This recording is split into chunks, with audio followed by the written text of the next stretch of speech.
Hey, good evening. It's September 23rd, 2024 at 6:02 p.m. and I'm calling the regular meeting of the Groton Board of Education to order. Our first order of business is the Pledge of Allegiance. I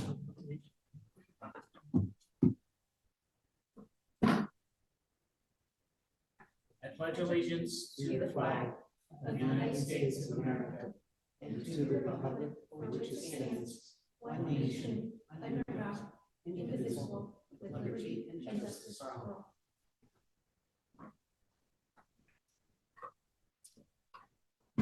Okay, our next order of business is recognition and participation of visitors and delegations. And this evening, it's our pleasure to introduce the Para-Educator of the Year.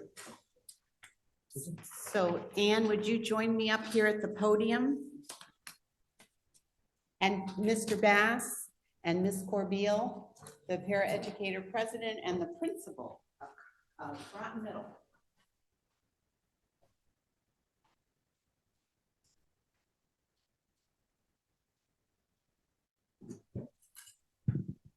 So we're delighted to honor Ann Sergi as Para-Educator of the Year. She's the first but not the last. So the state of Connecticut in their infinite wisdom decided to do like we did for the Teacher of the Year and have a, we call it TOY, Teacher of the Year, Para of the Year, TOY.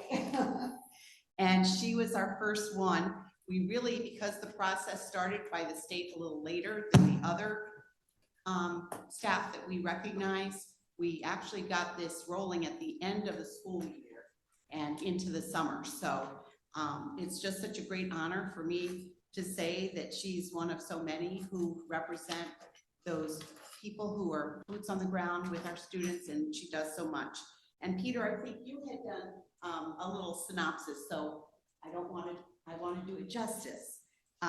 But no matter what the challenge is, Ann Sergi is always ready to support students in any way she can. She just told me a little story about a student that she served who lost his mom, and he asked her to come to the services. So even years after you serve a child, when the child calls you up, there's no greater gift than that, you know, that they remember. Ann is dedicated. She's, one of the ways is just in her attendance. I guess you have an impressive attendance record. We need to do a perfect attendance, and she's always there. And if she's not there, she calls ahead to make sure everything's in place for her student. She's patient and kind, and you can tell that just in meeting her with her kind smile. She's able to work with some of the students who have the biggest challenges, you know, whether it's behavior or academics. And she does it firm, but kind. So she has that great dichotomy of this is what we need to get done, and this is how we'll do it, and I'll support you in it. She's organized, and she checks the students throughout the class, and she teaches them some of those organization skills, which really help them get through their day. And then she also has them create a can-do to-do list so that they can check things off and be on their way. Ann is thoughtful. At the holidays, students will find a small handmade treat on their desk from her. She'll check in with coworkers to see how they're doing. She will pick up on students who seem sad or not well and advocate for them, let others know. And she asks students questions and makes those personal connections. We always say, who's your champion? You know, we want all of our students to have that trusted adult who champions them, and Ann is one of those who does that every day. We're so lucky to have you as our first Para-Educator of the Year, and I have a little plaque for your study, and thank you so much for all that you do. I'm glad you brought flowers. I thought about that too. Anyone else want to take you over? All right. I mean, as a union president, I can't do my job without her. We have a lot of them. So to recognize her is really cool. We work together day in and day out. We work off of each other. So it was really inspiring to have Ann be the first person to get the Para-Educator of the Year. Right. Hands down, you won. I have to say, I worked with Ann for a number of years, and we couldn't have chosen a better person to represent the para-educators for the first time around, as far as I'm concerned. Hands down, and is definitely Parent Educator of the Year. Well done. We love you.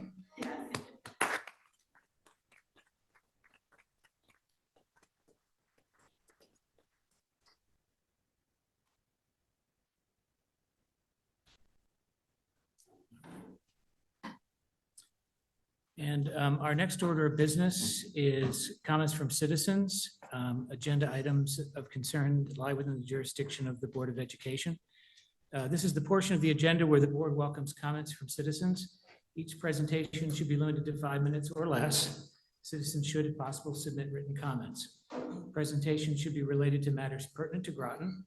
Board members will only ask questions in order to clarify the speaker's presentation and cannot respond during comments of citizens portion of the board meeting. Citizens should make their presentations from the podium, state their names and addresses for the record. And I do know we have a few people here this evening. I'm going to invite up the ones I know of.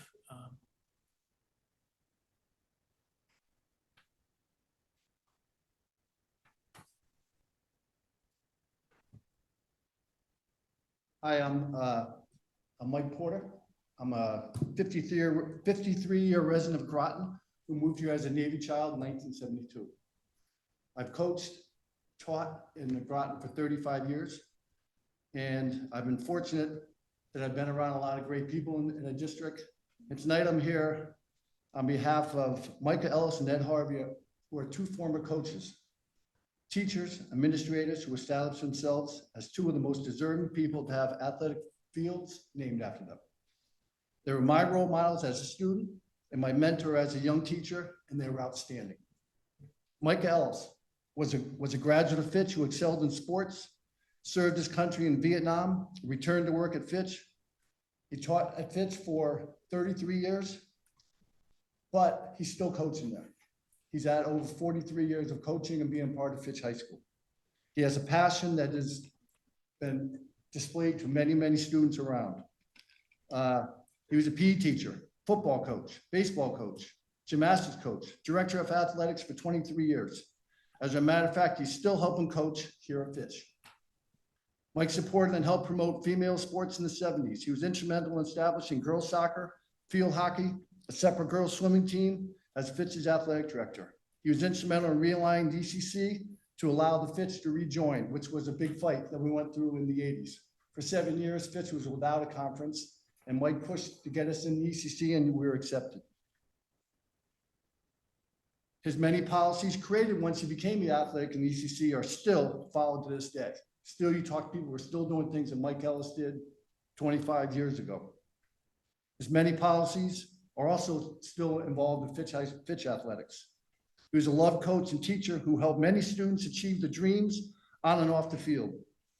Mike was instrumental in the construction and design of the large gym in 1982. My senior year as the AD, that was one of his focuses.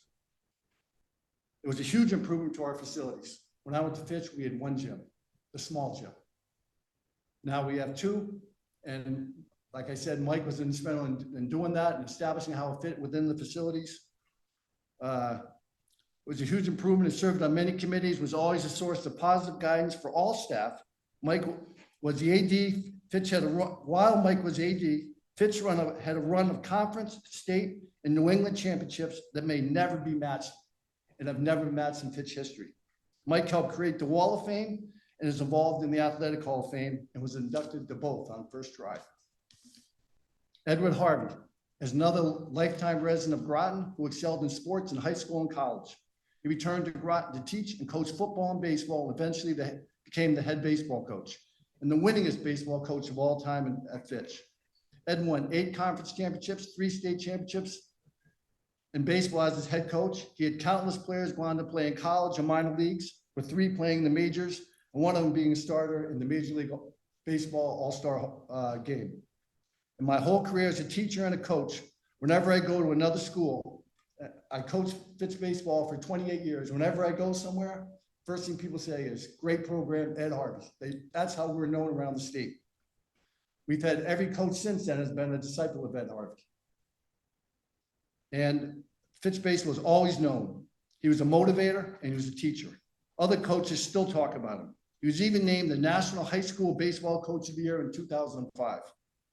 Players have always talked about his passion for the game and all the details of skill and techniques to succeed. He not only instructed his students on mechanics and what former players would say, a graduate or MLB detail that a baby player can understand. Ed always had the respect and admiration and support of his players and opposing coaches.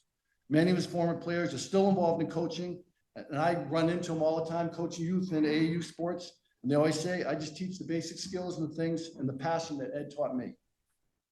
I urge you to support the naming of the baseball field, Edward Harvey Field, and the naming of the large gym, the Michael Ellis Gymnasium. These are two pioneering coaches who gave their life to Fitch and its greatest time of athletic success. I urge you to pass this tonight so they may enjoy this with their families who had to sacrifice so much while they spent thousands of hours coaching on other fields. I'm not sure if any of you have been to a Hall of Fame banquet induction. If you go to the Hall of Fame, you'll notice that we have the greatest athletes in Fitch history. And who do they always talk about? Ed Harvey and Mike Ellis. Go to one, I challenge you to go, and that's who you're gonna hear. And they're always talked about, thanked about, and they've had a huge impact on Groton and Fitch kids, and both their lifetime coaches here in Groton Public Schools. Thank you. Thank you very much.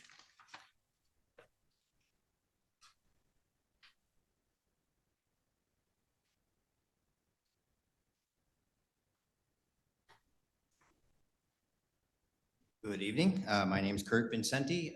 Full disclosure, current resident of Mansfield, but former resident of Groton. In fact, my parents, prior to their passing, were nearly 60-year residents of Mansfield. I'm sorry, Groton, and taxpayers, of course. Well said, Mike. I can't follow up on everything he said, but maybe come from a little different perspective on it. First, I want to thank you all for your service to your community. And your time, having served as a municipal government for 40 years, retired now, thankfully. And as a department head for the last 30 years, was a staff liaison to 6 town committees and also attended town council meetings every other Monday and presentations and so forth. So I appreciate all the time that you guys put in to serve the community. I was born and raised in Groton. There was once a hospital at the sub base, so that's where I was born. Attended William Seeley Elementary School, which obviously doesn't exist anymore. Mike, speaking of small gyms, I actually played basketball on the extra small gym at the former Fitch Junior High, which is the stage of the auditorium at one point before the new gym was built behind the junior high. Graduated from Fitch High School in 1980. Went on to graduate from UConn 4 years later. But here to speak to you about your items 8C, 1 and 2, both for Coach Harvey and for Coach Ellis. Mike said it so eloquently. I was one of the captains of the 1980 baseball team. So very fond of Coach Harvey and want to give you a little perspective of that. Mike Ellis was the athletic director at the time, my senior year. So there was my understanding is what there have been prior years, and I think you might have some communications when at least the baseball field naming had been an issue. And the current issue came up because I came across an old teammate and classmate of mine who happens to be the current chair of the UConn Foundation. And him and I were talking, and he lives out of state now in the Midwest, and we were talking about our old coaches, and he said we really need to do something about the baseball field that we spent so much time on. And he said, let's see if we can get the field named. And I found out after talking with the athletic director that issue had been come up before. So we had started meeting with administrators of the school, and we really encouraged that this was a possibility. For whatever reason, it didn't happen in the past, but now is the time to really push this forward. So I'm in full support of naming the baseball field for Coach Harvey. He, as Mike said, he was a career coach and teacher for many, many years. His first year was my senior year, and he was actually didn't count towards his coaching years because that was his interim year. The coach at the time, early in our season, became ill, had some health issues, and Coach Harvey was named as the interim coach. I can't speak enough about his great character. He was a positive role model for all of his players, and he had a positive impact on thousands of kids in the classroom as a PE teacher. I come across teammates all the time, and this is over 40 years ago now, that still to this day speak about Coach Harvey and what a positive impact he had in our lives. And you know, he was a young person at the time we were playing, but certainly really encouraged us to be good people in addition to being good players, and without question had such a successful career. And I say the same about Coach Ellis. He was such a good person, a good role model, and a good teacher. So fully support your supporting this field naming and gym naming. A side benefit to the field naming is that one of my teammates became very wealthy and in the investment field, and is willing to front up the money for a new scoreboard at the field, which would be the envy of, I think, all high schools in Connecticut, that would show the name if you do support this.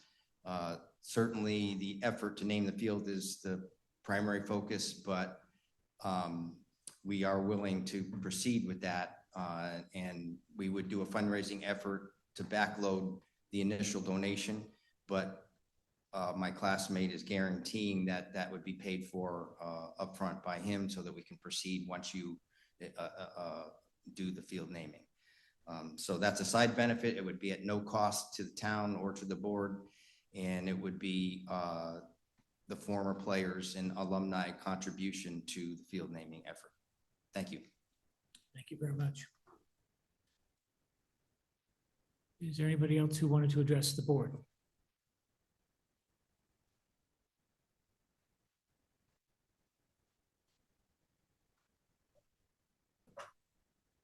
Porsche Bordon, 24 Jefferson Drive. For full disclosure, I'm a town councilor. For full disclosure, my husband is Ian Thomas. I was a former para in the school district, a former graduate of Fitch High School, and now a former parent of 2 students who have graduated from Fitch High School. Tonight, I'm speaking as a taxpayer, as a resident, as a concerned citizen, as a concerned for, you know, just our community as a whole for education. I just want to start off with saying, you know, Maya Angelou's quote, "Do the best you can until you know better.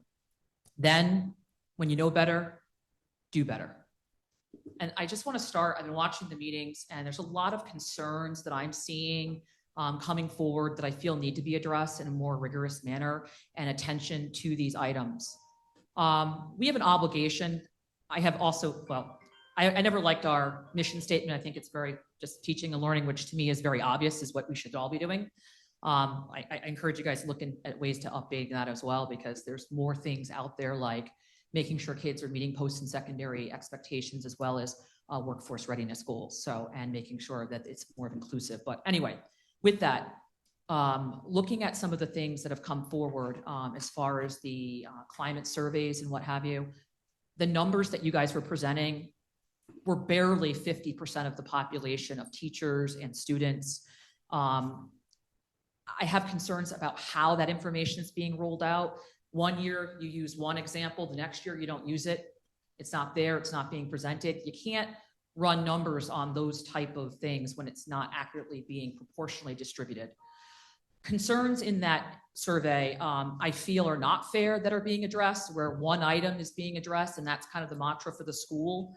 I think you lose the steam of the staff and other folks when you pick one item and other items aren't being addressed. I fully stand with the board members who have stated that there's a way to redact, and I did contact other schools. You can have a climate survey and you can say that these will be used without your name or identifying factors to help enhance the welfare and well-being of the school. The teachers and the staff need an outlet, especially the ones that are taxpayers here. It's hard to be a taxpayer and an educator in a town where you live. How do you say something that's not right? And if one item gets selected on that whole list of things, they feel like maybe their answers are going unanswered, in fact. So there needs to be a better way, and we can do better here. There's a way to have a robust climate survey that really is capturing those things and not selecting just one item for the whole school building. Because if I was a staff member, I would feel like my answers are they're going missed. So there's a lot with that. The whole thing, from the reporting, the safety, the whole thing, to me, needs to be more robust and more articulately represented. As far as the grievances that I saw from the paras, I'm a union person. I stand with unions 100%. I stand with the paras as a fellow para member, and I believe in fair and equitable pay and access and treatment. I'm appalled at the way Groton, in my opinion, I speak as a sole person, is treated in this district. As a person who saw firsthand and had to work I was in ABA and medically fragile rooms where if a person got bit or hit or punched, they had to leave on that day. People were talking about the high absence rates. Most of the people are barely making minimum wage and have to work 2 jobs in order to be able to support their families. Shame that that's the cause in here. When I looked around in averages, New London pays more, 20-something, Learn pays more, Norwich pays more. Continually, Groton is paying way below wage. Why would you want to be a para in Groton if you could work somewhere else at a bookstore for $15 an hour and not have the liability or the responsibility on your back? And you wouldn't have to worry about your job being cut in the summer. Let's trickle back a bit. Another concern, last minute telling our tutors that they weren't going to return. Embarrassing. Absolutely embarrassing. Oh, wait, the board members didn't know. Oh, now they know. Who wants to work in that type of environment? That doesn't feel stable to me at all. We have to do better. Not giving paras a 2 proper week notice. Every interview that I sit in, we ask, did you give your former employer 2 weeks notice? If we expect that from our employees, we better give them the same respect to them to make sure, regardless of what the dates end or not, they deserve to know, because in those 2 weeks, they could be applying for another job. We can do better here in Groton. We should be holding our paras up. Tonight, we celebrate one. That's great. But what about all the unanswered things that are happening in our district? Why we're not getting good, solid support here? They're trying to speak up and ask, and nothing is happening.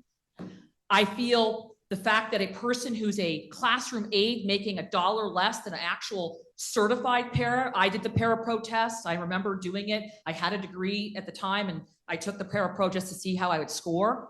Are we telling parents that weeks upon ends and sometimes months that some students are working with people who aren't parapro certified, which means they're not meeting the level of math and rigor in writing? Are we telling them? I encourage you board members to ask, because just because we're short, we keep using the word COVID. I worked in these buildings. We were short then 10 years ago when I was a para. It was the same thing. Moving people around, students not knowing who was going to be with them on what day, parents not knowing who's with their children. Do you contact the parents and tell them that they had 3 different paras in 1 week? There's none of them. Those notices don't come out. Staff show up ready to support, and they don't know on that day where they're going to be pulled or pushed or put. You are putting paras in jeopardy of injury as a person who worked in the medically fragile room. If you have a person who is a classroom aide or playground aide, they might not be trained in those other areas to be with high-risk students last minute. You need to look at a way of hiring. You hire building subs. You need to hire paras that are set for each building, that are permanently there, ready to work and fill in those positions, that are properly trained in all areas, not just some areas, not just the playground or the classroom. It's very vital that you guys come up with a robust plan, because at the end, our IEPs are not being met and service in a way that should be for those students and our town as a whole. With that, at the high school level, I'll close with, we constantly say, oh, we don't have enough for this. We increase the rigor of expectation, but we decrease the amount of support we're providing. It was so hard to find someone certified for calculus and tutoring up at the high school level. There's work to be done here. We can do better, and we deserve to pay those paras the wages and the time and the respect for what has happened. We can do better, and I hope that this board is going to make action and make sure that you come up with a rigorous plan to support our district, our students, and our teachers. Thank you. Thank you very much. Are there any other citizens who would like to address the board? Is there anyone online? Can we tell from the attendees? Okay. All right. Then at this point, I will ask if any board members have a response to comments from citizens. Ian. Thank you, Jay. First off, I just want to, I'm sorry, I didn't get the name down, but the second speaker, express solidarity with you. I also was born on the Groton sub base when they had a hospital. So good to meet another. I also just wanted to express some sympathy and support for my wife's statements regarding the tutors and the paras. I'm not going to get into it right now. I do have some referrals I'd like to bring forward. You know, and I would definitely encourage us as a board to take up the matter in the future, in the near future, as far as ways to correct the situation. And in regards to the climate survey, I also have great concerns and think there's ways we could do better. So again, I'll go more into more detail. And I would encourage anyone that's concerned about those issues to stay tuned until the communications section of the meeting. Thank you. Thank you. Dean. Just wanted to know very simply, yes, we got the climate surveys, and I don't think very many of us, if any of us at all, were satisfied with very much of it at all. So. Jen? I want to thank Kurt Vincenti and Mike Porter for coming up and representing. Later on in the agenda, we'll go through like the ad hoc committee report, which both individuals participated and attended. So thank you for coming today. Any other responses? If not, we'd like to welcome our new student representatives. And we have Melanie Fleming here and Nick Donaldson. Nick's in 11th grade and Melanie is a senior. And you might just, if you just introduce yourself a little bit of the things that you're involved in, which I know are many. So give us some highlights. Yeah, so I'm Melanie Fleming. I'm a senior. I'm involved in the senior class council and the Kietz Club. And I just like to stay involved, volunteering at school. And yeah. My name is Nick Donaldson. I'm involved with the basketball team at Fitch as well as the junior council. I just like to stay involved with the social class with my classmates, and when problems come up, we have a great representative right now in our class, Alice Prey, and we've been able to do great things with our class and fundraisers. Well, we're glad to have you join us, and I think there's two others that are going to be on the sidelines as well. So I know how busy you are. So it used to be that we would just have two, but to have four of you to be able to come and do the reports is wonderful, because I know that your schedules are very busy. So we do appreciate the time that you take with your very busy schedules at work, but we found it at school, but we found it very helpful to have student voice on the board. And, you know, as many meetings as you can attend. No, you know, there's no expectation that you'll make every meeting, but we always are interested in the student voice. And, but I will also mention, don't feel as though you have to stay until the very end of this meeting, because this meeting will probably go on for a long time. So feel free, you know, when you, but we do like to call upon you, especially when, you know, we are debating issues. We like to bring student representatives in. So to the extent that you're willing to do that, we welcome your participation. Thank you. I am sure, like the other board members, welcome you here. I'm used to reports generally focusing on the activities that are going on. And I'm speaking only for myself and inviting you to share your colleagues, your student colleagues' interests, concerns, hopes in academics, the climate that you're facing, if there are opportunities that we should know about or challenges we should know about it. You're your fellow students' representatives, and you have 9 members of this board who will each apply 2 ears to your statements. Thank you. Anyone else?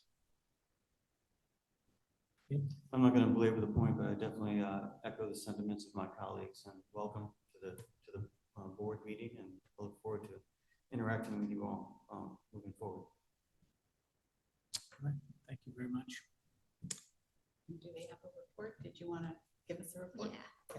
Yeah. So the senior class council is currently planning our homecoming. We should be debating on what our theme is this week at our meeting.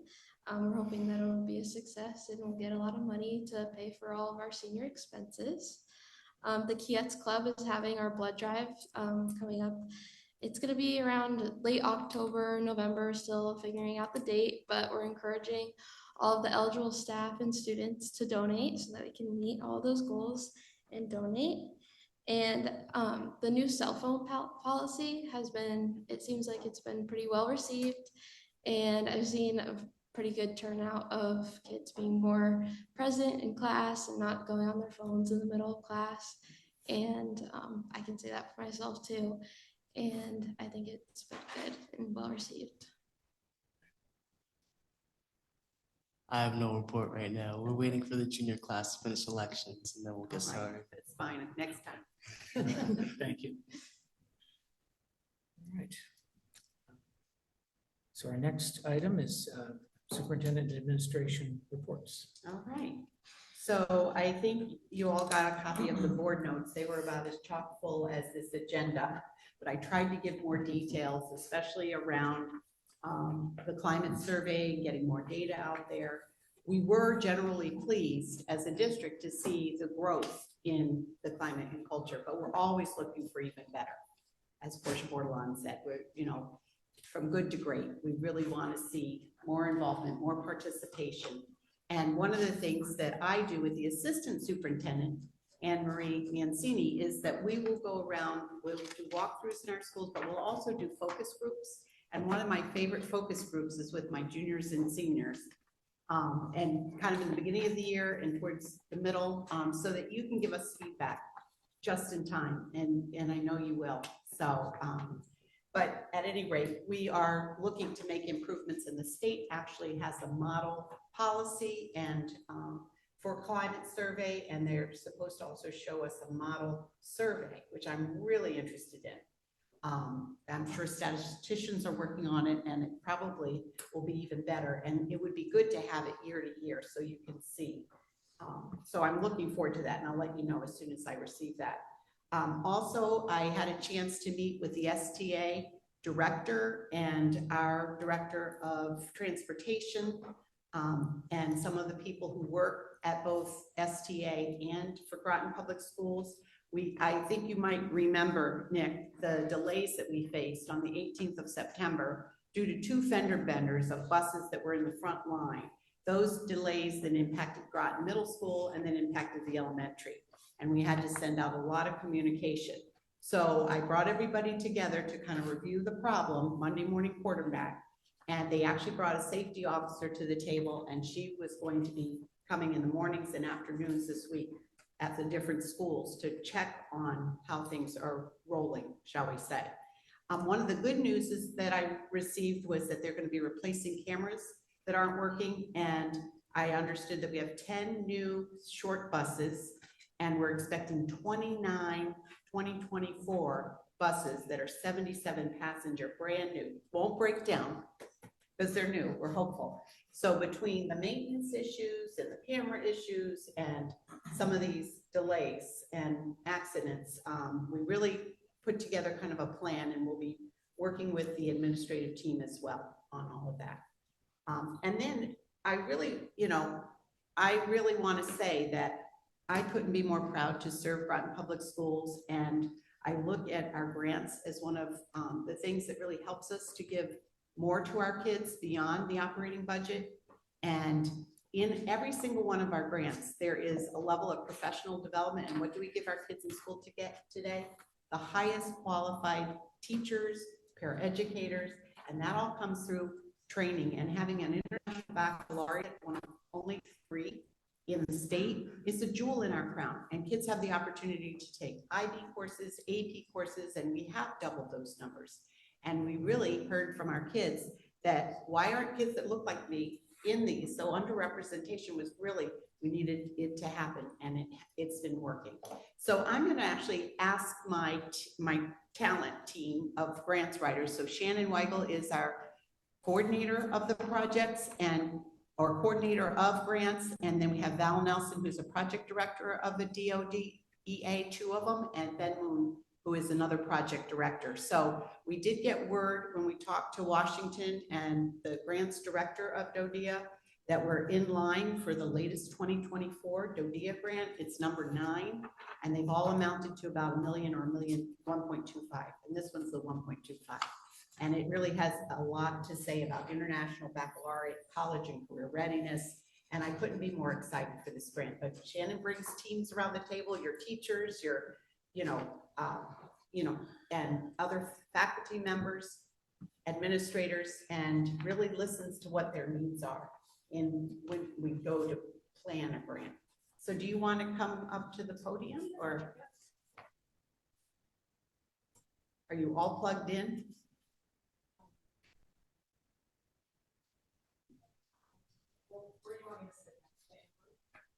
Yeah, that would be good.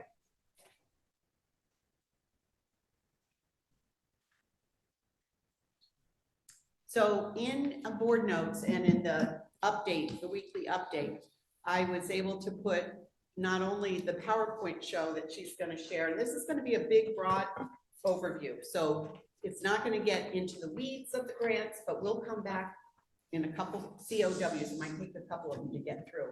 And I'll make sure you get the grant once we hear on the 30th of September. That's when we officially should be getting the funds. I'll make sure that I bring it to the board so that you can really read it, look at it, ask questions, and then vote to accept it. This is a competitive, It's grant. Yeah, and so it will have to go to the town council Right, and the RTM. right. Okay, once we accept it. Also, Shannon had in that I added into your board notes, her report. She does a report probably 4 times a year to give you updates on the grants we currently have, the ones we've gone for, but may not have heard back on, and then the ones that are closing. And she has quite a few closing of the art type. So, yes. So good evening, everyone.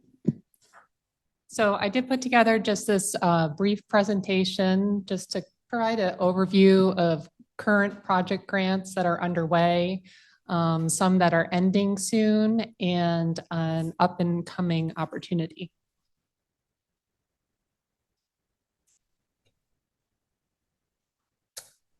So just a reminder that, so I work on project grants versus formula grants, and project grants are short-term grants awarded to school districts to pilot or implement a project or a program. There's various entities that award these grants, including the federal government, state government, private foundations, or even corporations such as Pfizer. And they range in award amount from $5,000 to $5 million, or they have for us here in Groton. So these are some examples of some of the entities that we've received funding from. They include federal grantors such as the Department of Defense Education Activity, the USDA, state departments such as the Department of Agriculture, PURA, or what we call PEG-PISA sometimes, that has funded some of our technology, and private funders like Chelsea Groton Bank, Groton Education Foundation. Is this coming through okay? Yeah. I don't like, yeah, okay. So some of our large grant-funded projects in progress include our DODEA grants. So the DODEA grants are five-year grants.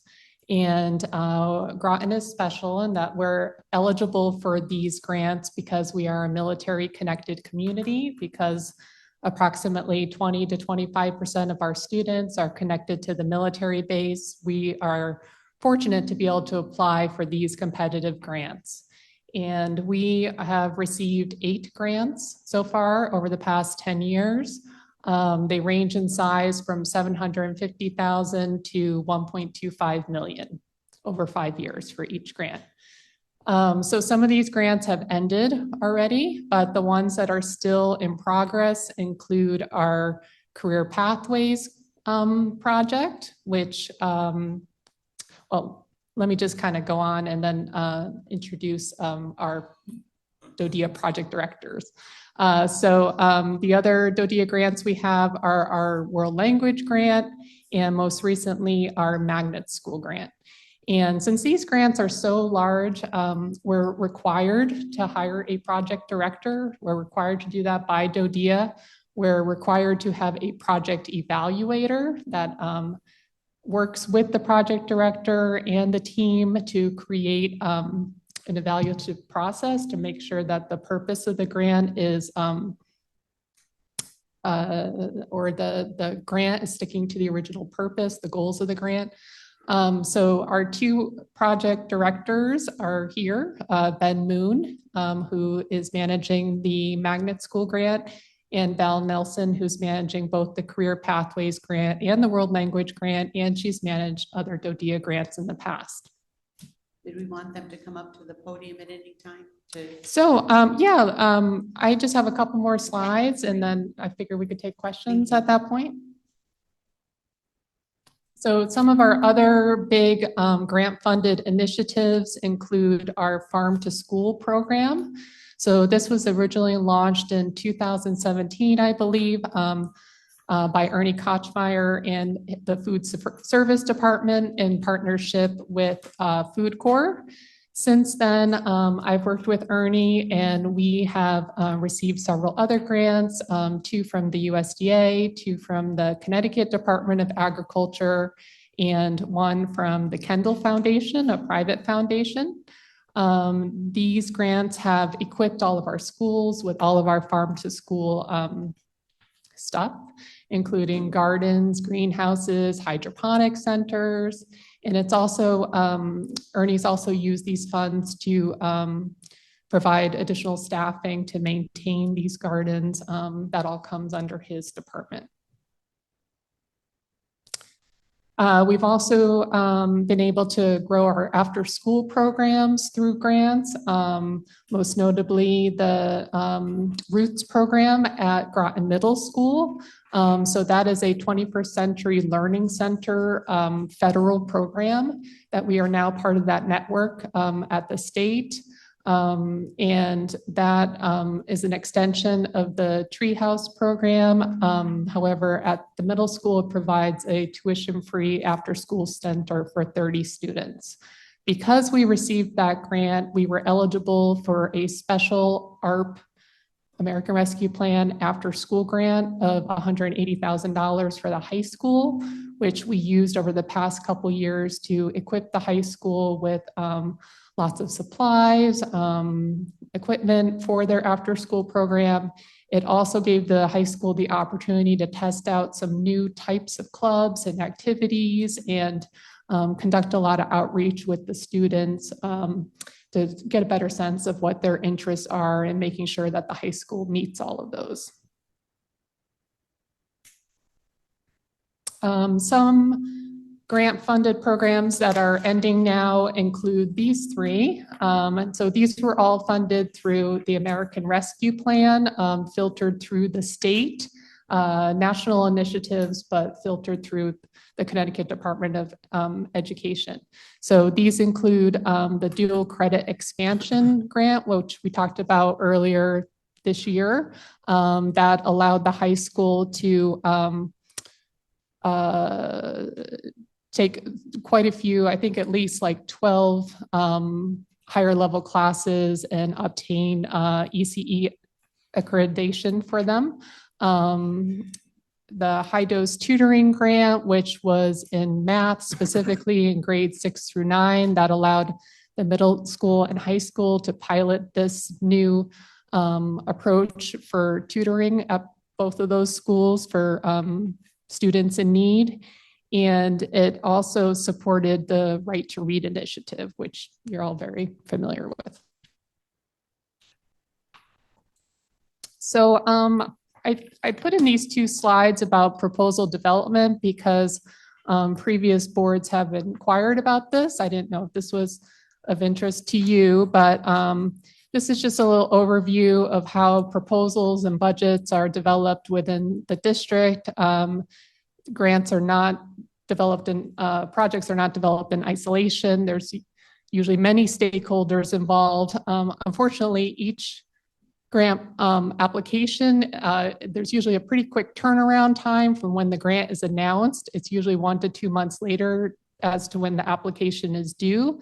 So we have to quickly pull together a team and set the project goals and write the proposal and do the research on the budget and kind of pull it all together. It feels a little bit like a rodeo sometimes, but it's worth it. And depending on the size of the project, if it's a DOA grant, like we can anticipate that that's probably going to come out at a certain time each year. And, that will usually involve a couple months of meetings and development. If it's a Pfizer grant, usually that'll be a little quicker and it's more working like with one teacher or just like a couple teachers.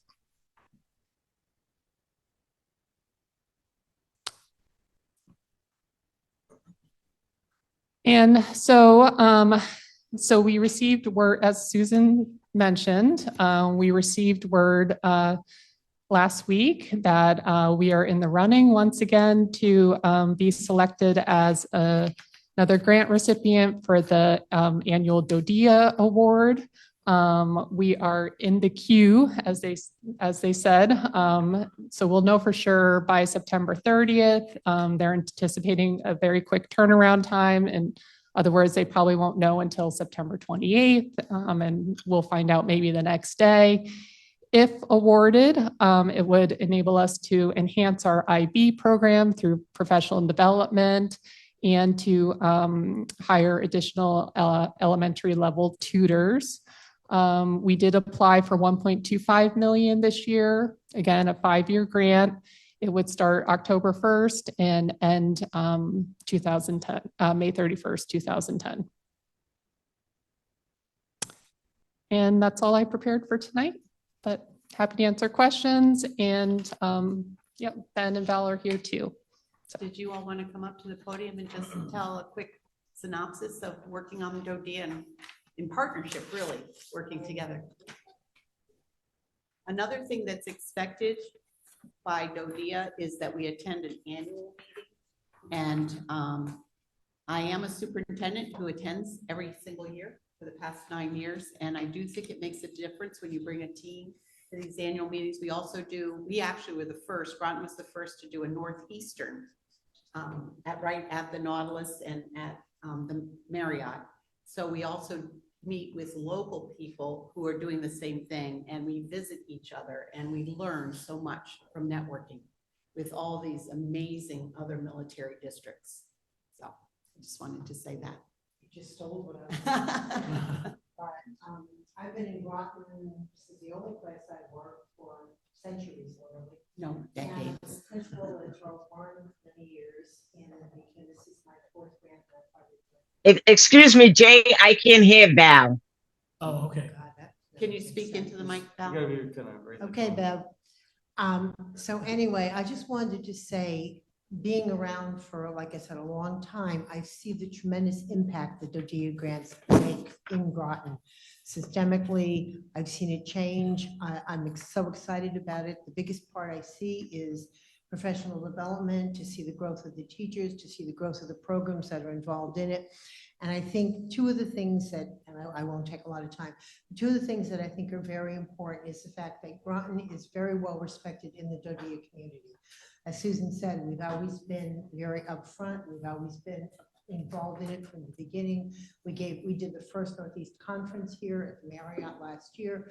So, and Susan has always been visible. We've always been there taking part. So it's very, very unusual, I think, to get all these grants. And the other thing that I want to mention that I think is a very big feather in our cap is sustainability. Part of receiving the grant is they want to show that there's sustainability in the town. They don't want to give you $1 million and say, okay, we're done, that's it. Yes, we bought a 3D printer or we bought this and that's it. They really want you to show that you have sustainability. And Groton, I think, has really shown through the board, through Susan, through everybody, that we do provide sustainability, whether it's continuing with staff, continuing with supplies, with programs. It really does work. I don't know, there's not much I can add to that, but I'll just say, to kind of echo what Val said, you know, being part of that DODEA network has been a really great experience for me personally, professionally, and from the district. We're able to meet with other military communities all over the region and really all over the country and share what we do here and learn from them and bring those lessons back. So that's been a great experience. I think one of the most exciting opportunities was when Rhode Island had their Northeast Regional, and they had a working farm right outside of Newport. And we said, where do we get one of those? So really, there are a lot of hands-on STEM kinds of activities, but also very academic and rigorous too. And we've seen changes in the 10 years that I've been here, you know, with these grants, with having that resource. Thank you. Right. Thank you very much. Keep in mind that we will be doing at least one COW on this. Yes. Does anyone have any questions they'd like addressed this evening? I had two. And then Adrian and then Matthew. All right. Well, thank you, Shannon. How many DODEA grants do we have, are we receiving right now? So we have 3 that are operating right now, All right. that are in process. Is there a maximum amount of DODEA grants that that we can receive? That's a good question. One per year. Well, yes, yeah, 1 per year. Yeah, Annually. yeah, But they could each be last running 5 simultaneously. years. So I don't know. I guess technically we could have 5 going at one time. All right. And how many grant options are there? Like how many do we just fill out what we would like, kind of our wish list, or do they have specific categories where they offer grants? Well, so right now, so it used to be that there was just one category, I mean, focused on academics and STEM and behavioral and yeah, but now there are kind of 2 different categories that we can apply for. One that's a sort of more general academic and behavioral support, or we can, there's one very specific to world language, and we have to pick one each year. So this year they will be offering the world language opportunity again. So we'll have to decide if we want to do the general academic or we want to apply to the world language program. All right. And this might be a question for Susan, but how do we pick those? Which ones we're gonna apply for? Well, the first year that it came out for world language, we really were thinking about promoting our world languages and encouraging more kids to get the seal of biliteracy. So it really goes along with the vision of what we want to accomplish. And so we felt that, and our teachers, I really brought this to us, that they felt like if the carousel model could begin in elementary school and kids could experience both French and Spanish and then make the decision in 6th grade as middle schoolers, which language they wanted to study, that we could get them through kind of their 4 tiers or 4 levels of world language, which would show proficiency at the end. And they would get a head start in middle school and really into the high school. We were hopeful that we would get kids to take levels 3 and 4 in French or Spanish. We also opened it up for we have so many bilingual children already. They come to us speaking the language, sometimes reading and speaking and writing a language. And so with this loss assessment that we use, or with this Apple assessment that we use, kids are able to come in from another country and be bilingual right away through the assessment. We're able to see and get their seal of biliteracy. Some of them take a course. We have Spanish for the Spanish speaker. We used to have Spanish in the workplace. So we have other curriculum written that really does offer for native speakers an opportunity not to be put in kindergarten when they're already fluent, or the first level, and really move them along to get that seal of biliteracy. So it was the first year, I think, that they had offered it, and it really appealed to us. And when we brought it to the staff, it appealed to our world language teachers as well. Yeah, I'd also like to add the first year that it came out, we had already received so many of the regular grants. We were wondering if, we would stand a better chance of receiving the world language grant if we applied for it that year. We weren't sure that we were going to receive another sort of general academic one, because we had been so fortunate. We had already received, I think, 4 at that point. So we thought, oh, well, maybe it would, we'd more likely receive the world language one if we apply for it. The other caveat to this, which might be interesting to the community, and I know Ms. Orlon, that we had to have applied for the National Naval Defense Cadet Corps, which is the precursor to JROTC. So it kind of put the balls in motion. We had done a lot of researching. I knew there was a desire in the community. People had come to us and said, why aren't we doing this? And so it really put us into action. And we went ahead and applied because we knew that was one of the things. And we were able to get the information during that time of the grant in the summertime that they had accepted our application. So that was really good news. And that was something they needed to hear. So it's a catalyst, that whole community, that whole military between the DODIAs, the National Math Science Institute, which we've really used to promote professional learning and development of AP courses. They're all kind of connected. And so we've really kind of put our stake in the ground in Groton and say, we want to be part of all of this. All right. Well, thank you. Thank you.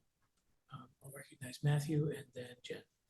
I'm looking at the page that says Connecticut State Department of Education and ARP project grants ending soon.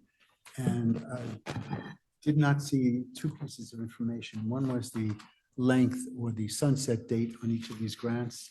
That's the first question. And the second question is, what is the post-grant sustainability of these 3 programs?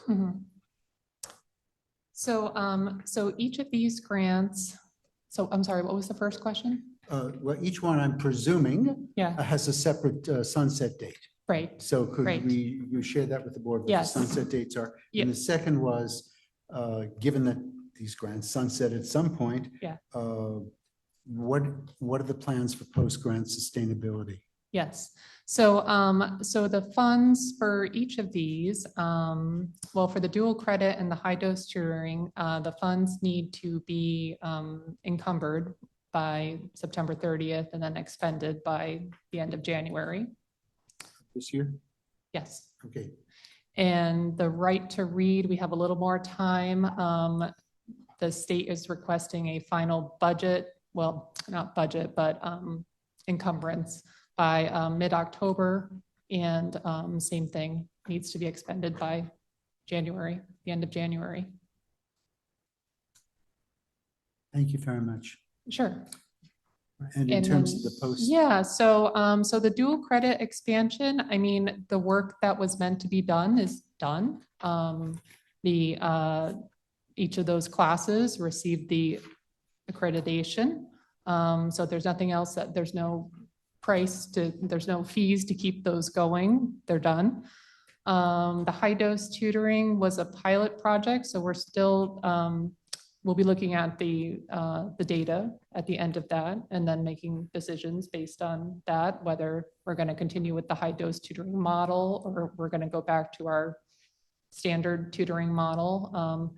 And then if we decide to continue with it as is, the district, I think, will have to decide if that's going to be something that we're going to sustain or if we're going to seek additional grant funds for that. This seems like this is a program that the state is very interested in, and there's a lot of data to support it. So one would hope that, they might provide additional funds to support it. But we don't know at this I time. think with those two grants, we really took time with the dual enrollment. We took time to look at AP classes and Mhm. IB classes and chances and opportunities when the UConn credit could marry. So going into the future, that's something that we're going to do on a regular basis, because then kids could get an IB seal or an IB certificate and also get UConn credit or AP credit. So Right. to have, the most opportunity for every single one of our students taking those rigorous classes, and finding out where those curriculums align. I think that was a real thoughtful process and we learned a lot. Mhm. So the other thing about these grants is there's this great learning opportunity for us as a district and for our staff and faculty to really learn ways to give high dose tutoring and use some of the resources that the state has recommended. Yeah. And then I think we're able to even possibly purchase into for the following Mhm. year to keep it Mhm. going. So there are a lot of ways that it becomes sustainable with our learning opportunities and then also with some of the supplies that we get. So I would first of all hope that as you do your reflection on high dose tutoring and the others, that you share this with us on an ongoing basis. I think this would be something very useful for the board. And I don't know how to handle this, Jay, but we don't have an agenda item, but is it possible to do a resolution of thanks to Sharon and her team for the work that they've done for this district, not only now, but in the years past and the years to come? Is that an appropriate motion to make later? Yeah, we can put that on. as This a, is our year of grace and gratitude, and I'm certainly very grateful to all the work that this team has done. You guys. Yeah, it really is amazing. You Oh, well, guys. thank you. It is my your job. You're deeply, deeply appreciated. Thanks. And the ones who appreciate it most, who may not know where it's coming from, are the kids. But we know where it's coming from and we thank you. Thank you, Matthew. I'm going to recognize Jen and then Ian and then Beverly. To reiterate what Matthew mentioned, thank you to you and your team, right? A lot of work and is coming out of a very small limited organization, right? So thank you. I did have some questions regarding the DOA funding, and it's just for my general knowledge. The 1.25 million when paid, is it a lump sum payment or is it like 250 each year until the end?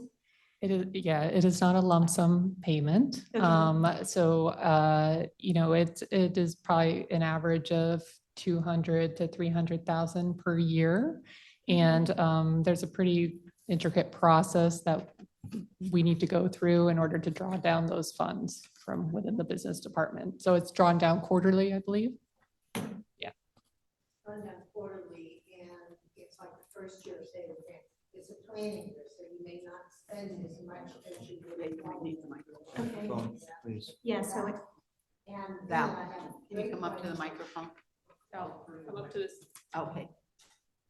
Excuse me, Jay, I can't hear what's going on. Microphone over to Val right now. what I wanted to say. And Jen, I can hardly hear you, Jen. So maybe, I don't know if you're speaking into the mic or not. Just like, for instance, the planning year, you probably don't spend as much money as you would when you start implementing some of the programs, buying some of the supplies, paying more staff. So Groton, though, I think one of the things that I'm really proud of, I've closed out two grants, and out of $1 million, we returned $13. So I think that's really great. We try very hard to spend it down to the last penny. In fact, I was almost going to Walmart to buy markers, but I thought, no, you never know. But that's why I think you have to receive these grants, you have to prove that you're doing the right thing all the way down the line. So, and Groton's been very, very effective with finances. perfect. And then second, and I think this is more towards Shannon, like for each to do a grant, do we know the amount that we're applying for in advance, or is the amount that's distributed to us is based on our placement in that queue? No, we are applying for a specific amount. Okay. And we're eligible for a certain amount based on the number of military connected students that we have within the district. Okay, And so that's also, that if this is a 25%. K-12, so the K-12 grants get us the most money. So that Yes. we are able to say that all of our students in K through 12 are sitting in the seats. So that's how we get that. But it is a lot of work too, because Mhm. this grant ties in with literacy and international baccalaureate and, you know, kind of how kids are doing. So it's another monitoring system, to be very honest with you, beyond the board, but it's a monitoring system that we really, and beyond the state, it's a federal grant. And these are, we really have to pay attention to how we're doing and how all of our kids are doing, not just military kids. So we take a lot of time and energy to monitor the grants and see and learn from them and see what we need to do better. Perfect, thank you. And I promise it's the last one. When we're looking at those DODEA grants, I know it was mentioned that there were various different options to select, and sometimes maybe we, if I can, just from my own biases, maybe we don't get one that's like the most highest amount, but maybe one grant that we can focus in on is like access.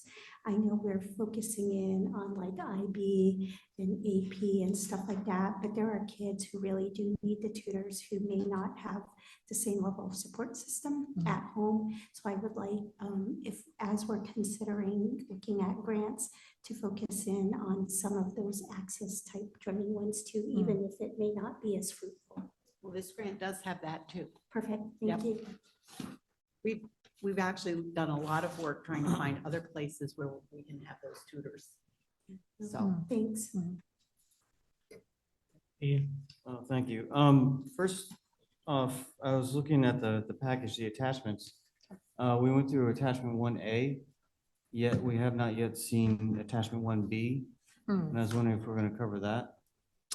I was not planning to. but I think we This can is come the, back at a COW. yeah, and so go this right is the in. update that I provide to the board each month. Where it's really just kind of a list of all the grants that are in progress. I mean, some of them are a couple years old, but yeah, do you want to schedule another? I do have a couple of questions that are some specific to this, but it kind of crosses over into the other document. Okay. Looking at the DODEA grants, the description, now, please assist me if I'm not reading this correctly. On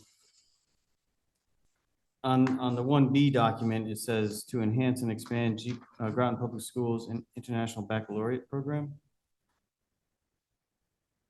as an intended target for the DODEA funding. Am I reading that correctly? So you're on the grant report, is that right? Yeah. Yep. The first table says submitted grant applications. Yep. And award announcements pending. So Yep. that's a potential grant that's coming, or is that? That's the one we. That's the one, yes, that was It's- at the end of my presentation. All right, the- that's, all right. The PowerPoint, yep.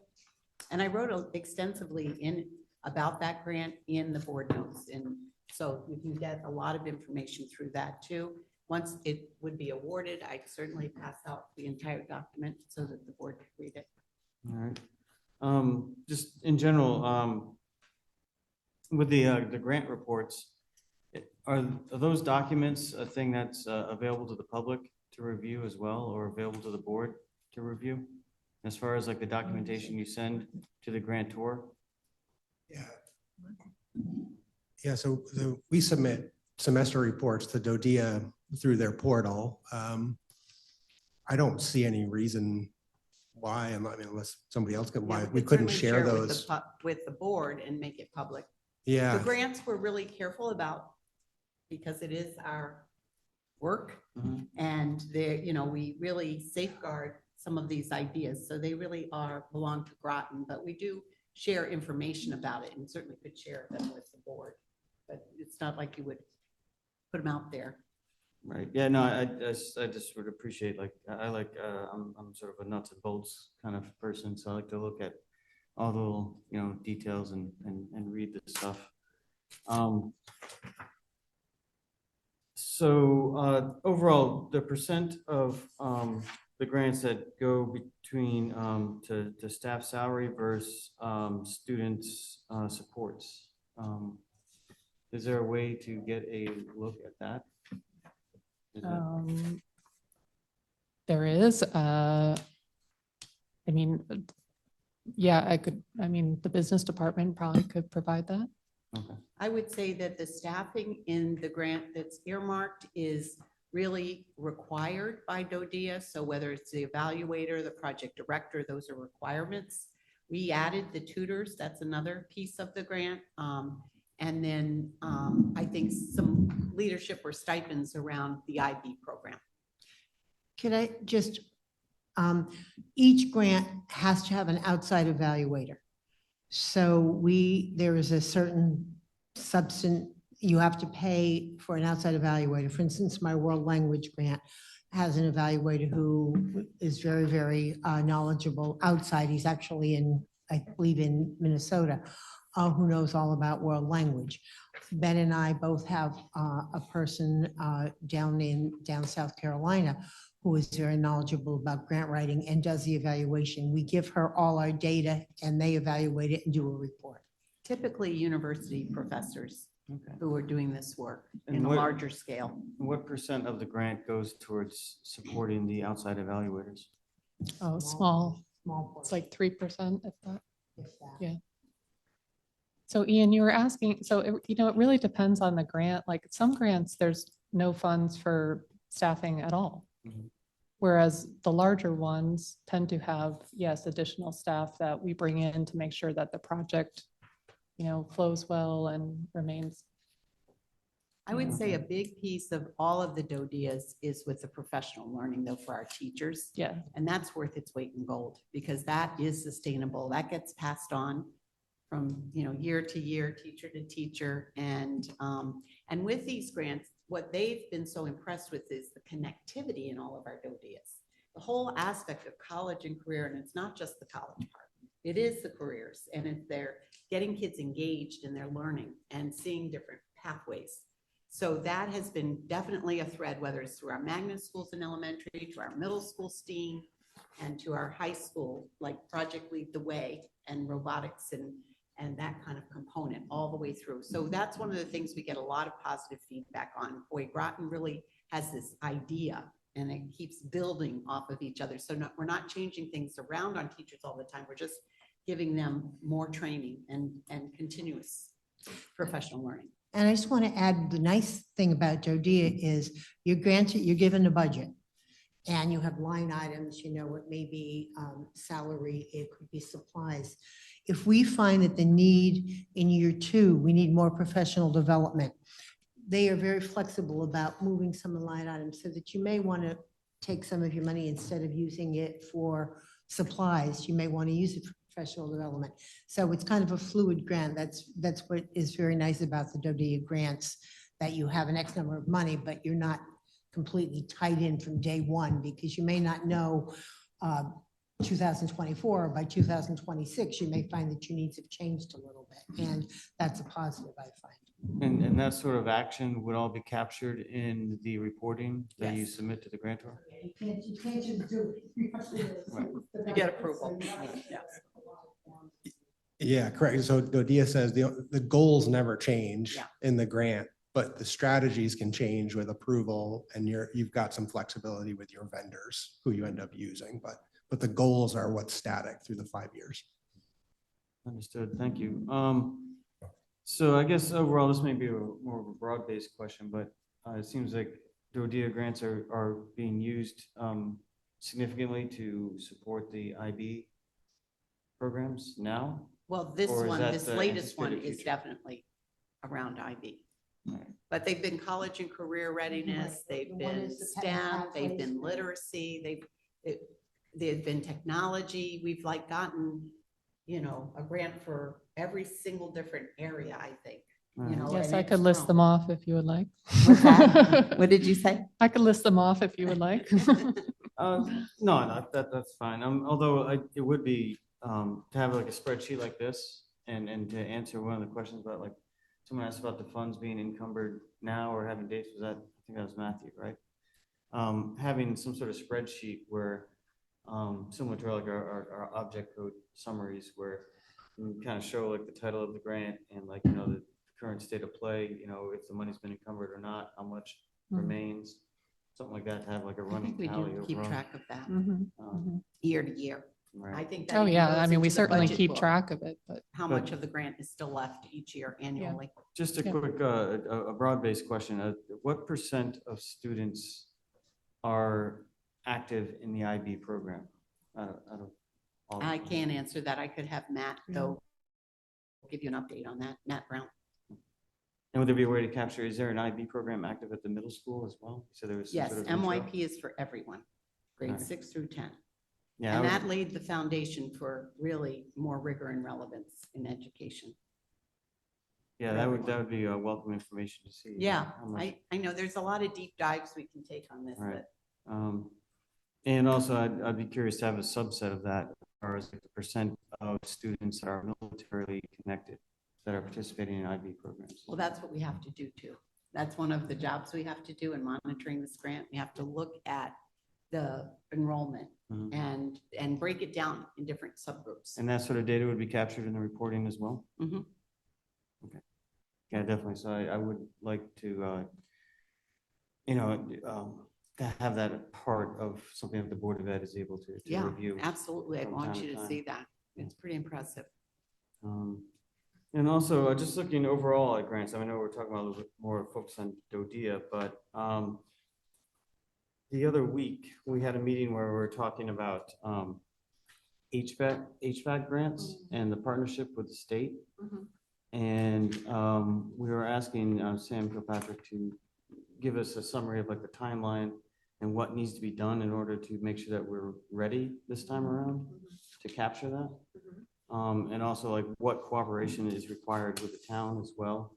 And again, the timeline, so we can make sure we have, a set of deadlines. So is that a thing that? yeah, so I visited I believe it's the Department of Administrative Services that administers the HVAC grants. And on their main page, it says they are not anticipating offering an HVAC grant this year.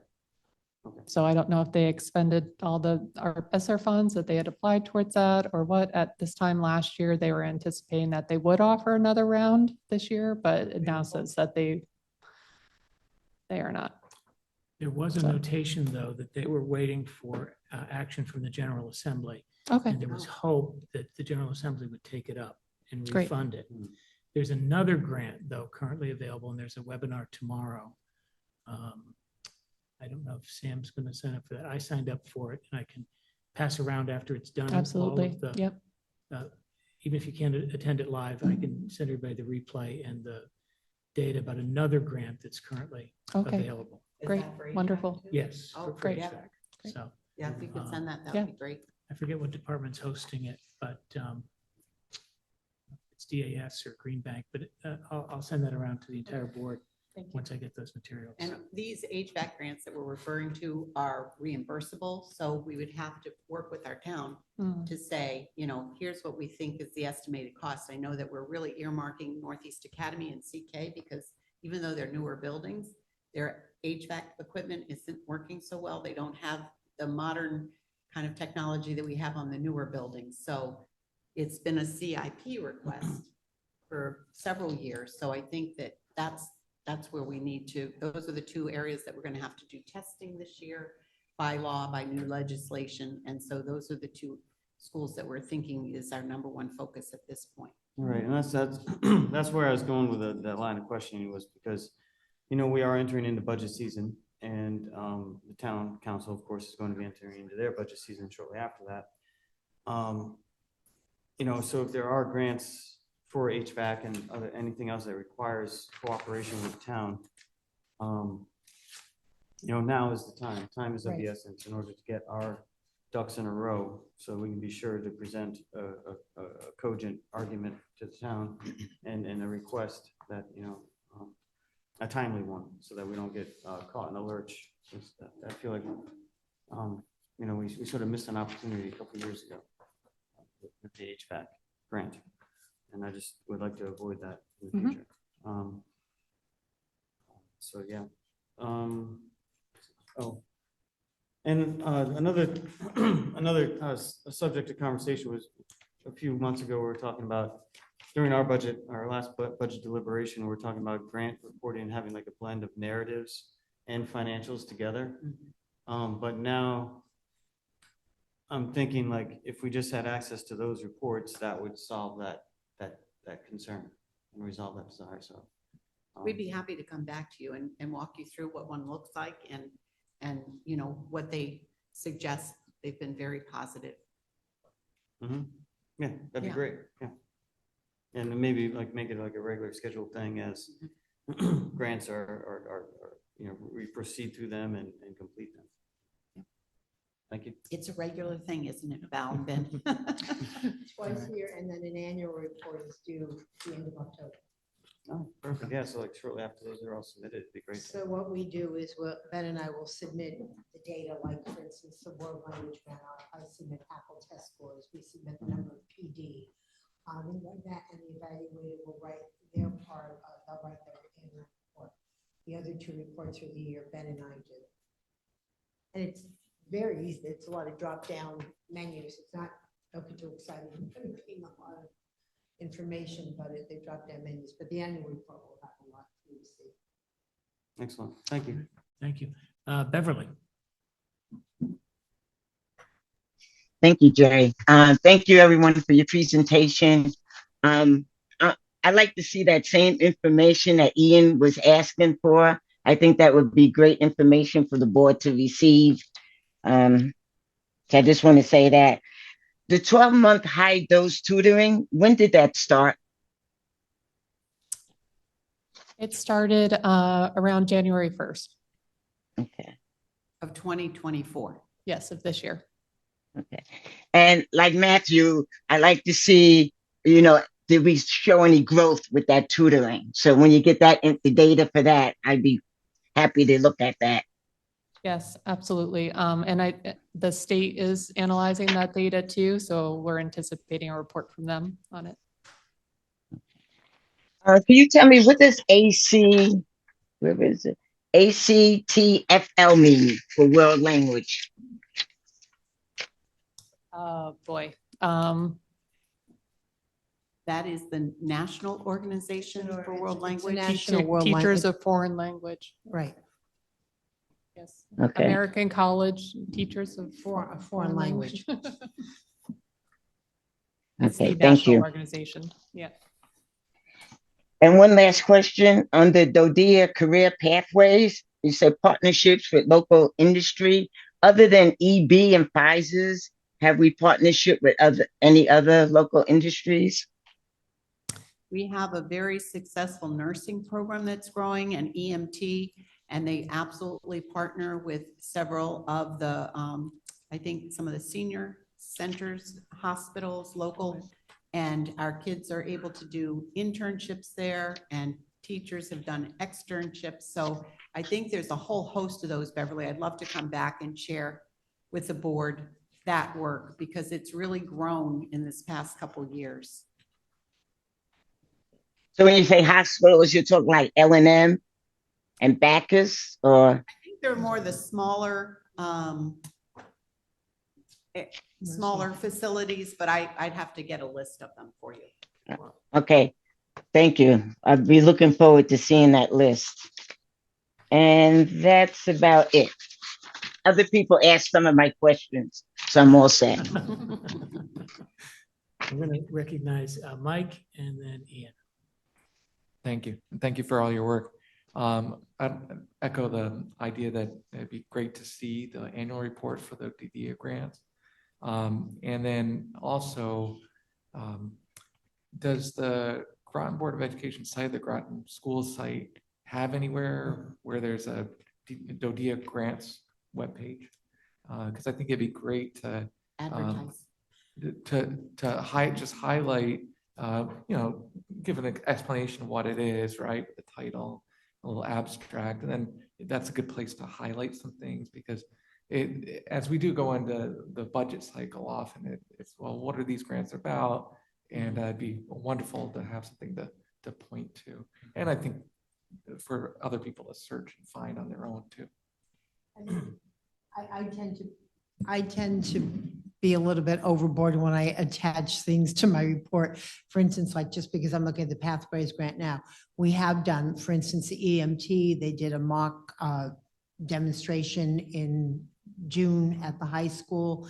Congressman Courtney came to see the pathways, what was the pathways courses at the high school. The 8th graders have come up to the high school to see some of the pathways. So those are things that I think what you're trying to say is, I have pictures and things that maybe you would like to see that I could make sure I get to you. And you've worked with Rebecca on when we present at either the national or the regional conferences that we put together slideshows and pages. I think I've used them and shared with the board too. So if we could maybe upload some of those, that would be really helpful. So we could work with Rebecca on that with the website. And I have seen in the press and in different ways the highlights, and those are certainly much appreciated and wonderful to see. Also, though, like our school website to have a grants page, and just that's a landing page, a home Great where we idea. can get the information Thank you, Mike. that we want, and other people can go to on their own. DOA would like that too. Right, Ian? Just a quick follow-up on the career pathways funding. Is there a way we could use some of that to support a full-time career counselor at Fish High School? We did have an extra career counselor that through the Joe Courtney grant, who helped work on the career pathways themselves and the career program for IB. So we're always looking to kind of sustain that, but I know what you're talking about, to have them boots on the ground working with students too.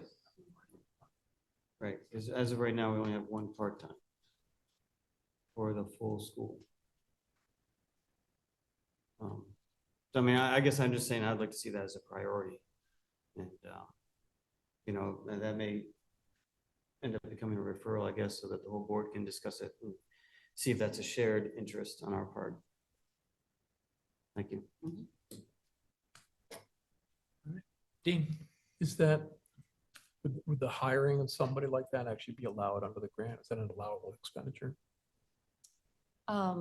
We could, but just a reminder, there's only 2 years left on the Career Pathways Grant. Right, so it's another case if we Yeah. hire somebody that we may or may not be able to retain after a Right. couple of years. Yep. Yeah, but it could be like a test drive and then see if it's worth the investment to put in the operational budget moving forward.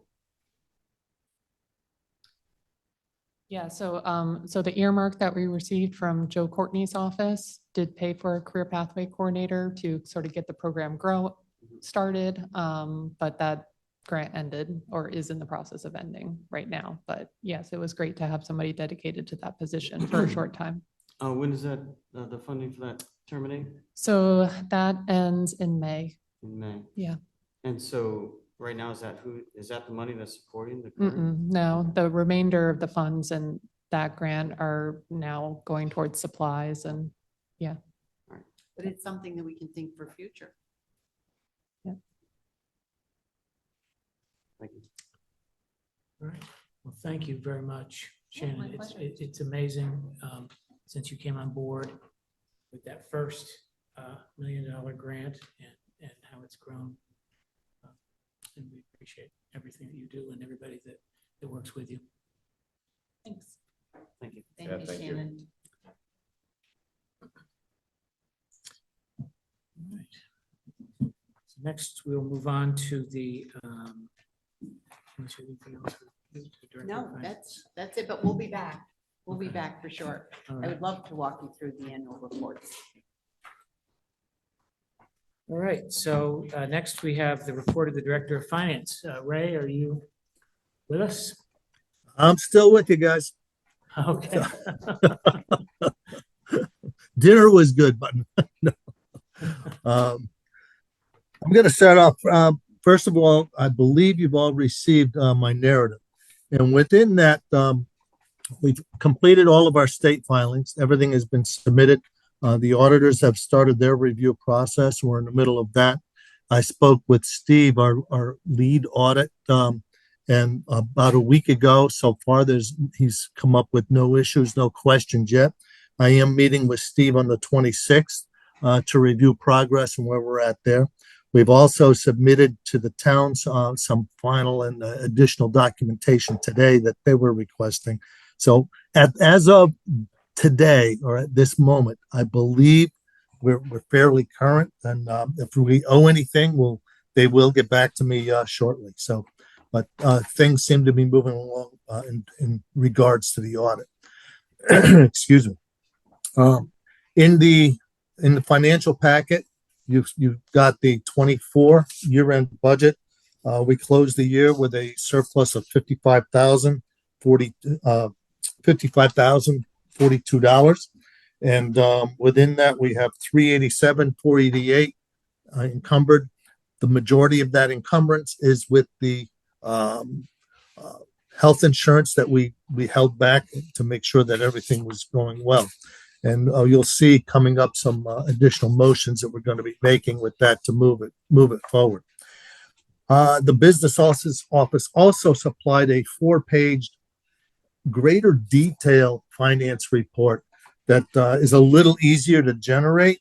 It gives you the description, the account, object code, and what's encumbered, the balance, the year-to-date expenses, year-to-date encumbrances, and the running balance in terms of what's left on there.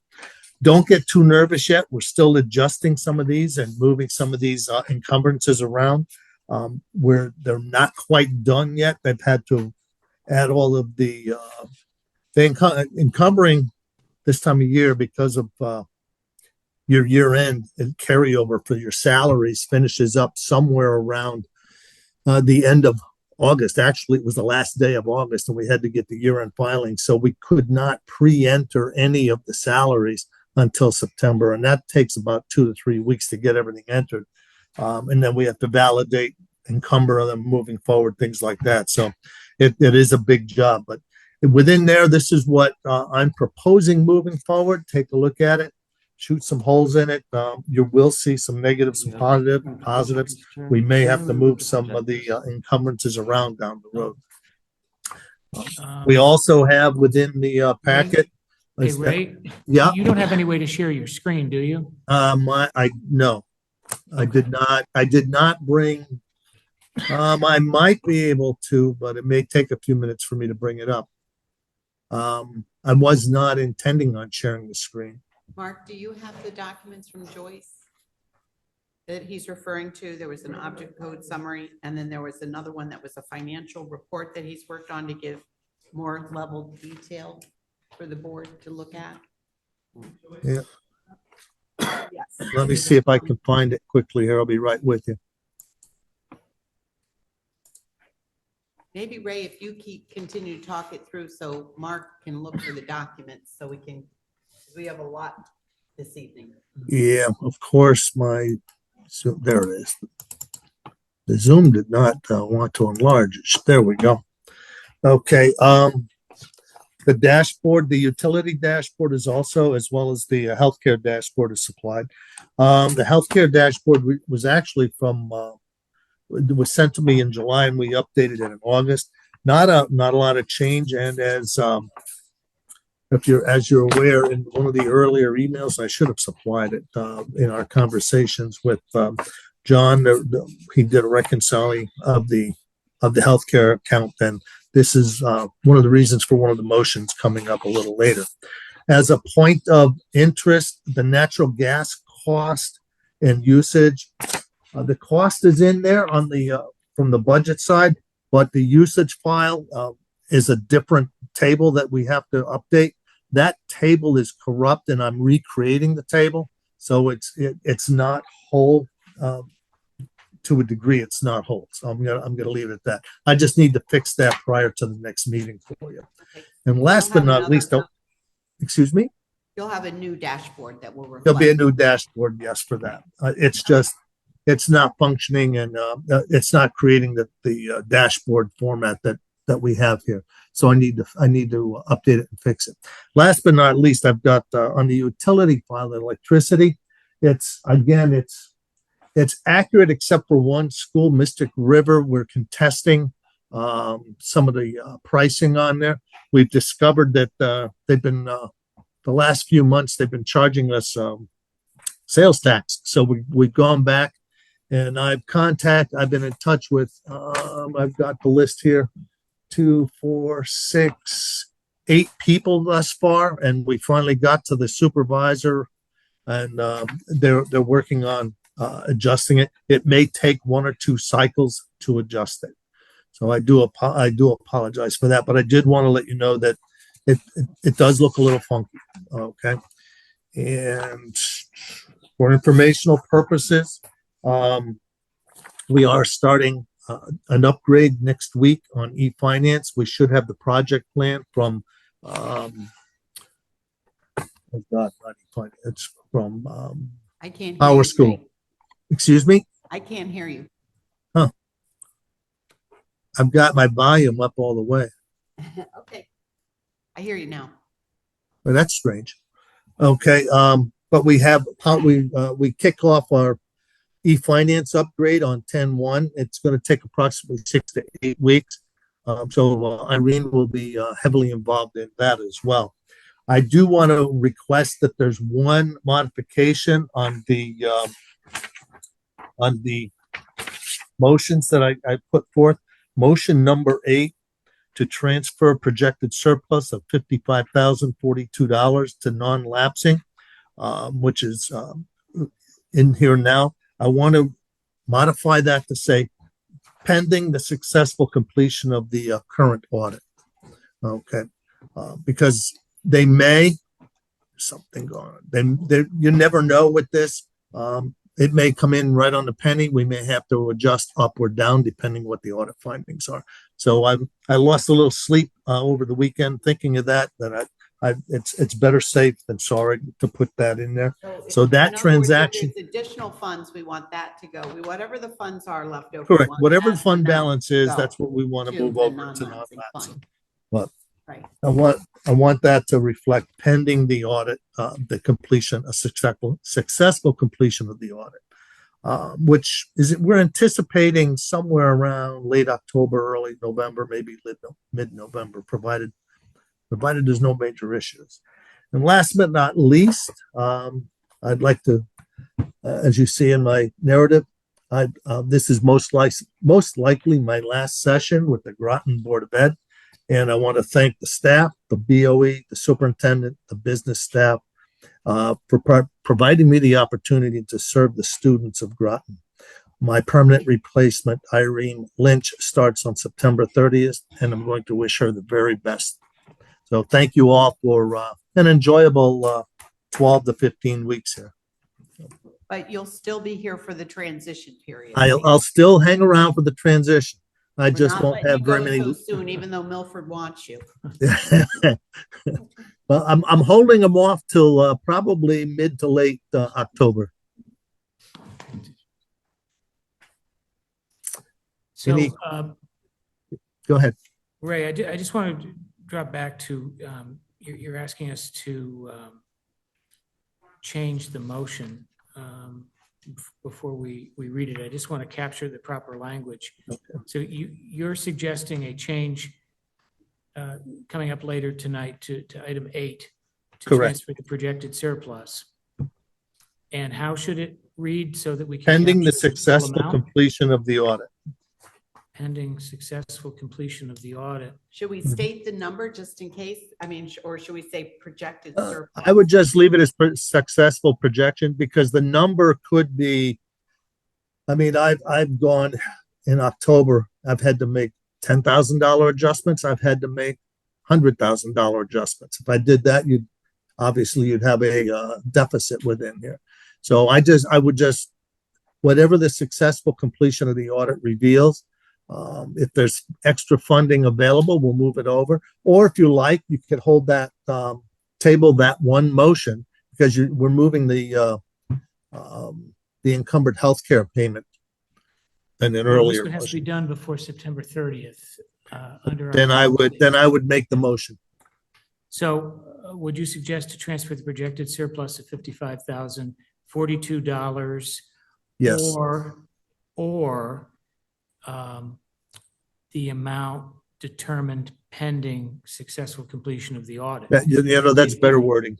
I like that better. Or the amount pending successful completion of the audit.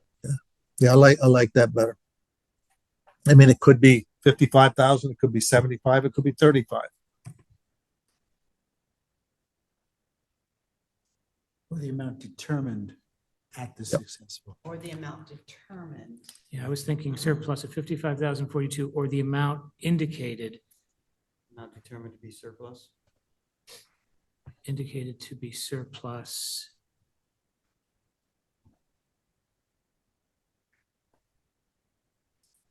Upon the audit completion. Pending successful completion of the audit. Yeah, that sounds good. Okay. Okay. Right. Does anyone have any questions for Ray? Yeah.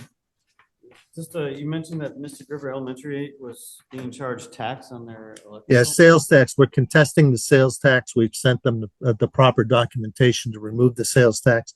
It may take 1 or 2 cycles, but they're reviewing it now. Was that a one-time occurrence or has that been happening for a while? It looks like it happened for 2 months in a row. It looked like July and August.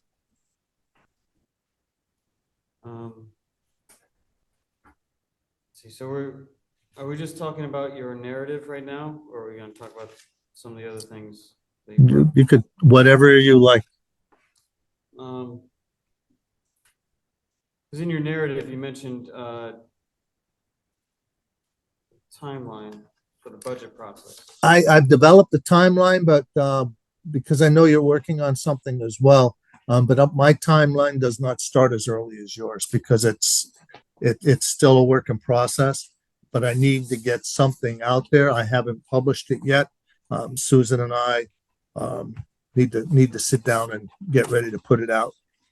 We had talked about bringing it to finance and facilities maybe first to look at, and that way we could have that conversation about what's happening with the ad hoc at the same time. Sure.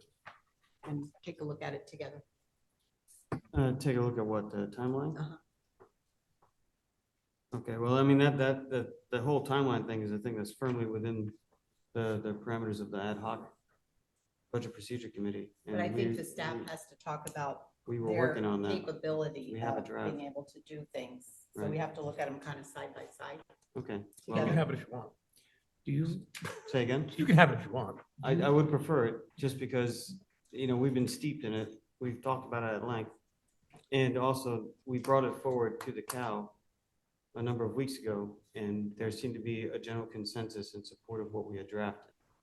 So a few things stood out to me in this draft that are not concurrent with what the draft we had brought forward.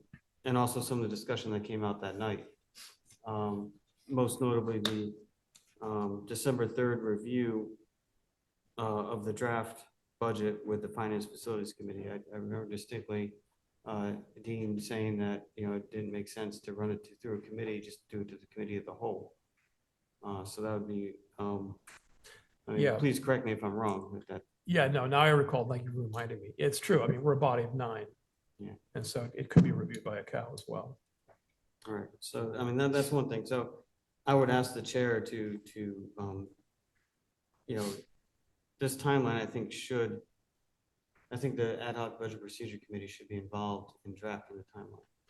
Do you know when you'll have your final report to the board ready for review? Well, as we mentioned, when we brought before, we were, it's looking like we should bring it out in pieces because there's like certain items that are very time sensitive and could be activated now, and others are going to be more time consuming, like the policy revisions.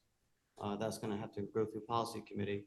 Right. Is what we anticipate is making referrals to the policy committee, which have to be drafted up and sent in. So rather than doing one full cumulative report, and that's what we mentioned that night, was bringing it out in pieces. Well, my recommendation is to get Irene in the seat because she'll be taking this on, and to, kind of get her acclimated, maybe a week after so that we can maybe have a meeting, maybe one of the COWs in October. We could look at it. Yeah, because this is going to be starting very soon.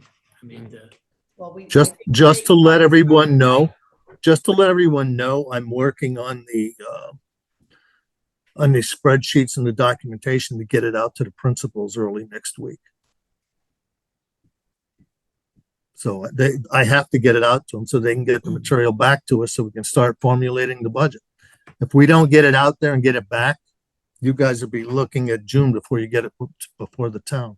Can't do that. Well, then, I think we need to come up with some, at least for the timeline, if that's the most sensitive, this calendar is the most sensitive item right now, then I think we should come up with a solution that would satisfy all. It needs to be workable.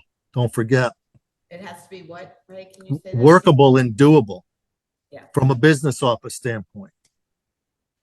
Well, most of what I've made notes on here would not necessarily affect sort of parallels what's already going to happen. It just opens it up to a wider lens as opposed to going through the Finance Facilities Committee with the draft budget. It would come to the whole cow.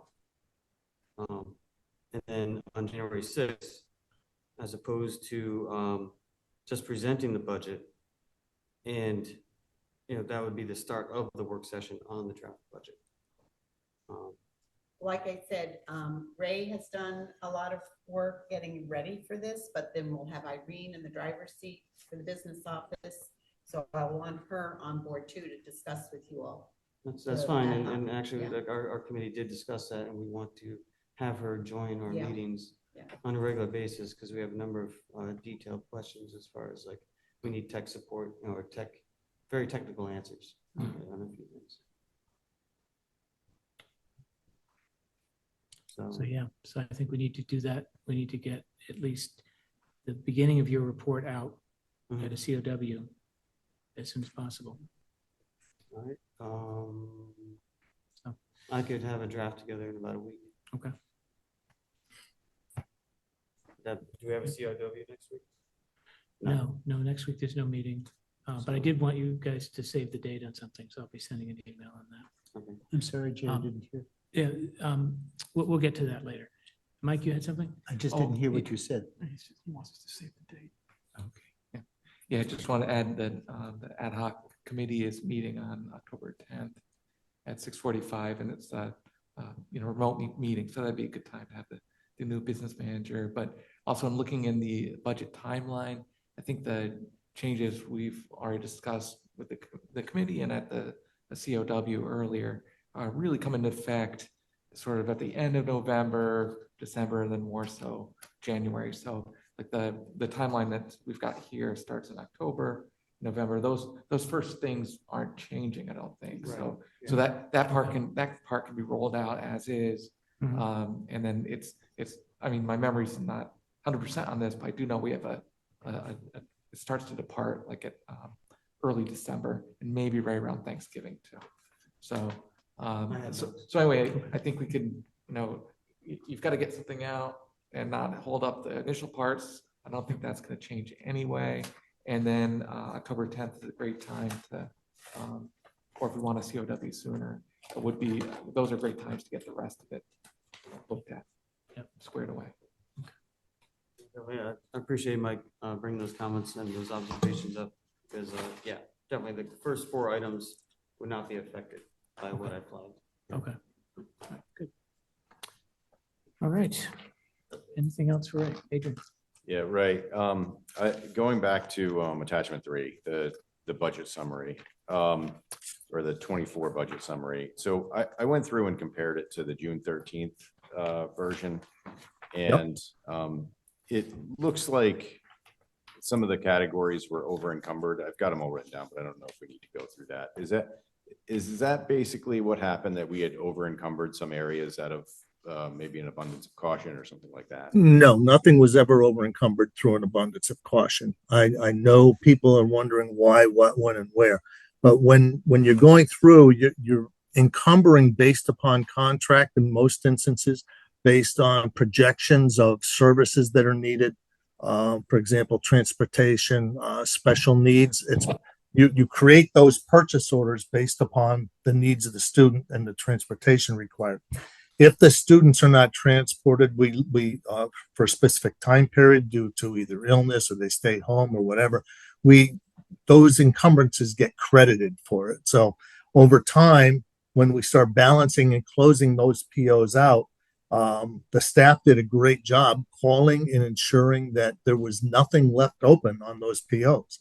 Many times, and you could probably look back in prior years, many times the encumbered number would be $600,000, $800,000, $900,000 because you couldn't get validation from the suppliers or the services that either yes, we don't, you have all of our invoices for last year, or no, you don't. And what we've done is we've sent those specific purchase orders to the vendor saying, okay, we've got services for 5 students on these purchase orders. Are you complete with them? If so, can you send us an email to validate that you're complete so we can zero out the PO and call it complete? In other words, you have no more invoices coming against that PO. That's basically what happens. I mean, I'm oversimplifying it, but there was nothing, to the best of my knowledge, and no business department would ever do this intentionally, is over encumber for a PO. We just don't do it. We do it based on the potential services that a student would need, or transportation, or let's say we purchased XYZ components for something, for a supply. If we didn't get those supplies, then the PO got closed. In other words, if it was back ordered, they were never shipped, the purchase order got closed. So nothing was ever over encumbered. And I would say projections are made a full 18 months ahead. And with, with our transiency, especially including special education, where you might have 800 enroll and 600 leave and then another 400 come, we're constantly in flux, so that it's really hard to really pinpoint those expenditures exactly, right? Oh, definitely. Way ahead of time. And I'm reviewing when the people in the business office have a question in terms of how much should I create the PO for, we're actually quite conservative. We don't shoot for the moon for this. So we try to call it the way it is. We don't. We've got nothing to hide. I mean, it's a public document. Otherwise, we wouldn't be publicizing it. All right. So just sticking with that transportation category, it just looked like the number changed, like what we expected it to be, changed by 468,000 from June to correct. Mm-hmm. There's a big reduction. All right. So that was just our calculation at the time, the difference between those. And what we actually did. And what you actually spent. Now, you may have, I can't guarantee this, you may have eliminated a bus in some of it. I know we've consolidated runs this year. You may have done that in the middle of the year last year. I don't know. I was only here for about 5 or 6 weeks to close at the end of the last fiscal year. So we kicked it into high gear to start closing out some of that stuff. Yeah, no, we definitely appreciate what you did and realize the monumental feat of finishing out the budget, given where we were. So thank you. Very grateful to you, Ray. Yes, Thank you. Thank you, Ray. Well, you guys are you've been pretty good to work with. So Yeah. for the most part, let's leave it at that. All right, Well, solid 3 on a scale of 5. you don't have to mention me by name, Ray. Oh, I've got a Ian. big shovel, Jay. I'm afraid I've got a bit of a parting shot. On the financial report for fiscal year ending 25. Yes, sir. All right, the year-to-date expenses, year-to-date encumbrances and balances should all together add up to the budget figure, right? They should, unless there's something got wacky on the template when I created it. So I just spot checked and that always works out. Yeah. Till I get to the total. And I did it twice. Let's double check here. This is tedious. I'm Let me sorry. pull my little calculator out myself. Because I could have swore I did a validation up, down, left, and right. 26, 236, 915.29. Yeah, the total of the three columns, year-to-date and balances comes to 88,098, 147.50, which is a hair or so over 139. So, like I said, I spot checked and they all add up, but somewhere in here, there's a gremlin. I mean, it could just be an error in the column adding. I'm certainly not gonna Yeah, do that manually. something didn't go right then. Yeah, just a heads up, so. It's not really Well, hard. I had to be honest with you, I thought I had this all figured out until because I did it last month, a very similar program. And I had to add several account codes in here and descriptions and redo my template. I may have screwed it up. I'll redo it again and send it off. Okay. I'll send it off tomorrow. Yeah. That way Just everybody will have the I'm right sure it's supposed to all add up and it does all add up, but there's something wrong with the formula in here somewhere. Yeah. Let's blame it on the formula. That sounds good. Don't blame it on the guy between the seat and the keyboard. Those formulas get you every time. Bill Gates' fault. Sorry about that. I thought I did a validation on it. Any more questions for Ray?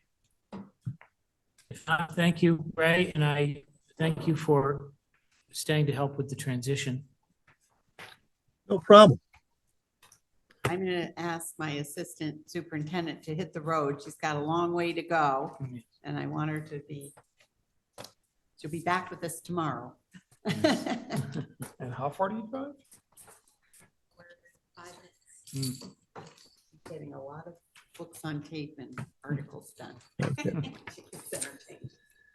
Do you need me to hang on the line or? It's up to you. Well, we're going to do these reports and then we're going to get into these motions. If it's possible for you to stand by, that would be. I can stand by. Just in case anyone has any questions about your motions. Yep. I appreciate it. No problem. And there's All no right, so- report from facilities. Sam got his vacation in finally after a very busy summer. He's in Nova Scotia, so. But certainly he helped me out last week with the transportation situation, so I appreciate that. And we have a facilities meeting coming up soon, so maybe he'll be back for that. All right, so next are committee reports, policy. We meet tomorrow. Okay. Curriculum.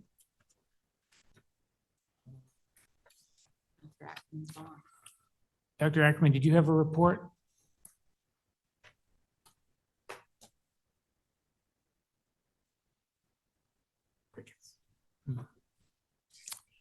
Thank you, Mark. I could not unmute, so I apologize.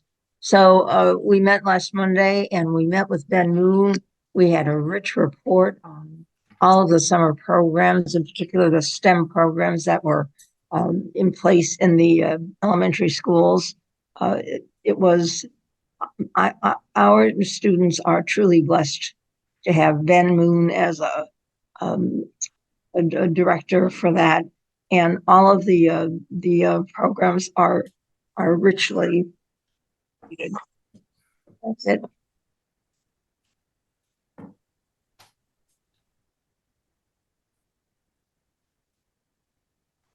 Oh, Are you there? still there? Are you there? I am. Okay. There you are. All right. Yeah, this time I was able to click on that. I've been having problems with my computer all day, so I apologize. All right. Anything else then from curriculum? No. Okay, all right. And let's see, finance facilities didn't meet, we bumped that meeting. Yes, you bumped me. Yes. Ad hoc budget procedure. Thank you. So we are basically ready to start drafting the policy recommendations that we're going to package as referrals to the policy committee. The project that I've already started and will complete shortly. And that can easily expand out into the full report And we're also, as discussed earlier, we are in a position now where we want to invite the new business manager to join us on October 10th at 6:45 via Zoom to discuss, a number of questions on our standing agenda. We've had the same, 6 items on the agenda. What was the date? October 10th? October 10th, 6:45 I'll via probably Zoom. join her too. That'd be so I good. can catch up. Yeah, that's fine. So, yeah, and as far as, well, that's it for the report. And I'll think about how to respond to the timeline thing, I guess. You and I will discuss that at some point. But everything, as Mike identified, everything that was on the timeline, nothing conflicts with the first 4 agenda item, or the first 4 items on that timeline. So, I don't have an issue with anyone proceeding as is with that. I would just want to, reserve the rest of that, being subject to change or whatever, so we can get an official vote on the timeline on the board. Sounds like a plan. Thank you. Thank you. All right. Jen, did you want to speak to the ad hoc naming committee? Yes, so the ad hoc field naming committee met twice. And we had 4 individuals present in regards to the baseball field as well as the large gymnasium under the new business section. We have 2 motions that we would like to move forward with. One naming the baseball field official name to be determined, right? But Edward Ed Harvey Field. And then for the large gymnasium, finally, if approved by the board, getting a name rather than large gymnasium, recommending Michael or Mike Ellis Gymnasium. So as you heard earlier in the meeting, Mike Porter, 35-year teacher, made some comments regarding both Coach Ellis and Coach Harvey, as well as Kurt Vincenti, an alum from 1980, I believe he said. Also speaking highly of both Coach Harvey and Coach Ellis. And as he had mentioned, still 40 years later, I know we're focusing a lot here on years of service. I don't want the board or future, recommendations to believe that tenureship and working in a district is enough to get name recognition in whether it's a field or components of the building. What transcends and why the committee is recommending or looking for your support to get this moved is that both individuals went above and beyond. And I believe it was Kurt who mentioned that it just transcends. It's above and beyond just doing their job, but making an impact on students' lives that they still talk about it, whether it's careers, volunteerism. It was more like developing character during those foundational years. So for those students, and for one individual who retired, I believe it was in, I think, 2003, that's Coach Ellis. And here we are, like 20 years later, still talking about him. He's still, assisting well after his retirement of 20 years. So as we put forth this motion, I would like the board to consider that It's not tenureship, it's the impact, long-lasting impact that both individuals have made to former students, those students who have since either have family members within our school district or have continued to coach as they became coaches themselves, and the skills that they learned during their formative years are now being shared. Dean and Beverly were also part of this committee, so if you would like to mention anything, please do so. Oh, sure. I was going to save it for the motion, but now it's as good a time as any. Oh, yeah, we could do that. I'm sorry, I should have yielded to Bev, but should I just finish, Bev? Yeah, go ahead, Dean, just All right, finish. thanks. I'm sorry. That was very rude of me. Yeah, I actually don't know either of the gentlemen. So it's not as though this is some sort of a fan club. I came at this thing from a neutral point of view. And, I listened to what people had to say about these men. And it's my opinion that, naming facilities after people, you can overdo it. But to some extent, the district needs, the schools need some life. And by naming the ball field after an actual coach, a well-known coach, maybe the best-known coach, is appropriate. And likewise with the gymnasium, frankly, any other facility, because Coach Ellis seems to have gotten around. But the gym seems like it needed a name.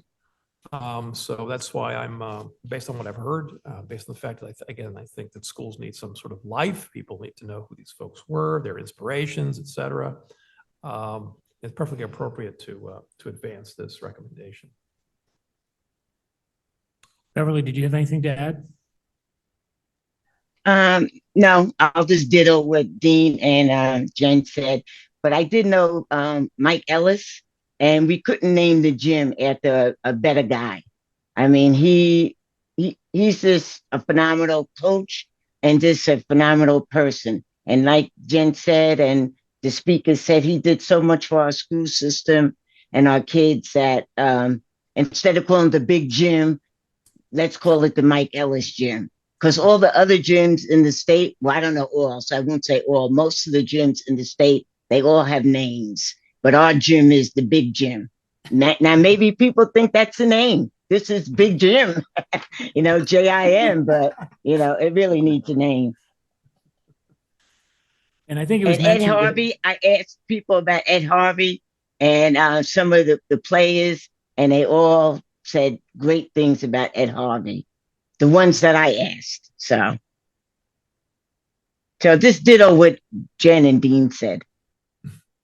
And I just wanted to mention that Mike Ellis was a teacher, a coach, and athletic director, and my understanding was instrumental in getting the big gym in the building plan when that was built, if I'm understanding it correctly. So hence the reason that they requested, and this had the support, by the way, of staff, including the current athletic director. Who's at a game right now? Yeah, Mark Romano, who wanted to be here, but is at a game. All right. So next, did you want to give your report on Learn, Beverly? Okay. I attended the Learn Board of Directors meeting on September the 12th. Learn's Associate Executive Director, Dr. Ryan Dolan, gave a presentation on building out the future of Learn's family of magnet schools, as well as continuing Learn's strategic mission of unification. He spoke about Learn's partnerships and programs. Dr. Donlin, offered enrollment review of the Friendship School, Regional Multicultural Magnet School, Marine Science Magnet School, and Three Rivers Middle College. He spoke about the lottery process and the applicants versus available slots. The executive director, Kate Erickson, she discussed hiring, the administrative retreat, the 2024 convocation, new partner, learners now partnering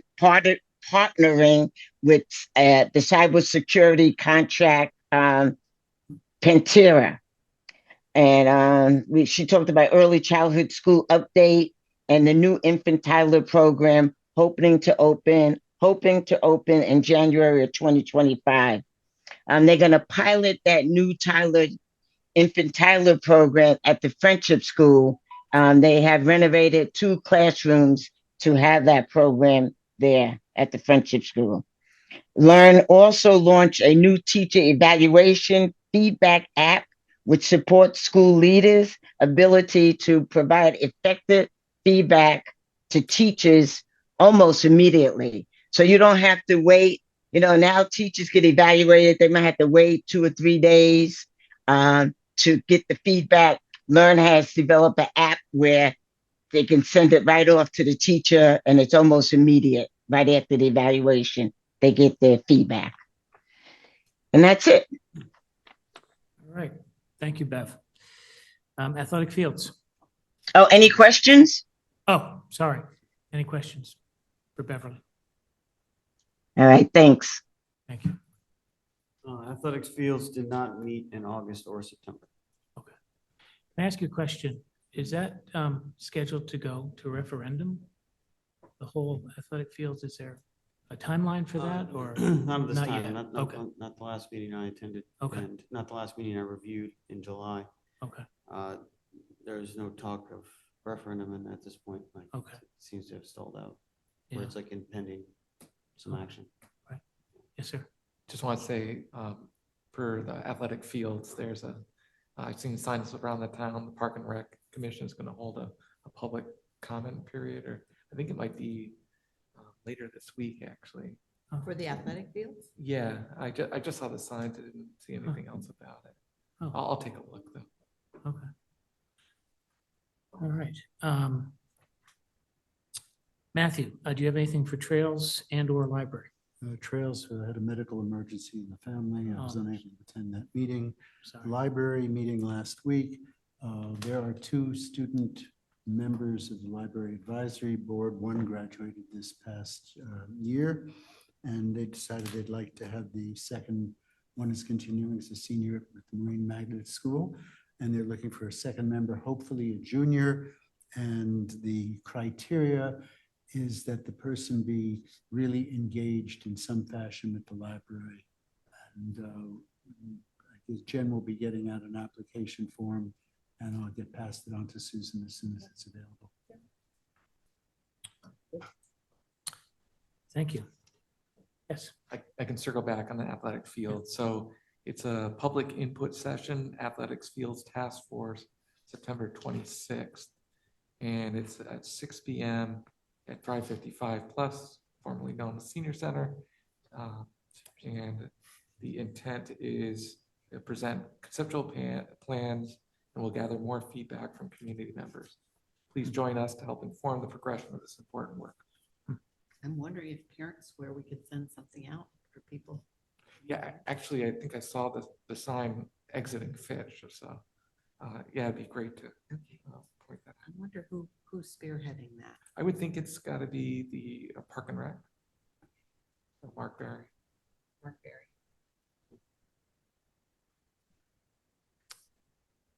You know how the parents like parents wear. All right. The next item is the consent agenda. All matters listed under the consent agenda are considered to be routine and will be enacted by one motion. Points of clarification will be allowed. So I will entertain a motion to accept the consent agenda. Do I hear first? So moved. Dean, second. Second, Beverly. Beverly, second. Any clarifications? I only had one. Yep. Okay. On the August 26th regular meeting minutes, Yes. under the superintendent and administration reports section, number 2, operational review. The last sentence, the board held extensive discussions of the status of the audit, including discussions of possible method of how to proceed. I think that should just be plural, methods. Okay. There are multiple methods discussed roughly than that. Okay. So all in favor of the consent agenda, please indicate by saying aye. Aye. Aye. Any opposed? Any abstentions? I'm going to abstain because I was absent for 2 of the meetings. Okay. All right, so that passes. And we'd like to thank Liberty Bank, who has donated school supplies to be used by Groton Public Schools. All right, so now we're on to new business. Can I ask the chair for a recess briefly? Sure. Okay. Without objection, we'll recess for 5 minutes? Okay.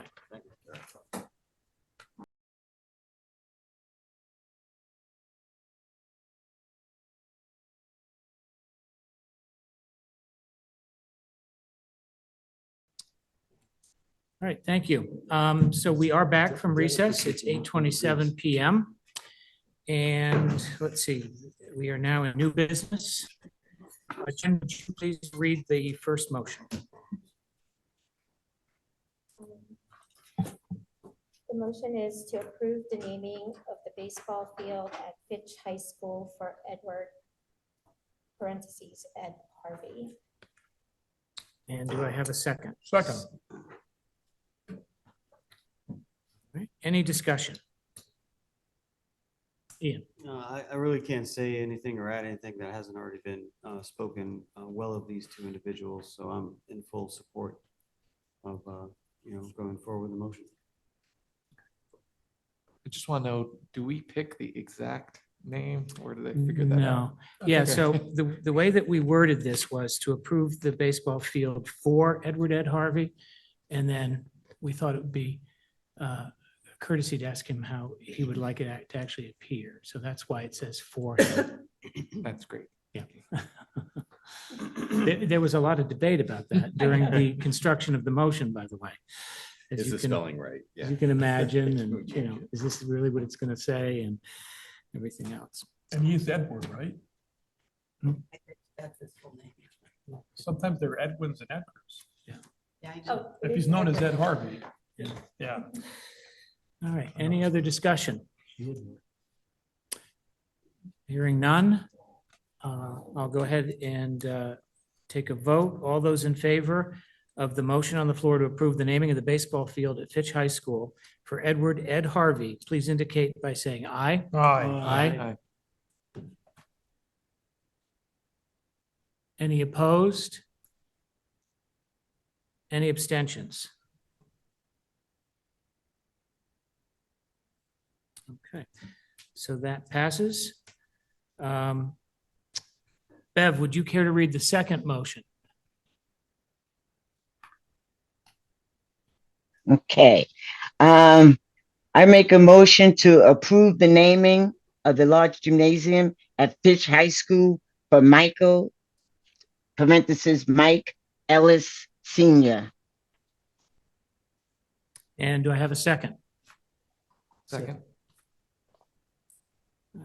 I heard Mike first. Any discussion on naming the gym from Mike Ellis? Just a quick point. I know he's well known as a football coach, but in listening to your meetings and the testimonial, it's quite clear that his impact is as great as it is for football, went well beyond that. I certainly understand how much time an athletic director spends in times at the gymnasium and planning things too. And he was foundational in helping build it. So it's wonderful to see. Secondly, just this is very general. I know we have 2 different procedures for naming parts of facilities versus naming a school. And the naming a school, we engage more people in like soliciting input, just making sure we're crossing T's, dotting I's, considering all viewpoints. And I'd like to see someday our policy just have that same process for naming the facilities too. It seems like it streamlined things. I don't have any problems how this progressed. These are 2 very deserving individuals. Strike that. Very deserving individuals. But I just in the future, I think it'd be helpful to get that formalized stakeholder outreach involved in our decision. And you are correct. So the history is that the naming of a building actually requires an advisory committee, including members of the public, as well as other interested stakeholders.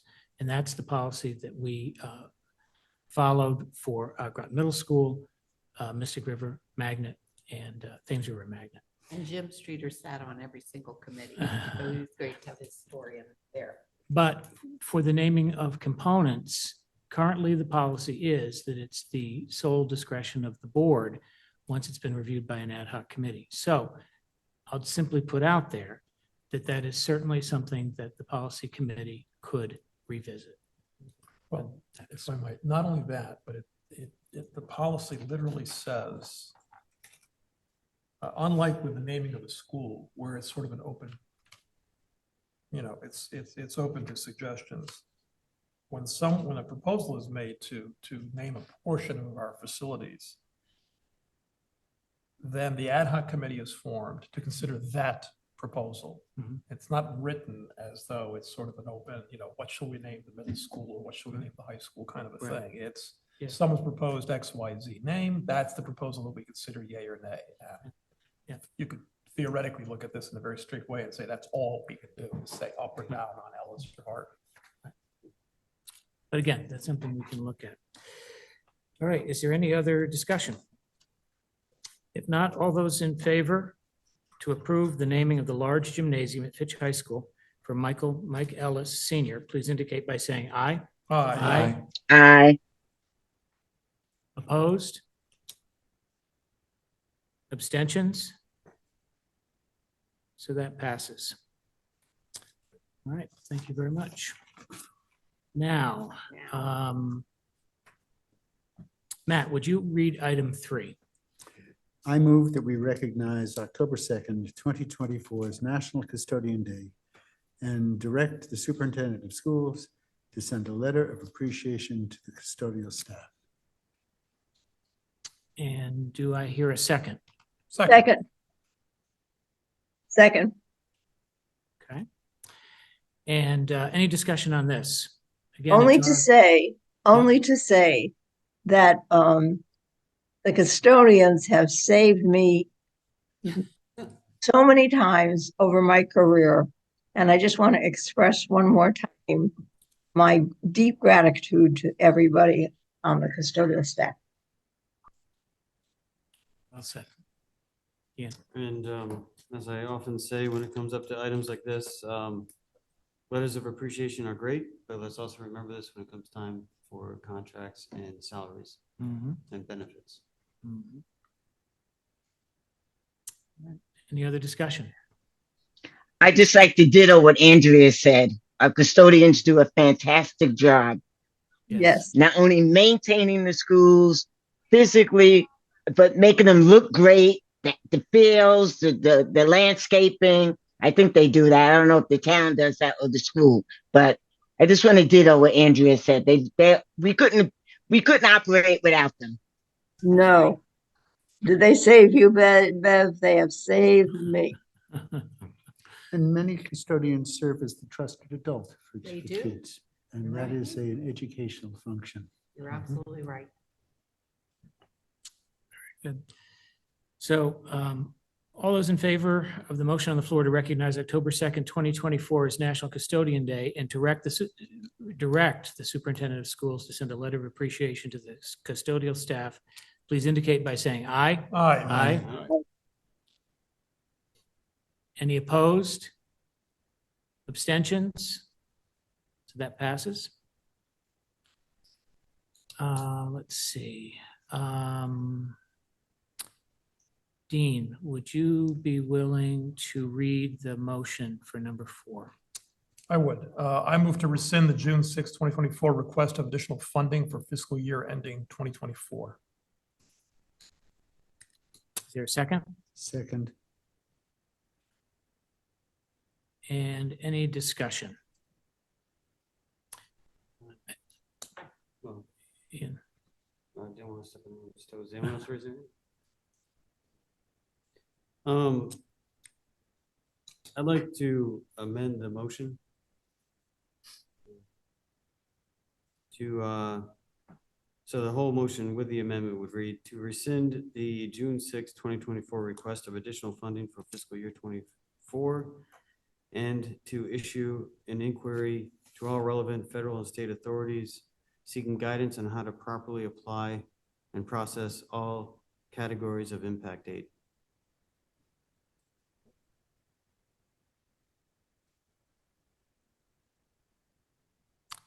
Second.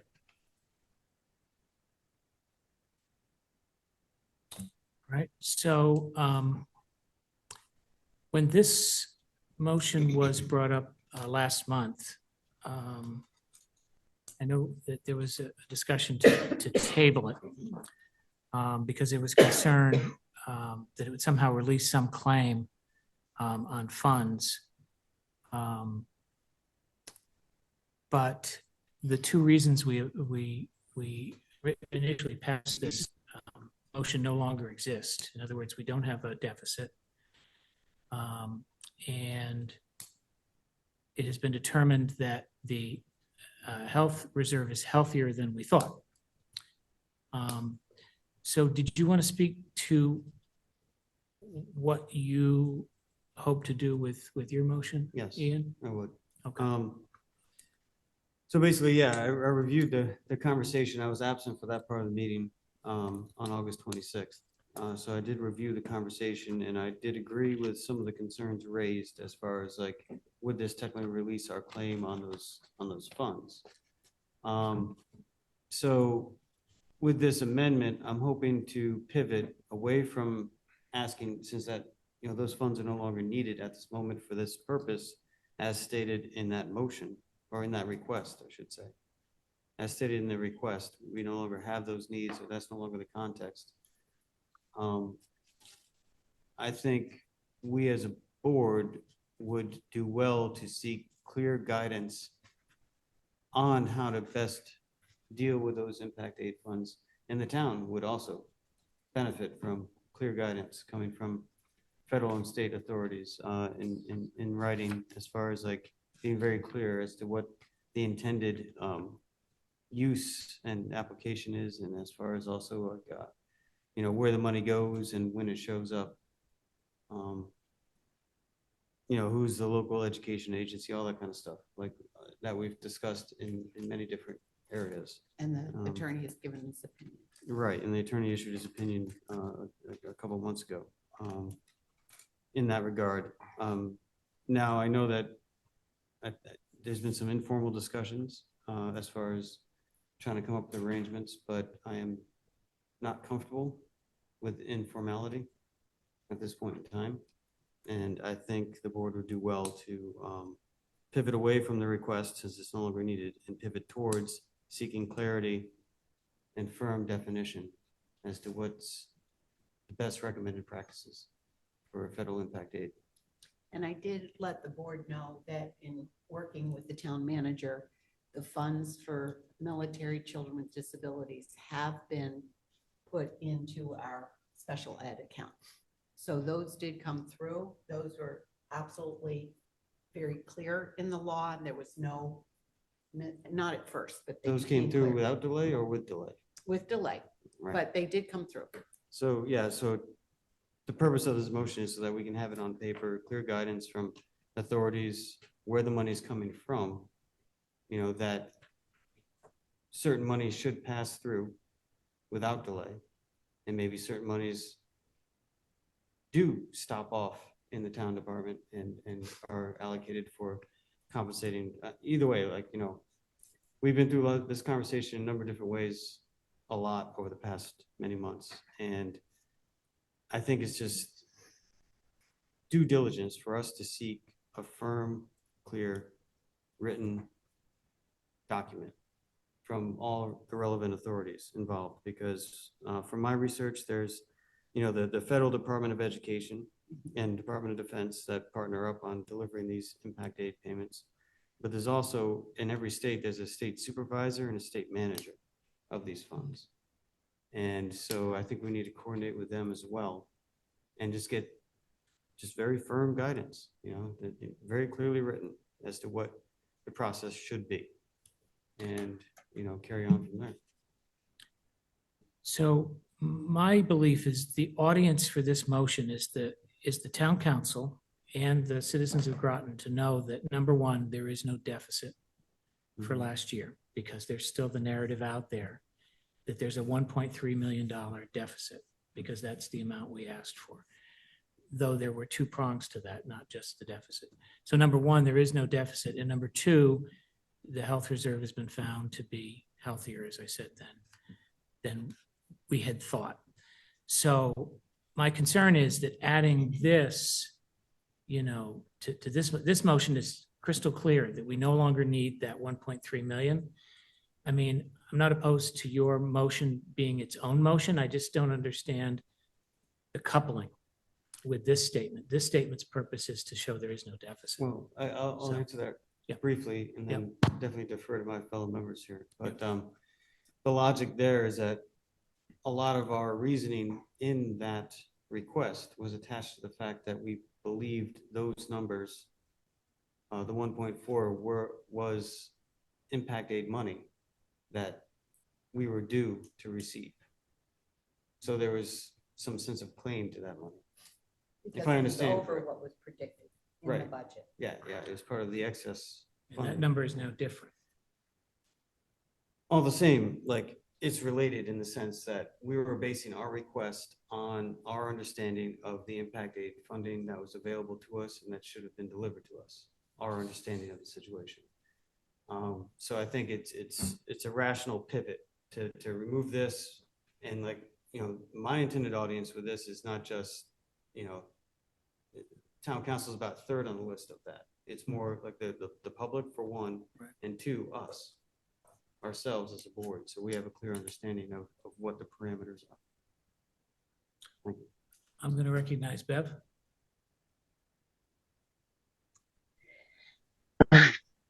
Thank you, Jay. Even though I agree with your amendment, Ian, I agree with Jay more that I don't want to couple the two together. If you would like, I could support your amendment. I could support your motion if you would separate them and we do this one by itself, and then you can have a motion about the impact aid money. But I agree with Jay. I don't want to intermingle them. This motion was because we asked for money because we thought we were in deficit, not so much about impact aid. So, I mean, I would really support you if you did a separate motion. Thank you. Yeah, I'm in line with that one. I'm with you if it was an independent motion. I thought there was some confusion. I think we were concerned that there would be some confusion if we said, oh, no, in a nutshell, we don't need the money anymore. Well, does that mean if we're walking away from the request, does that mean we're giving up on our claim to the excess from the other source? Well, no.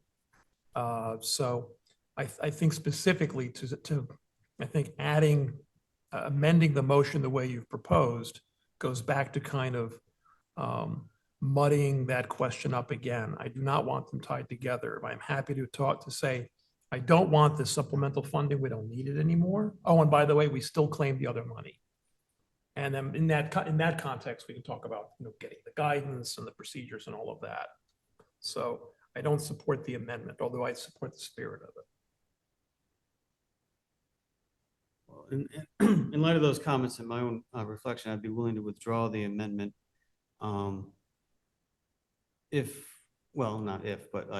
But I would like the opportunity to make another motion when appropriate during this meeting to suspend the rules, to add an agenda item where we could discuss that amendment as an independent motion. Yeah, I think we get 2/3 approval to add that as an item. Right, so cross that bridge. Okay, so that being the case, I will withdraw my motion. And you would second. Okay, thank you. Is there any other discussion on the motion on the floor? Yeah. Mike. I generally don't vote to suspend the rules unless it's urgent. But I do have a comment on the original motion, more of a question really. I know the town council discussed our original request at COW meeting, but I don't know that they ever discussed it or voted upon it at a special meeting or a regular meeting. I think they didn't. I just wanted to check if that was the case. They never voted it up or down at a special meeting. No. Okay. So that's since June 6th, right? Okay, thank you. I was just gonna mention that they were coupled together when we made this motion and approved it. And I believe our number was, we thought we were about 800,000 or something like that, that we were gonna run over budget. And then the rest was gonna be used for the health count. So to me, this motion was two parts to it, and it was really written to be in line with the excess revenue. So I am fine approving this as long as we can kind of discuss the excess rev. Well, I shouldn't say it. I won't make it a condition because obviously, but I had written an amendment that was in the same spirit as Ian. So I appreciate his thought with it. And I will support it with, with that one. Any other discussion? All right, so the motion on the floor, all in favor of the motion to rescind the June 6, 2024 request of additional funding for fiscal year 24, please indicate by saying aye. Aye. Aye. Any opposed? Any abstentions? Who seconded? That was Matt. Okay. All right. Adrian, would you care to read the motion for item 5? Yeah, I'd like to make a motion to earmark $653,000 from the healthcare reserve to OPEB, which would leave $2 million in the healthcare reserve. Do I have a second? Second. Second by Mike. And again, this actually was advice based on that we are on pay-as-you-go for OPEB, and this is the amount that's required to stay current with our OPEB account. And given the town's review of the insurance reserve, it was discovered there were additional funds beyond what Right. And we had originally the projected. town manager did work with us and gave us an email, advising that this would be a good idea. Do we have documentation as far as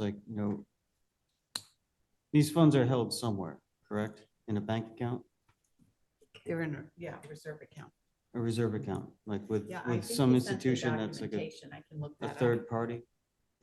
Right, is it actually holding the money? The monies exist in an account somewhere? Yeah. Or are these where are the monies? Yeah, Ray, is there anything you can add there? I know that the operating accounts are held at Citizens Bank. Do you have any idea where these funds reside? These funds, I honestly don't know which bank holds them. Most likely Citizen Bank, but I'm not sure, to be honest with you. We could get that information relatively quickly though from John. Given all the back and forth with the numbers and are we dipping into this? Are we not dipping into that? I'm not really comfortable moving forward with anything without having some sort of backup documentation, some sort of supporting documentation from bank statements, right? So, Well, OPEB is a calculation of our, help me with this, Ray, the retiree healthcare. Yeah. Basically. It's our obligation annually, right? Yep. Contribute to it. So is it going into an investment account? I don't. Or is it a bank account? I would think it'd be invested. I'm honestly a little flabbergasted. We don't know. I honestly don't know where the town puts it. Yeah, I think you're right, Ray. I think the town holds it and it's sort of Yeah, like a it's not credit our to account. us. Yeah. You know, The town holds all revenue. We have nothing to do with revenue. But if we're depending on the, I mean, it's not about, I guess, I get my statements every month, from various things. And, so we're putting money towards this as our obligation. What documentation do we get back stating the overall status of our account?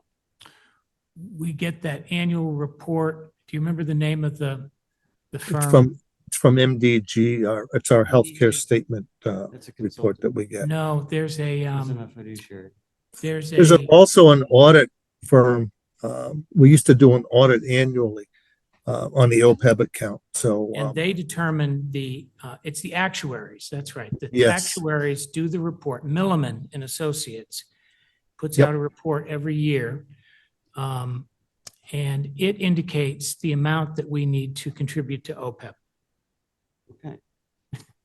But that doesn't, And so that this, doesn't really show me this is, what's in the account. yeah, it is a number that is directed by the actuaries. And the determination is that in order to make the actuarially determined payment, that this $653,000 is due. Okay. they are an audit firm that reports directly to CLA. So who's got the money though? We don't have the money. The town holds the money. Right. As Well, they do where's with the the town put insurance money? reserve. Yeah.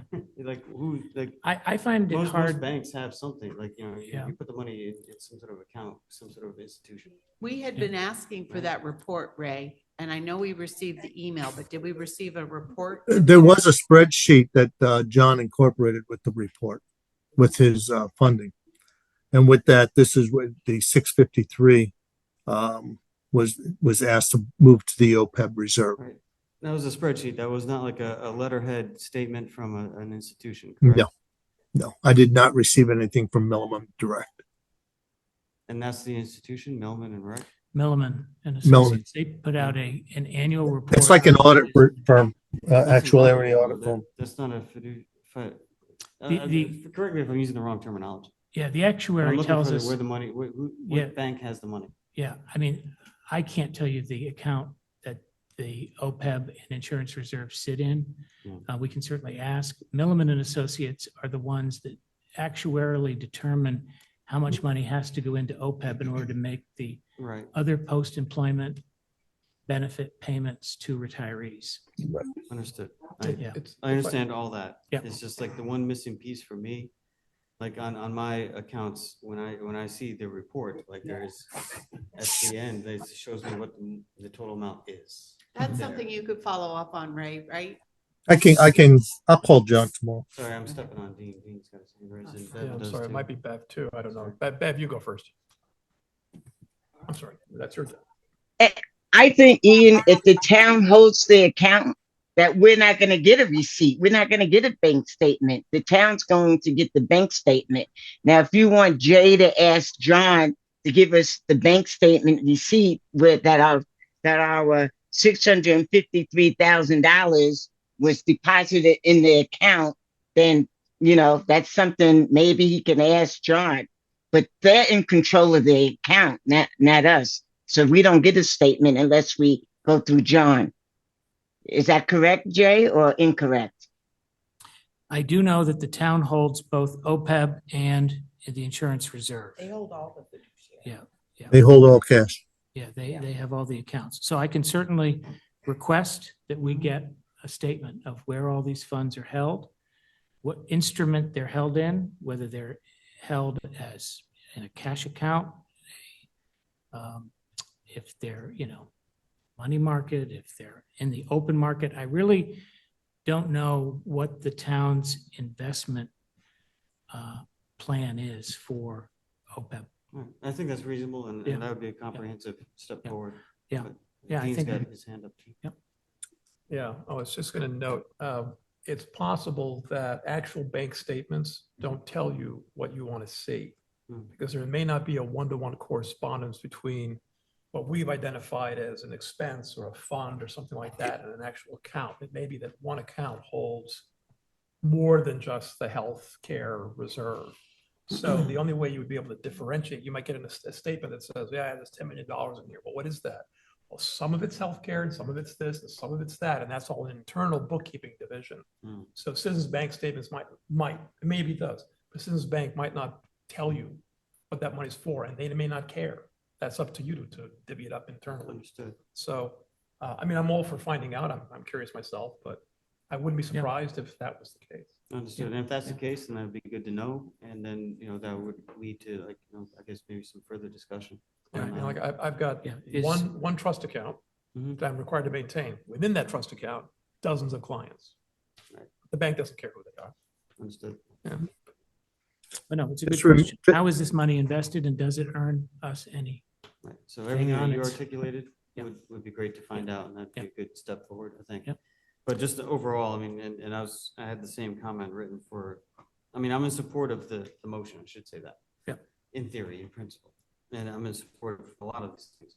But moving forward, I think when we're talking about money and the health insurance reserve, I mean, with OPEB and health insurance, those two are huge accounts, and they can be incredibly impactful, either as like money that we have to put in or money that maybe we're going to hold for a year. And I know there's been a lot of back and forth on that recently and also over the years, like there's been some strategies to put in and some strategies to not put in. And so I think just like having some understanding of, what is the vessel that we're putting into or not putting into, and how is it managed? If it's internal bookkeeping, then, like I said, that could lead to another discussion, but, knowing where we are, all the things you just articulated, Jay, would be a good start. One more thing to throw in, Ian, is that there may very well be restrictions on a type of investment that one could have. Maybe it's allowed to have a 30-day federal treasury note, but it certainly wouldn't be okay for me to buy Tesla. Right. So we'll definitely get that information. All right. Any other discussion on the OPEB? Hey, Jay, I Yes. just wanted to interject one thing. You may want to have MDG come in, our healthcare people, and they'd be able to just give a special meeting, some night or a CAL meeting. Just have them explain to you how everything works. Right. But be sure to bring the documentation. Right. Whatever they're going to tell me, I want to see supporting documents. Yeah, we did discuss that last year during the budget process and decided that there wasn't time, but if we get ahead of it. Okay. We used to This get year. nice reports years ago. This would be like this year. Haven't gotten one recently. Well, we did get this reconciliation, We did get which this, brought, yes. yeah. And so, I would like to see those on a regular basis now. So, all right. So any other discussion on the motion? Hearing none, the motion to earmark $653,000 from healthcare reserve to OPEB, which would leave $2 million in the healthcare reserve. All those in favor, please indicate by saying aye. Aye. Aye. Aye. Any opposed? Oh. I'm sorry? Was that opposed? No, that was me grunting because my knee is hurting. Oh, I'm sorry. All right. Any, Let me tell you. any abstentions? I'll abstain for previous stated reasons. Thomas abstains. Okay. All right. Ian, would you care to read the motion for number 6? Number 6, motion to set up and create an account for non-lapsing transactions. I move that, I move that we set up and create an account for non-lapsing transactions. Second. Seconded by Dean. And again, Ray was explaining to me, we've already set up the non-lapsing account, but this allows him to actually set up an account number with the town. This gets along to this, there being a big fund, but where does the different funds go to? So this allows Ray to now reach out to the business office, the finance office at the town to create the account number in which these funds. And that's been done, right, Ray? John gave us their correlating account, and we were in the process of setting our correlating account today. Okay. So this now allows you to complete that process. Correct. But he wanted the But board. actually, I take that back. We were waiting till you approve it first. Yeah. To be honest. Yeah. with you. So the preliminary work's been done as far as Yes, like, you getting know, ready. contacting the bank and saying that this is gonna happen and This does not go to a bank. activate. So, sorry, I'm just gonna jump in with my questions real quick. Mhm. This is gonna be, separate account? My from, understanding like, is the it's a general fund? general ledger account number. It is not my general ledger account. It's No, I'm separate saying from at the the general town. ledger. At the town, it's a ledger It account. might, at the town, yes, but when it comes to the Board of Ed, it's a totally separate account Right. Okay, so. because it's not an approved budget item within your general ledger. I can't handle it that way unless we go before the town to increase her budget. But the town has created an account Correct. to which, when we make the rest of these motions, the money can flow. Correct. Now, is this an account that we will get the statements for? My understanding is, Ray, can you? We can show you the debits and credits on a monthly basis of items moving in and out of these accounts once we move them in. There's going to be several accounts structured, as you can see here. One, we're going to move money in and out of the DOD fund to cover some of these expenses, and the other will be from the non-lapsing fund. So is this all internal bookkeeping or is this external through the institution? My understanding, they're setting up an account structure at the finance department. This doesn't open an account with a bank. Okay, so This is it's all internal bookkeeping. This is all internal bookkeeping. And they have an account number within their structures to put this, and it'll probably then appear in those budget That books. way we have a one-to-one correlation between our account and their account. This way we can reconcile at worst case scenario quarterly. The goal is to, once we get it straightened out and get moving with it, the goal is to do a monthly reconciliation. I would be in favor of a monthly reconciliation. All right, so that answers one of the other questions I had. So I'm all set. Thank you. All right, any other? So this is kind of like the details. We've created the concept of a non-lapsing fund, and now this actually creates an account with the town so that our next motions. Board of Ed. Yeah, our next motions can now fund the account. Well, I definitely just want to take a moment and I promised Dean I'd only do this once. Yeah.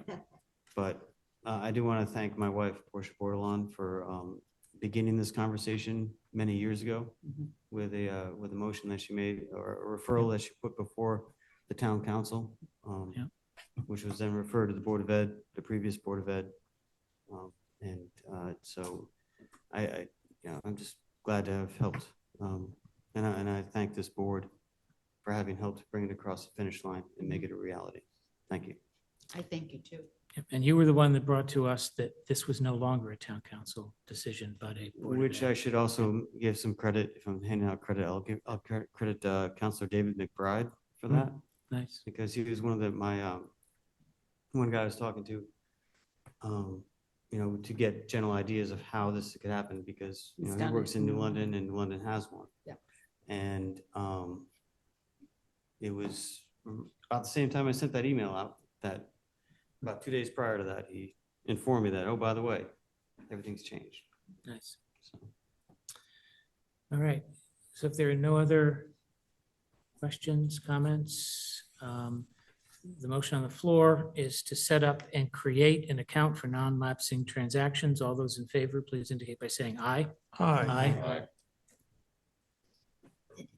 Any opposed? Abstentions? That passes. All right, Mike, would you care to read the motion for item number 7? Yes. I move that we utilize the FY '24 encumbered healthcare payment of $372,098 and transfer to a non-lapsing account. Do I hear a second? I'll second that.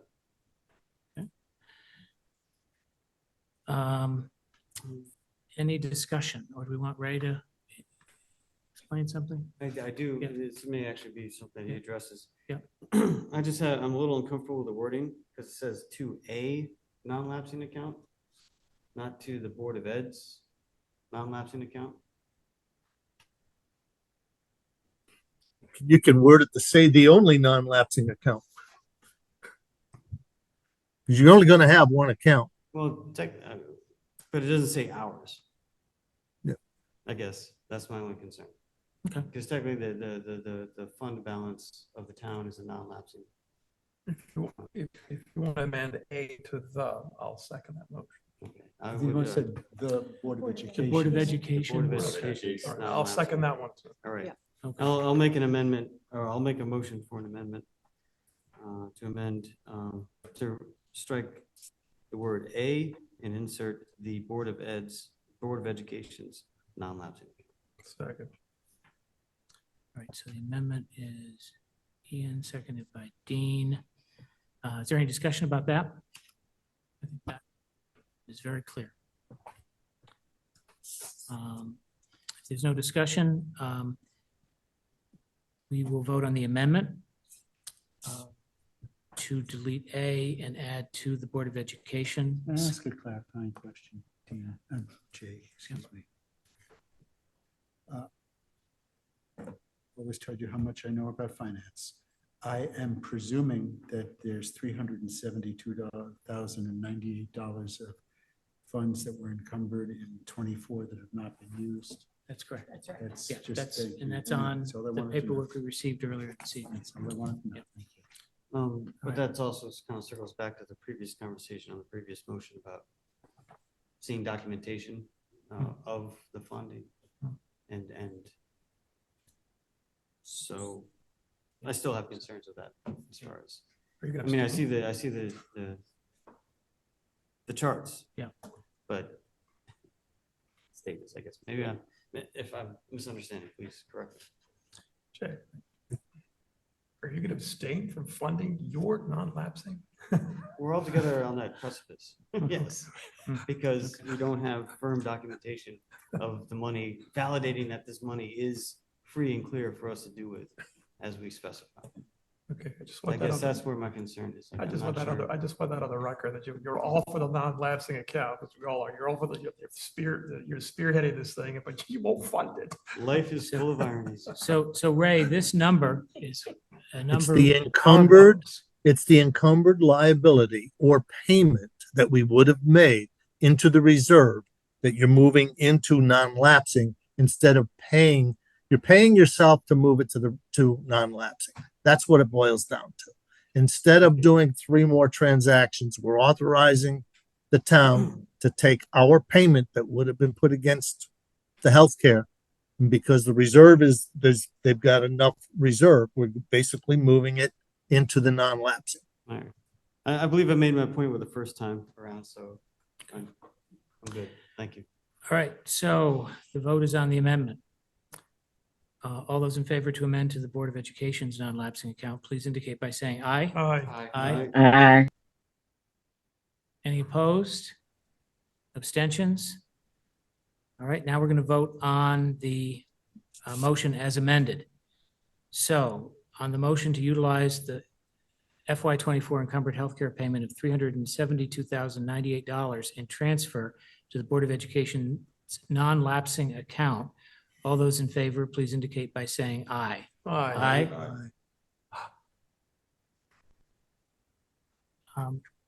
Andrea, did you vote? I always vote. Okay, I'm sorry, I didn't hear you. Any opposed? Any abstentions? So that passes. With permission, I'm going to read the next one just because we edited this earlier, though everybody keep their ears open. I move to transfer the projected surplus of $55,042 to the Board of Education's non-lapsing account. Oh, I already messed it up. Let me start again. I move to transfer the projected surplus of $55,042 or the amount determined upon completion of the current audit to the Board of Education's non-lapsing account. So I'll entertain that motion. Anybody want to move it? So move. Ian's first. Second, Beverly. Second, Beverly. Okay. Any discussion? Jay. Yes. So when we show, as we usually do, when we show money left over, is it really money left over, or is it just that we will not have to ask the town for that $55,000? Is that actual cash kicking around? Or does the town Without simply the- not make that last appropriation? If there weren't a non-lapsing account, this amount, assuming it stayed the same Right. through the audit process, would flow back to the town at the We go to end the of general year. fund and surplus account. Okay, so what would happen is the town would have to make its full appropriation per our fiscal year ending 24 budget. Correct. That would balance your full Including appropriation. this little amount here, which we have not had cause to spend. That will go to Correct. non-lapsing, and everyone's kosher with that, right? Okay. I mean, I'm fine with it. Most districts that have a non-lapsing account, well, this is the first district I've ever been involved with that does not have a non-lapsing account or didn't have. Anytime that's left over, like last year, I had about 150,000 left over. We actually split it with the town because they needed to put some more money in their reserve for road repair. So we were kind enough to split it. We put 75 in our non-lapsing account, and they took, and we shared the surplus.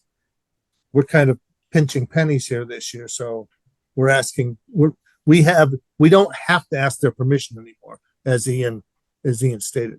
We can just Okay. say we want to take the full amount now. Yeah, I just wanted to avoid a situation where we said, hey, well, we're putting the 55 into our account, but really what happens is the town says, wait a minute, there's just 55,000 you're not going to get because you don't need it. Yeah. We're not going to give it to you so Sadly, you can pad out your sadly, this non-lapsing is the account. first year in many, many, many years that there was anything left over at the end of the year. So, Well, yeah, I mean, we always had a little something left over, yeah. nothing to write home about, Yeah. but. All right, thank you. So, any other discussion on the motion on the floor? Well, actually, just to address Dean's concern, Hmm.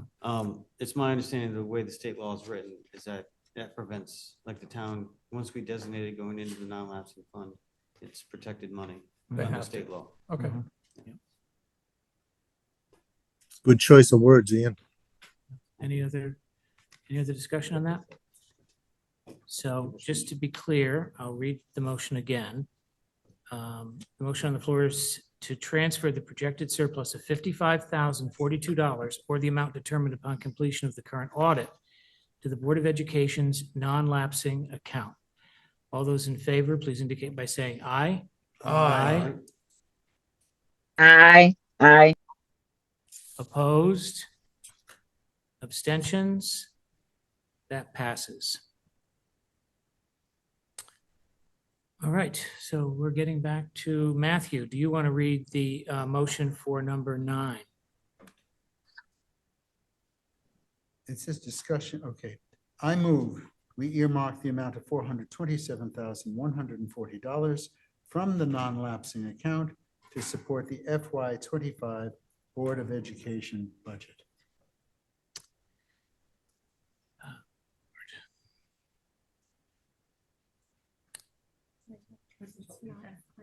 No, this isn't going to work. Well, can we second it? Second for Yeah, discussion. why don't we it, second? and then Okay, we so can we talk got about amending Matthew. it so it works. Matthew and then Adrian. So I really think we need to insert the same language we did for the surplus, because we can't categorically say it's gonna be 427, 140. I withdraw my motion if my second withdraws his motion, and then we can start again fresh. Does anybody be upset if I just restated the motion or? So Ray, it sounds like we're gonna have to do like we did before, or the amount determined per the audit. Yeah, we could do that. You're gonna get at least 372 plus whatever's left. Right.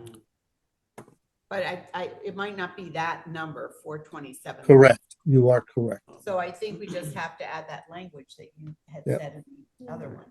427 or The amount determined by completion of the current audit. Yeah. Correct.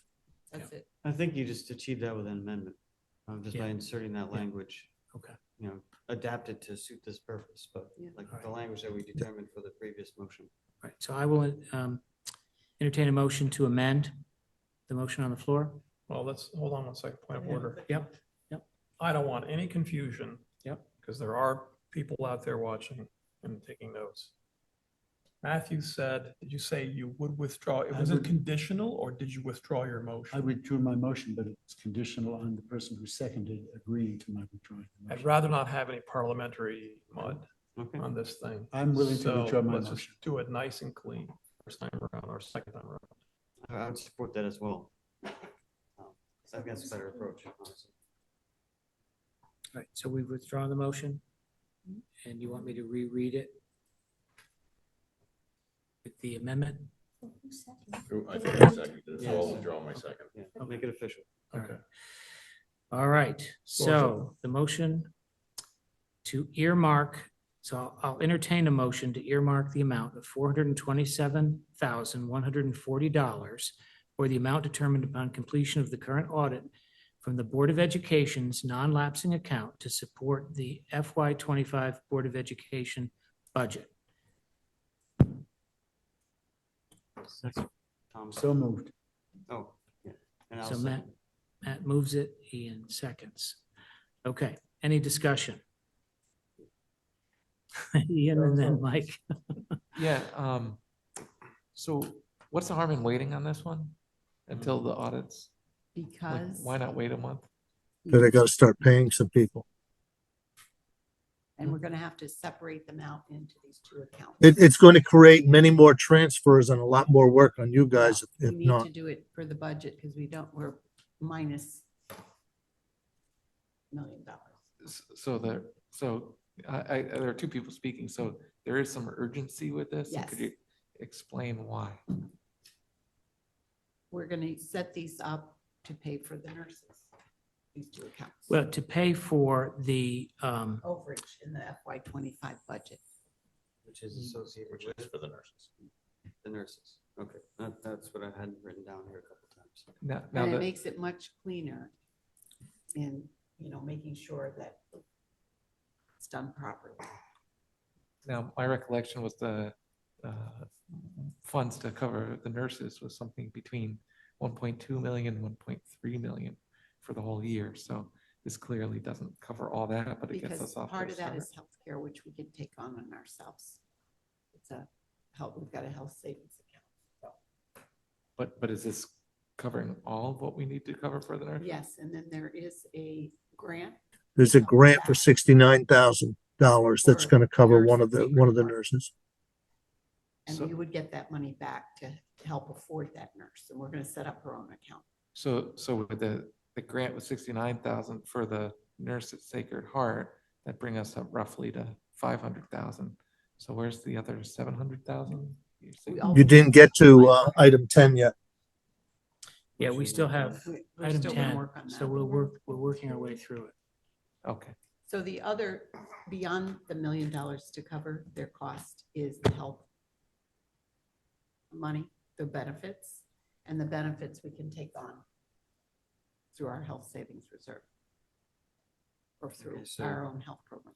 So, Didn't VNA pick up the cost over the summer? They did. They took over, I think maybe even a couple extra months. So, yeah. I don't want to step on anyone, but, so yeah, just looking ahead, on motion number 10 identifies an amount of $883.47. That's the other account for That's- DOD, That's a DOD impact. and that's date. already set up, that account, Right.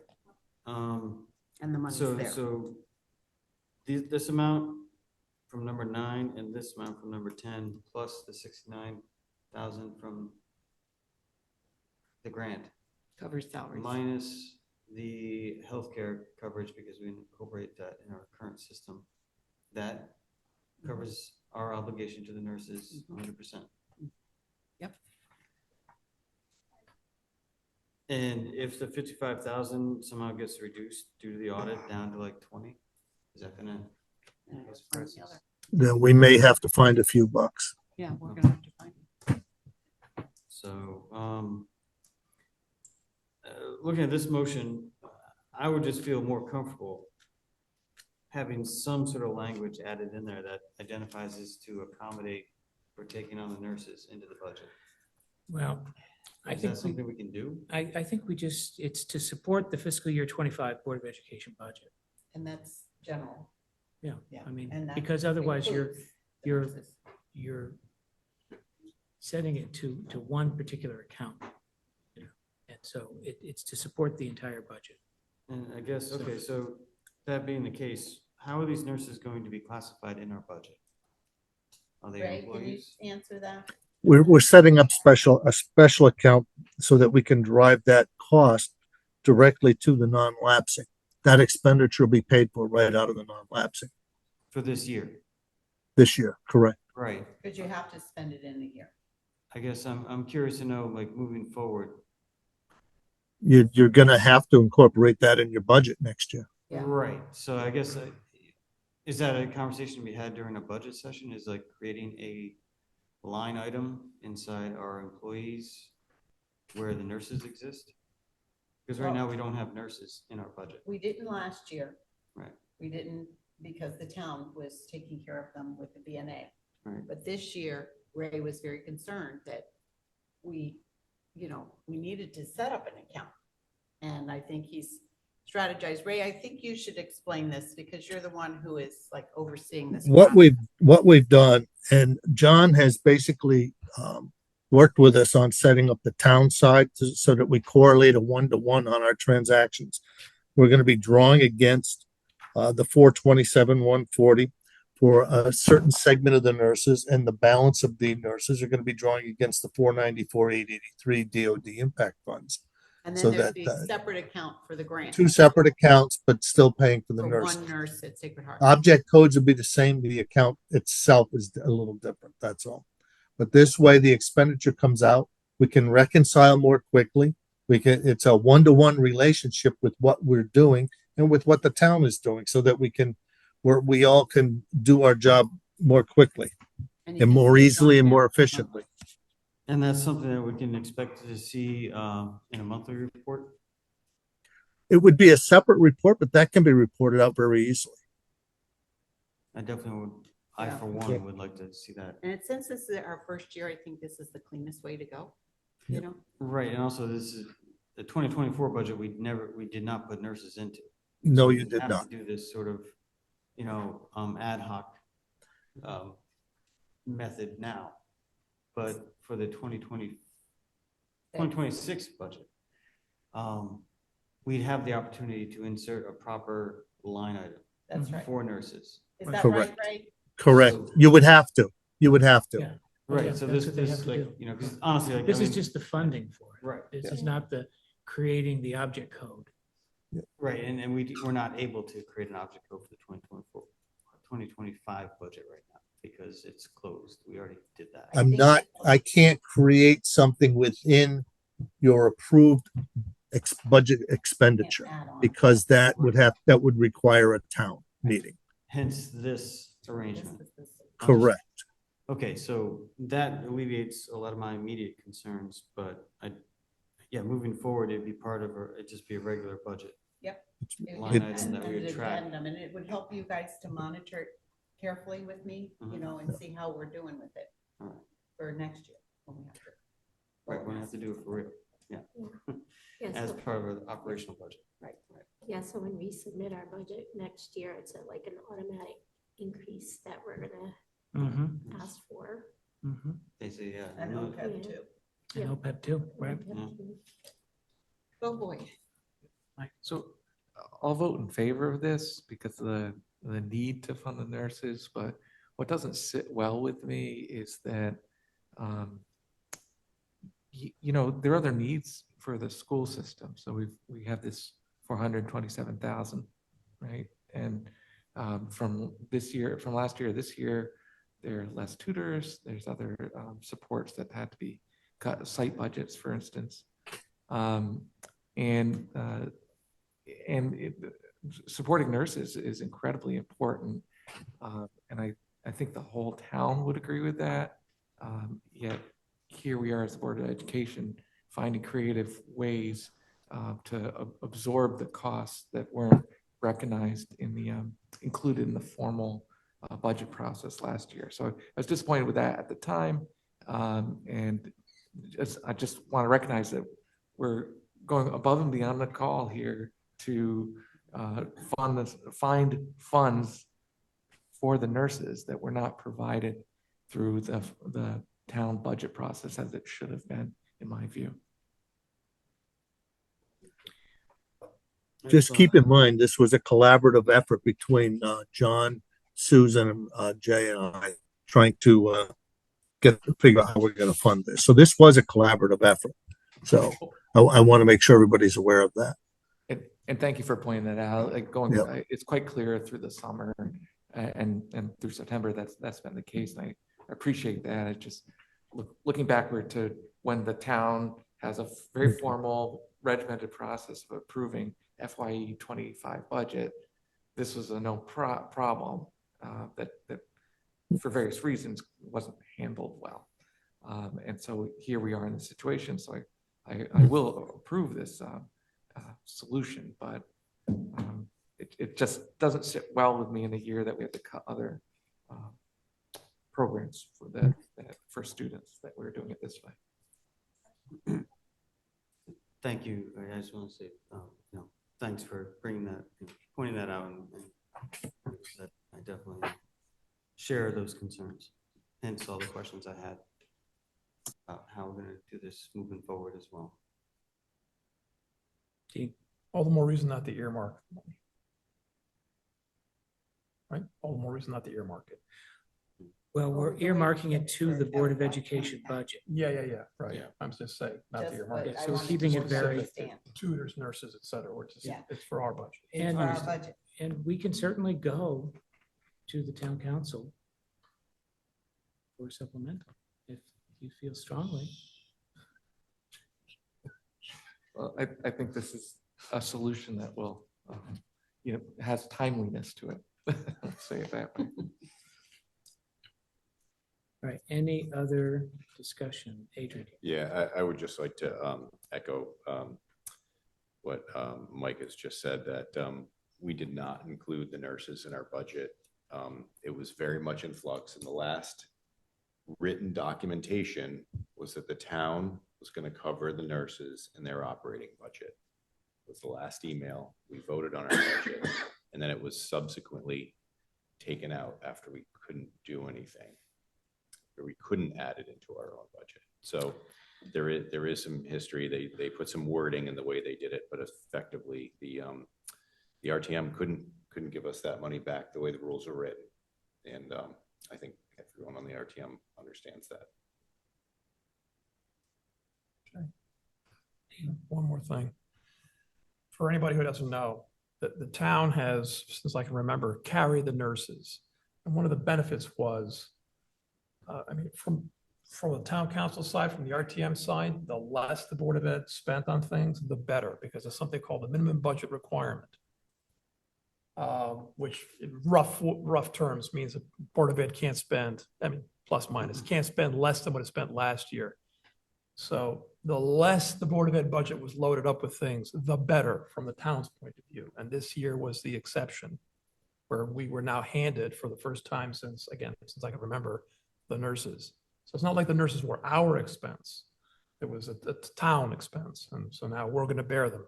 We just would have liked prior notice. Jen? just for the record, I want to state that I agree with what Mike said and what Adrian, I concur. As you know, like during the budget process, I was under the impression that we were going to receive the additional funding, and then come to find out it was inherently put into our budget supposedly. So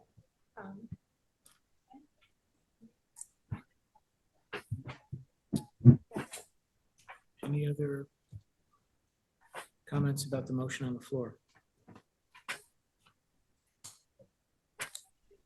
Hearing none, let me just restate the motion to earmark the amount of $427,140 or the amount determined upon completion of the current audit to the Board of Education's non-lapsing account to support the fiscal year 25 Board of Education budget. All those in favor, please indicate by saying aye. Aye. Aye. Opposed? Abstentions? That passes. Let's see. Dean, did you want to read the motion for item 10? I move we earmark $494,883.47 from DOD impact aid to support the fiscal year ending 25 Board of Education budget. Do I have a second? Second, Thomas. Okay. Any discussion? Just to reiterate, Mike's concerns and everyone else's concerns up here that were stated, it's important to remember the context in which we're doing this and the history. Adrian. I just have a question. So, so the town gave us this, this money, or they forwarded this money to us. They didn't give it to us. They forwarded this money to us this year. Is there any agreement written down that they're going to do the same thing in years to come with the state? So there's two different Department of Defense funds. This is the All right. supplemental This fund. isn't the, this is the always federal one. comes our way. All This right. isn't All right. the All right. impact So this is, the other Unfortunately, from the Department of Ed. we won't be getting this next year. yeah, don't know that because we we have don't the have numbers. 20% of kids. However, we can hope that we'll reach a level this year to get it the following year. We can hope there was a numerical mistake and get it anyway. Well, You never know. Maybe they'll change the rules. Maybe Mike. take the rules.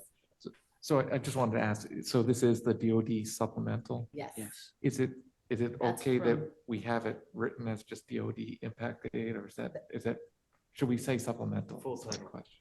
Yeah, it is DOD supplemental is a form of impact aid. But if you want to add We the can add word supplemental and supplemental, make it we can. clearer. Yeah, so I move to amend the motion by adding the word supplemental before impact aid.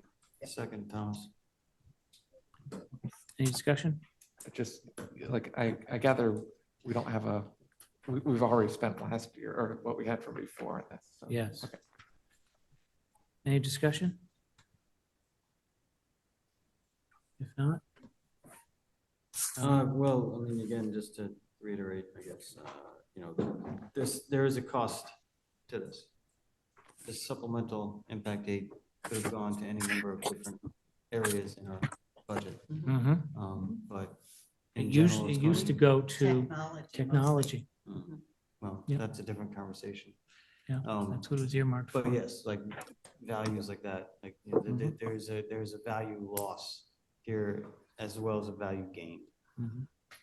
I think it's, for everything that we discussed on the previous motion, it's important to keep that in mind. All right, so with regard to adding supplemental as the amendment, all those in favor, please indicate by saying aye. Aye. Aye. Aye. Opposed?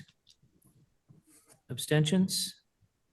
That passes. So now, any further discussion on the motion as amended?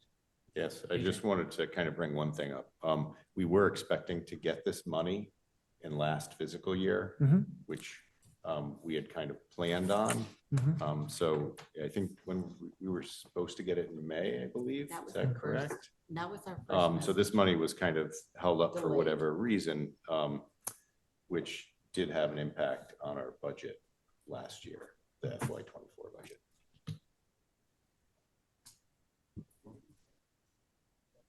All right. Is there any other discussion? If not, I'll restate the motion. Mike? Oh, just a quick comment that, as we're adding this money to the budget, these are for real needs. They are. And that's, it's always about real needs, Right. the Board of Education. Thank you.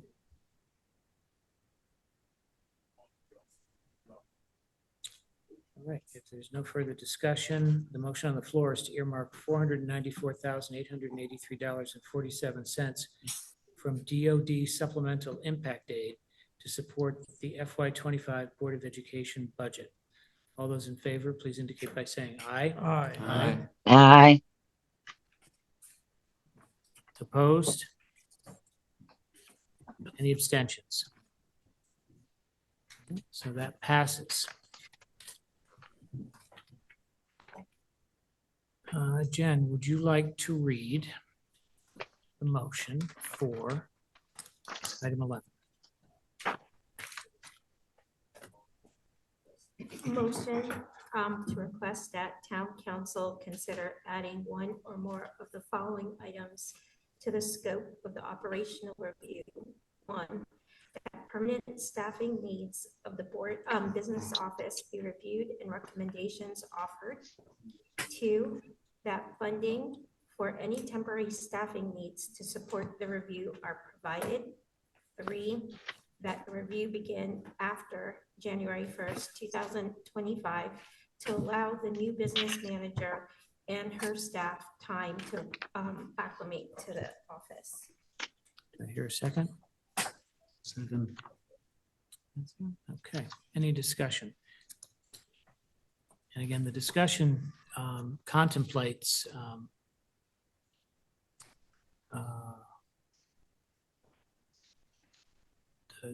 the scope of the operational review. So, Ian? Scope of the operational review, but there's, number 3 has to do with timing. That would be So- added to the scope. I guess, I'm considering an amendment, and it would, basically, what I have drafted here is upon completion of the audit, the Board of Education would have access to meet with the auditors and discuss the nuances of the report as either a Board of Education Committee of the Whole meeting or in a joint session with the town council. Question for clarification. Did you mean auditors or did you mean the contractor who does the study? The people who make the report. And it would be the contractor, the contracted study person, not auditors. Okay. Then I would, well, again, like that, I'm not officially making the amendment yet. I'm just wondering if that would be within the scope of this request. And I would make that adjustment if that's the case.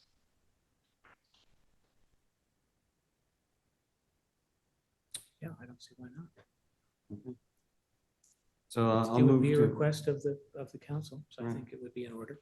All right, so I would move to amend that we add number 4 to the request list of upon completion, the Board of Education would have access to the contractors who created the report to discuss the nuances, either as a Board of Education Committee of the Whole or a joint session or in joint session.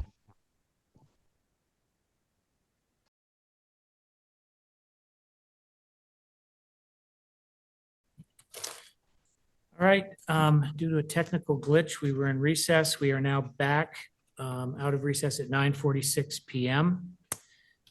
And we were working on an amendment.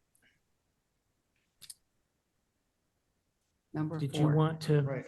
reread your amendment? That's your cue. All right. So we left off at discussion Yeah, I had asked the question, you said, if I understood you, that you wanted to have access to. Could you be a little more specific about what would constitute access? So that there's To less be able to conf- have a meeting with, Yeah, There we go. whether it's, contractors. whether it's a Board of Ed Committee of the Whole, or in a joint session with the town council. That But would I be want to a- have, yeah, access, I guess, like access in a meeting format, in a public meeting, where we can discuss the nuances of the Either report. jointly or separately. Right, At their pleasure.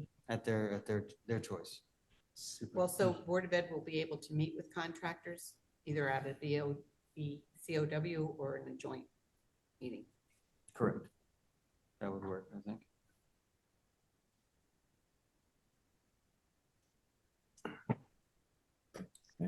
You need a second? We have a second. Okay. It was, the amendment was offered by Ian, seconded by Mike. We're just trying to capture the language. Can we read it out as it stands, the current draft? I saw Susan making some notes. Were you able to get it? Or do you want me to? Upon completion, the Board of Ed will be able to meet with the contractors either at a Board of Ed COW or in a joint meeting with the town council. With the purposes of discussing the report, the details of the Purposes report. Discussing.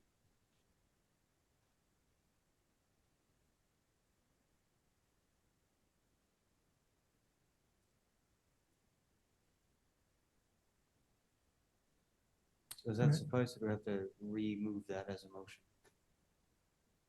I mean, it's all just. I think you're just adding number 4 to the other. Right, yeah, I guess, no, I'm saying, do I need to restate it clean? I As an think amendment. Joan is probably going to appreciate that Okay. at this point. Ian, do you want to say report or review? The It's a operational town review, Operational review, right? right, the town operational review Findings. findings. Well, Oh, boy. We're just adding more words. well, operational reviews up in the Yes. first part, so. Right. The review, yeah. I hope someone's taking better notes than I was. If you can read them. I'll take a shot. Do you have an I answer? think you. Do you want me to read my version? Yeah, if you could restate, Okay. that'd be great.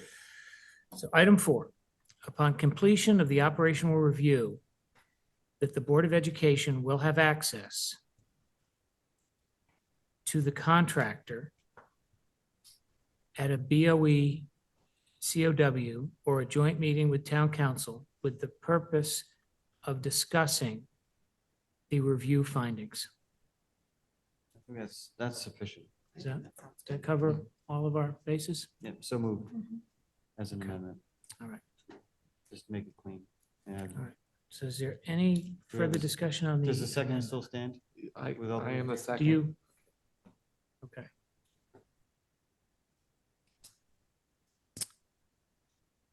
Any discussion on the amendment?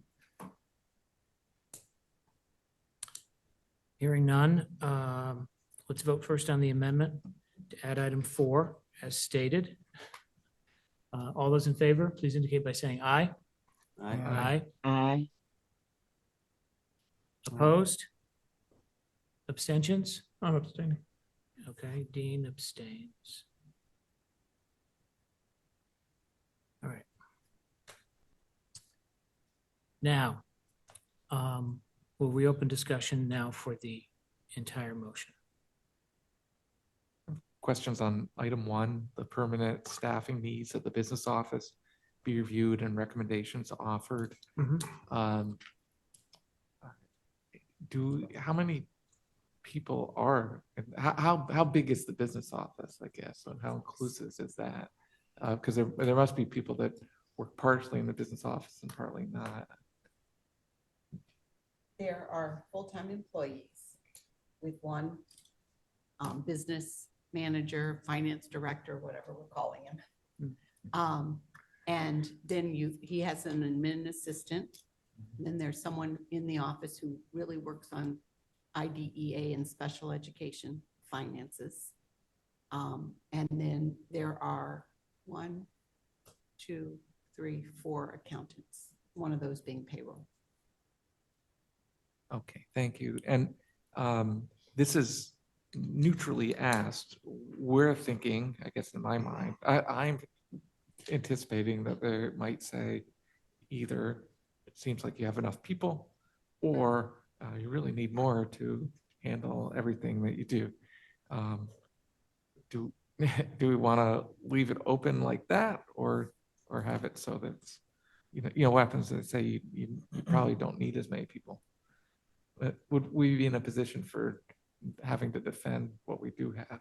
Like, is it opening the door to provide rationale for cutting the business office staff, and in a way we're allowing the town council to dig deeper into the operations of the school than we would otherwise want, that they otherwise would be able to do. I guess the recommendations, but implicitly we're asking them to recommend how to run our schools. No, we're not asking the council to do that. We're asking a third party who has experience in that area, in their expertise, to determine if the staffing level is appropriate. So, and again, it would be recommendations. Okay, and then just to close out my comments, I can see by nature, this is a product of the review, so it's not talking about this current year. But what about the burden of fulfilling the operational review? How are we, what position are we able to handle that? I guess we don't know yet, but for instance, having a new business manager and an interim right now puts us in a good position, but that won't be the Possibly way. 2 different new staff members. We have 1 retirement and maybe potentially a second. Yeah. Of So people who've been there for a long time. So maybe this doesn't have to be incorporated into this, but I do continue to be concerned that we'll be able to handle an operational review, answering to it along with the audit and everything that normally goes along with constructing a budget and running a school system. That's what item 2 was written to address. So is that specific to the budget office or just in general?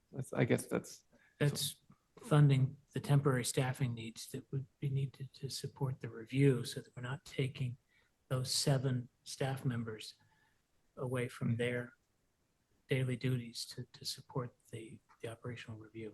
And I still even have concerns with that they're going to be max capacity if we're trying to do a new budget process and get budget books out to them and also run the budget that we have.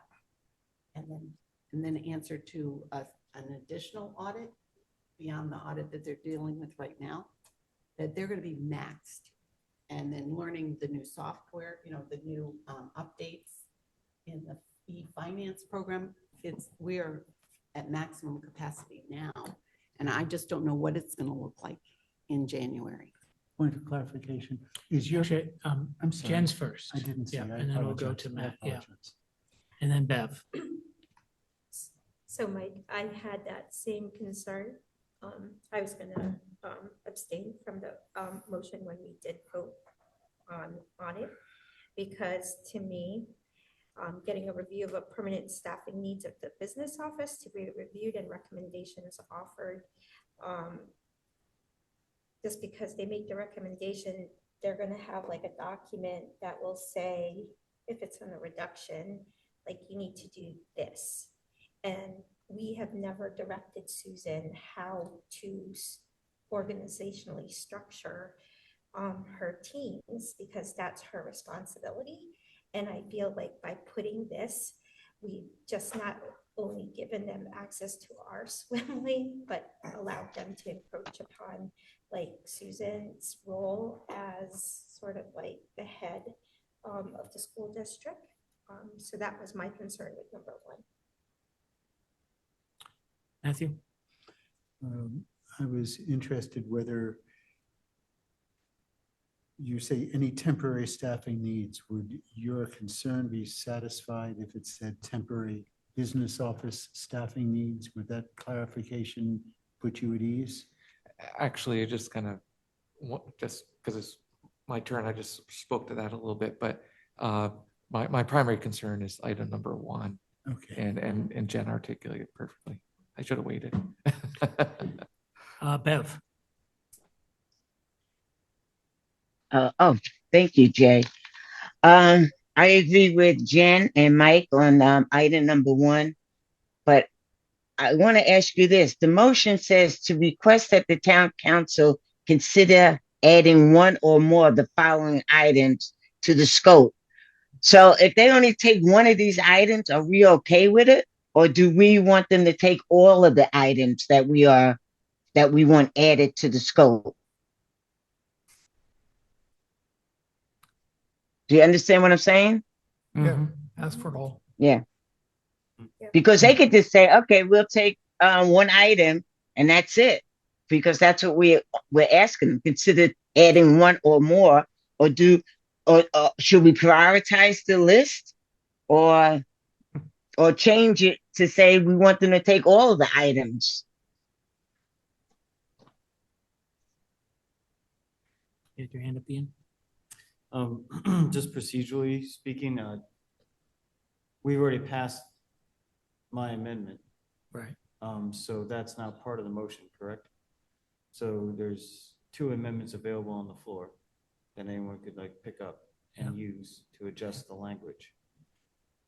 3. I think it's motion plus 2. Yeah. Well, you can have 3 numbers on the floor when it comes to budget, but I think we can have unlimited number of amendments. No, Not that I'm inviting. No. No. But I'm saying, I don't think there's a limit, is there? No, I think we just go one at a time till we're happy. There is, yeah. So if you're talking about the numbers, there's the main motion with a number, and then 2 amendments is what you're allowed under Roberts. Right. Right. You can clear out one of the amendments and put another one in, but you can have more than 3 numbers on the floor, meaning a main and 2 amendments. And please don't put more than 1 amendment on the floor at a time, because. Yeah, it's bad enough as it is. So we're I just wanted to point out to my fellow members that we do have 2 amendments available on the floor that anyone could use to adjust the language. So one could propose to strike number 1 off the list. Another could propose to eliminate one or more from the initial statement, the initial motion, which could be adjustments that could make the motion more palatable to the body. Yeah. I would just ask that we do it one at a time. That's fair for everybody. Do what? Just do it one at a time. Okay. Like if Mike wants to make a motion to strike number 1 from the list, and then Bev wants to make a separate motion after that to say that we have to have the remaining 2 or else we want nothing, then we can do that. Andrea, you had your hand up. Yep, I just wanted to say that I support what Bev is questioning. Yeah. I support her. Yeah, and I will admit, this was my idea, because I said during budget that I welcome having an outside expert come in and look at the entire district, to be honest with you, because people have questions about our staffing levels, and I support having an outside third-party expert. We're not asking the town council to analyze the business office. We are asking someone who is supposed to have expertise in the field to make a recommendation. And I can't imagine, why they would not be objective about it. But anyway, that's where that came from. So whatever you will with that. What if we took off the first one and we said that we wanted funding for staffing needs to support the review? Yeah, so somebody could make an amendment. Mike, Because that would- was that your wish to remove item 1? I'm not sure about this, but I can move an amendment in line with what Bev was saying, and that would be to remove the phrase "one or more of" from the first sentence. So it just says to request that the town council consider adding the following items to the scope of the operational review. Second, Thomas. And my rationale is that's a great suggestion, and it seems pretty clean to do that one. Okay, any discussion? Yeah, I'm in favor of it. I agreed with Bev's assessment, and I think it's a good move. There's no other discussion. The amendment on the floor is to strike the words one or more of. Yes. All those in favor, please indicate by saying aye. Aye. Aye. Opposed? Abstentions? I'm abstaining. Okay, passed with Dean abstaining. Poor Joan. We'll help her. Yeah. We'll work as a team. All right. Is there any other discussion? Adrian?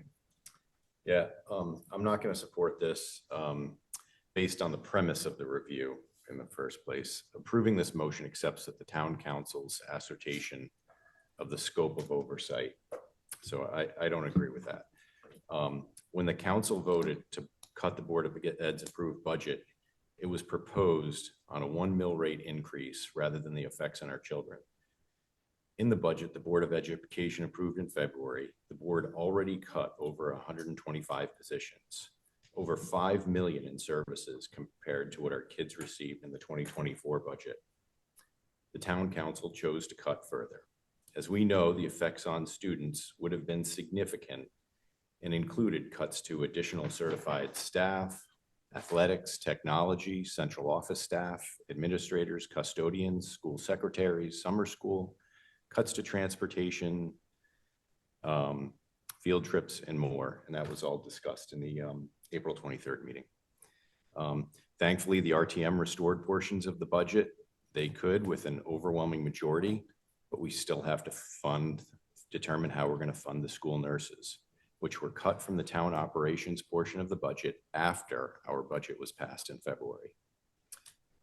With our new interim business manager, believed that we would be over budget for 2024, rather than asking why in a reasonable manner we were over budget, the council asked for a list of positions the district is hiring for. If we obtained a permit to build an outdoor classroom, if our facilities manager personally paid for a permit, the calculations used for student to teacher ratios, and an overwhelming amount of other unrelated questions.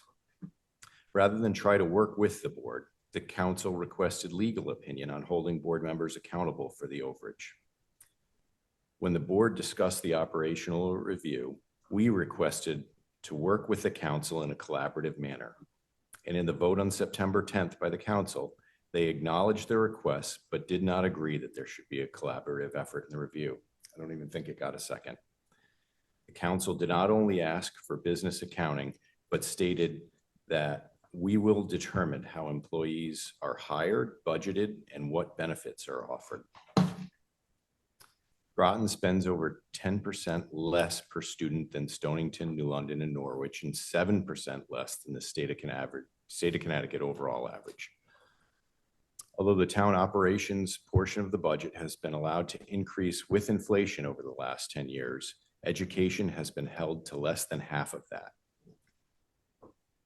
The council's decision to perform an operational review, in my opinion, is not being done in good faith to improve educational outcomes for our children. I truly hope I'm wrong with this, but I fear that it's a tool that will be used to discredit the Board of Education and cut educational funding in future budgets. I personally feel that the board should perform an operational review, but one done to maximize the effectiveness of the money spent on education. You're here, Mr. Johnson. Well said, Adrian. Yeah, I concur. Yeah, well said indeed. Yeah. Jay, is it too late to change a vote? We haven't voted yet. We haven't voted, don't worry. Okay. Well then. Yeah. Okay. Mike. So, And then- Very, very well said. And, when we met about the operational review or passed a motion, we invited to have a joint meeting with the town council to discuss the scope of operational review, and that invitation was not accepted. We are now making a request. Do we have any indication that that request would be heard? I don't feel as a Board of Ed we have been heard by the town council.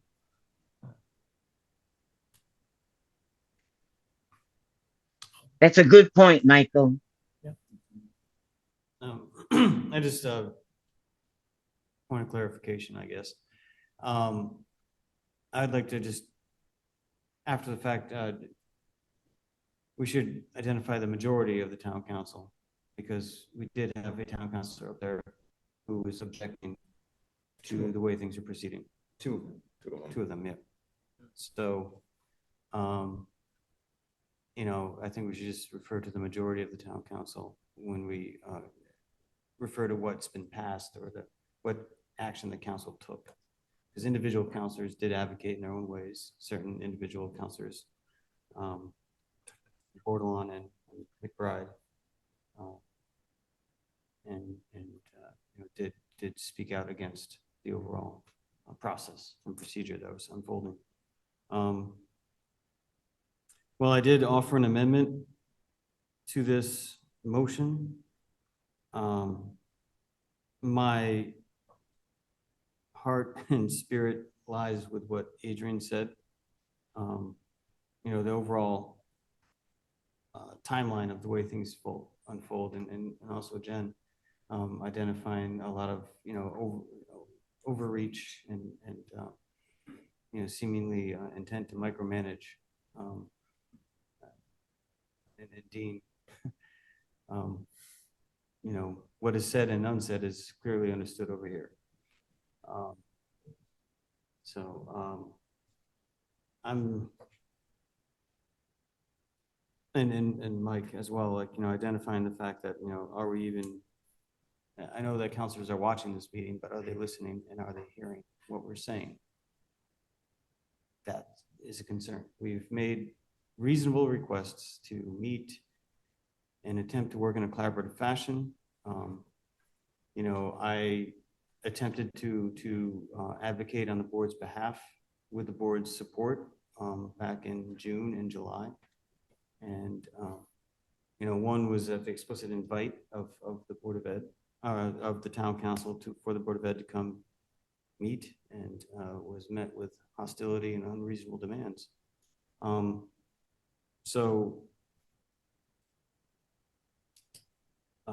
I have great concerns about, operating in good faith. I think the request would be a good faith request, but, to what end? So I don't know. I actually had a draft for another amendment of like having all requests for information go through our attorney first. But I think that that's outside the scope. So, no, but I guess I'm ready to vote on the situation. Bev? Did you still have your hand up? Or is that from? Yeah, I'm sorry, Jay. Yeah. You know what? We're almost caught between a rock and a hard place here, because I agree with Adrian that they didn't ask us any information about how we want the operational review to go, and they just took over. They didn't seem to care much about the Board of Education, and I'm sorry to the town councilors who might be offended by what I'm saying now, but it just seemed like they had their mind made up and they were going to go ahead with it. On the other hand, so it was like a slap in the face for the Board of Education. I have to say that. And no trust between the town council and the Board of Education. On the other hand, I agree with what Mike says. If we pass this motion, we really don't know if they're going to accept it. But on the other hand, we want to send something forward to ask him because we do want all these things. So, I mean, to me, it's a tough decision to make because we do want all these things. We don't know if they're going to accept it, and they did disrespect us. That's how I feel. So, I don't know. I don't know how I'm going to vote. It's a hard decision to make. So I completely respect what everybody has said. I know exactly where you're coming from, Adrian. My concern is that the operational review is going forward, no matter what we say here tonight. However, our last opportunity to make requests is tonight. Will they be accepted? I mean, I have no idea. But if we don't make them, they won't be considered. Dan Gajewski did attempt to bring these up at the meeting, but because they hadn't been voted on by the board, they were not entertained. So I don't think this changes whether an operational review will go forward or not, but it does give us one last chance to have a voice in the process. And that's the only reason that I put it on the agenda tonight, other than the fact that I was kind of hoping to have a really long meeting. We can satisfy Adrian, did you have that. your hand? Yeah, And then Ian? I'll just go quickly, but well, I know these guys had their hands up. I just wanted to put out there that the town based this review off of what district? Trumbull. Trumbull. Yep. And I think it was stated clearly that that review was done with the Board of Education and the town council collaboratively, which our town council chose not to do. Secondly, how would we ask for funding for something that we don't even know if the town council had approved or not? It would have been completely reasonable for them to realize that it would have been a burden on us when they were deliberating on this on September 10th. Would have been completely reasonable for them to understand that they were going to be asking us to do work that we don't have staffing for and to offer funding for that. Instead, they didn't. It was a take your ball and leave and go home. It's worse than that. Worse than that. Well, I agree. So they had a chance. They expected us to act for some reason in advance of them even talking about it as a town council, so I still don't understand how we would have voted on asking for something on a hypothetical. So that's all. But Dean and Matthew had their hand up. So thank you. I don't know who was next, to be honest. I defer to the. I'll let Matthew go. I'm not sure well, I'll say this, even if everybody here listened to the entire meeting, because some people may be watching this who don't know. During their deliberations in early September, Councilman Gajewski made a motion asking for the three things that Jay has asked for. And it was brought to his attention by the mayor that if the motion were denied, if the motion were voted down, that couldn't come back to the council for a full year. And while those are the words that were said, the feeling that I derived was that it was an assessment of many that the motion would fail, that it would be objected to. Nobody said that, but that was, and I believe that Dan felt that way too, because he withdrew his motion. I know you watched it, so correct me if I got something wrong, okay? That's about right. What the mayor said afterwards was that Dan asked if the Board of Education made requests, would they be entertained? To the best of my recollection, the mayor responded that the council, these are my words, I'm paraphrasing because I don't have the exact quotes, that if we made a request, the request would be listened to. It didn't say it would be agreed to. It said they would hear it in the public session. So if we were to ask for some things that we as a group wanted, the burden, in my opinion, would be upon the council to A, listen to what we have to say. B, discuss at length what we have to say. And C, take a decision. If after having advised Dan that his motion might result in no consideration whatsoever, let the town council do what it wills to do, but we will have made our request in a polite and constructive fashion. My heart is with you, Adrian, but that's an emotional feeling. And since this is going forward anyway, the question is, what can we salvage in terms of collaboration? But I've been wrong before. Dean, did you have something? Well, I guess my word for the evening is muddled, and I think that's what I'm going to say, maybe come out a little muddled. You've heard me abstain a couple of times to the amendments because I plan to vote against this thing. So why participate in the amendments? So I think Ian read that. I maintain the position that I had before. I know it may seem impractical, probably a little too romantic a notion, and emotional, whatever you want to call it. I don't like the idea of ceding to the council authority that they do not have. I recognize that what we're saying is, well, they're going to go forward with an operational review anyway, whether we like it or not. We've been advised that we don't necessarily have to cooperate with that. Do I want a war? No, I don't want a war. I'd rather not have one. But I don't know why we're the ones that have to get on the chin all the time. Let's conduct our own operational review. Why can't we just do that? We'll do our own operational review. The only thing we would love to have is for somebody else to pay for it. Council wants an operational review, so we're saying, could you please pay for the extra people?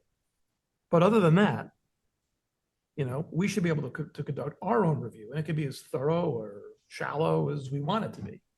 Their authority is limited. They do not get to go into, you know, our staffing levels, whether we get to how we pay people and all of that. They are not allowed to do that. That's all I got to say. Ian and then Mike. Jen. Oh, I'm sorry. I thought Oh, I no, asked no, you. no, I just thought of something. When Matthew was speaking. We have several times in good faith asked for cooperation, meetings, everything.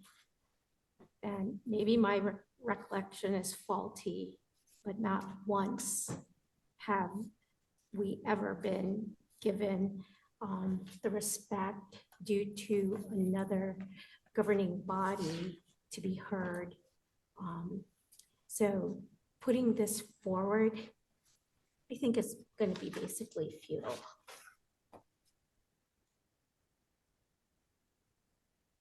Yeah. Well, I thank Dean for bringing up the idea of us conducting our own operational review again. When we last spoke about this, Adrian made a motion to that end. And, you know, we ultimately went a different direction, a more diplomatic attempt. And that was refused. So, you know, I honestly didn't know where I was going to land tonight when I came into this meeting.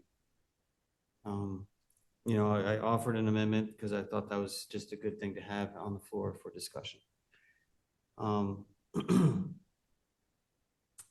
can understand why we might want to remove number 1 as well, but at the end of the day, like I keep finding myself pulled back into the orbit of Dean's line of thinking and Adrian's line of thinking, where it's like we've already made a lot of good faith attempts on our end to try to bridge the divide and you know, work collaboratively with the council. And I thank Adrian for bringing up the point from the Trumbull operational review, which I thought was a great review, and that's the level to which I would like to go with an operational review. I am in favor of an operational review. You know, if, you know, using one term or another, I've been on record with that for quite some time now. However, I do believe it's our responsibility as a Board of Education to have an active agency in that operational review. And if that takes us funding it ourselves and guiding it ourselves, I mean, there's a lot of other things I thought about adding to this request list, but I can't in good faith do that because it would easily breach the divide and possibly cede control, cede authority where it is not granted by law. You know, I have a lot of interest in operational items, you know, staffing. And, but they're all heavily focused on student services and instructional support. And that is not the town council's purview. And, you know, had we been allowed to work collaboratively in a genuine fashion with the town council, maybe that could have been a thing we could have done together. But at this point, with the actions that have been taken, I don't think, I personally do not have a choice. You know, I hear Matthew's concerns, I hear Bev's concerns, and logically, I can see the reasoning to give them every opportunity to do the right thing. You know, and have it on record of what they choose to do with that opportunity. But I also fear unintended consequences. And, you know, what constitutes a local educational agency? You know, it's like, you know, is it the act? Or is it, you know, something that's mandated by state? You know, or is it like something that, you know, is it what you do or is it what you're told you are? Right? And I fear like, you know, if we, you know, pass this motion, I fear the unintended consequences that we may be de facto handing them the keys to claim the flag of local education agency on a technicality. You know, so I think it, you know, it may be time to put our, you know, to set our feet firm and, you know, let's, you know, see how this shakes out. But like, I think we need to commit to an operational review that we're the executive authority on, that we are shaping the scope of, that we have actual agency, because this one we do not. And that's been made clear to us. Beverly? Thank you, Jay. Really, I think the time for collaboration with the town council has passed us. And I don't think they're really interested in collaboration. At this point, honestly, I could be in favor of the Board of Ed doing their own operational review. And like Ian said, for all the points that Ian just brought up, I don't need to reiterate what he said. But the only problem is, how do we fund it? So we'll have to find money to fund it. But I like being in control of my own review and not the town council, because collaboration days are over. That's just my point of view. Mike had his hand up too, right? Yeah. Thank you. So I appreciate all the words that have been said, the sentiments. As written, I can't support the motion right now. I'm going to try and stick to the most pragmatic parts.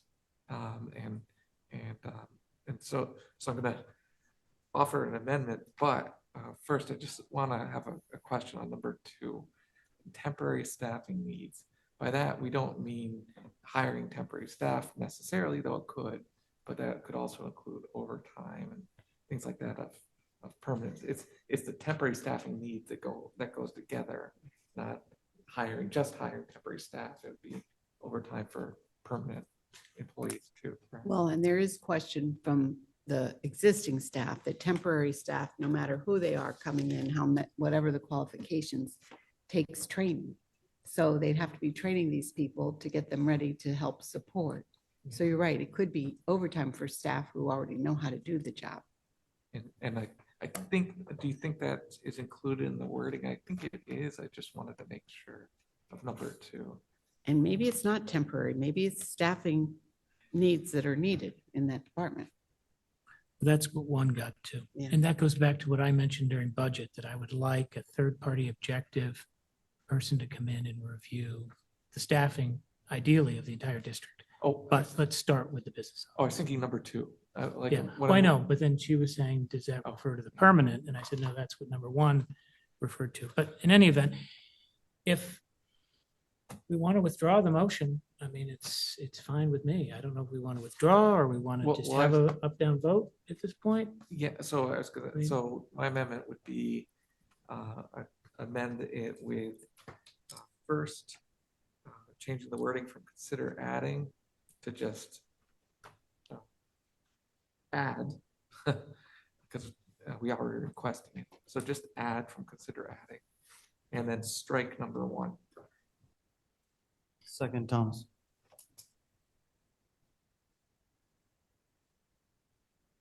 And my reason for striking number one, striking number two is just, we didn't need it. I'm sorry, you're striking one Oh, or sorry, two? sorry, striking considering adding, or. No, I got changing- that. Sorry, changing considering adding to add is just grammatic, I guess, but, or writing style, but striking number one, my reasoning for that is,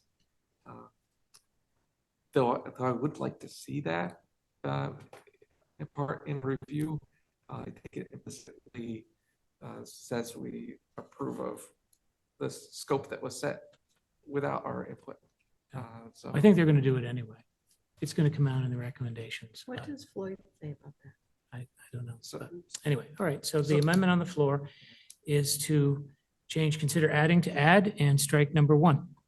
Any discussion? Matthew? If you'll allow me to just back up a little bit, I wanted to share something. I got a phone call from an individual who does not want his or her name shared, but is somebody who has been deeply involved in town affairs for a matter of decades. This person said that an operational review is essentially a review of policies and procedures. And that is completely within the purview of the Board of Education. This individual, who did not always feel the way he or she felt up to the time I received the phone call, said it's time for the Board of Education to refuse to cooperate, or to cooperate within its legal parameters. Just call the council.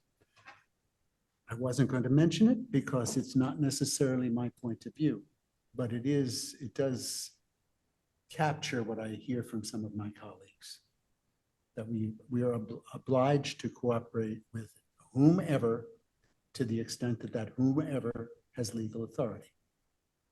No further. I am flummoxed. You're muddled. I'm flummoxed. Nice to meet you.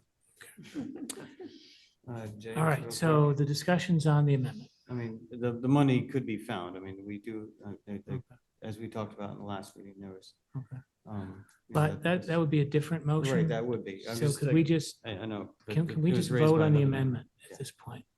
I don't know about the rest of you, but I have plans at 5 a.m. tomorrow. Concrete plans, yeah. All right, is there any other discussion about Mike's amendment? Not, all in favor of Mike's amendment to change the wording from consider adding to add and striking number one, please indicate by saying aye. Aye. Opposed? Abstentions? He abstains. And I think Courteously. Matthew did. Matthew abstained? Abstain. Okay. Abstain. The ones Poor that are being heard Joan, of the Joan. kids, not the boards. I apologize now, Joan. That's all right. Andrea, you abstain?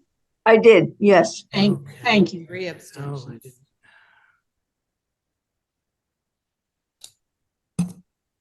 Okay. And as we get closer to voting on the main motion, Oh, my God. I just want to ask, so well, I think I understand this correctly. If someone abstains from this, it doesn't count as a yes or a no. It's just abstained. And then a majority would be the majority of the people Left. voting that didn't abstain. Because there's some motions that are abstentions are counted differently, but this isn't one that requires a certain amount of the whole membership. So abstentions are just non-votes. That's correct. An abstention is you have no opinion, yay or nay. And in the final, it will be the majority of yays or nays that pass it, and abstentions will simply be ignored. So then therefore. We don't have a rule, though, that here you have to get 5 yays. It's strict majority, except when adding an agenda item. Correct. Okay. And so, for instance, like I'm thinking of abstaining, right? And if many others are too, then the vote could be carried by just a couple people. That's right. Actually voting yay or nay. That's correct. Right. The thinker. Yep. So along those lines, sorry, Jen, did you have something? Oh, no, I was just gonna ask, so there's 3 abstentions, so only 6 of us will count at the main vote? Not I just necessarily. wanted- No, this If was that's just the way for it the amendment. breaks. This is- The final vote's what counts, yeah. Okay. The amendment passed because there was still a majority that voted for the amendment. Okay, We just ignored the abstentions. okay. If there had been 3 Opposition. 3 opposition and 3 abstains, Yeah. then, okay, got it. Yes. Just making Then it would have sure. just been the So- amendment. So I think what we're Yes. going to do is we're But going I'm to take a saying- roll call vote on this final Mhm. vote, so we know. Unless there are where other we amendments. So is there anyone that doesn't understand that, like Um, how this vote will go with the count? Hmm? Is there anyone online or in here that doesn't understand? Like the difference between a yes, no, or abstention and how it will work in the count? Right, well, I think that's, Yeah, I we're not- thank Mike for bringing it up. It is important to know that, yeah, if you're opposed to the motion, be opposed to the motion. Right. If you're, Yes. Yeah, don't Um, abstain because you're against it, Right. definitely. if you're in favor of the motion, vote in favor of the motion. If you're- Abstentions are usually good, like if you have a personal issue, you know what I'm saying? Like you abstain because it's going to personally benefit you in some respect, or you don't have enough information. That sort of thing, right? Like I did earlier. I guess the lack of information part is if they will be willing to collaborate, but also that, like by voting, I think that we do need the temporary staffing support for this operational review that's going to happen. Yeah. I do think it's a smart idea that it waits until January Right. 1st for the reasons mentioned. So I'm very much in favor of that. Yeah. But then, like I disagree with the premise that we should even be. It seems like we're maybe okay with the operational review. So that's where I bring back like then I don't know how to vote. Right, that's where my abstention might come from.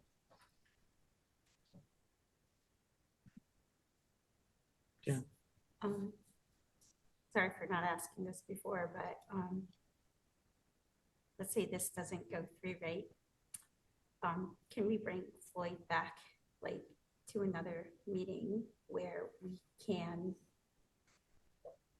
sort of like contest the board's operational review? I mean, the towns. The towns.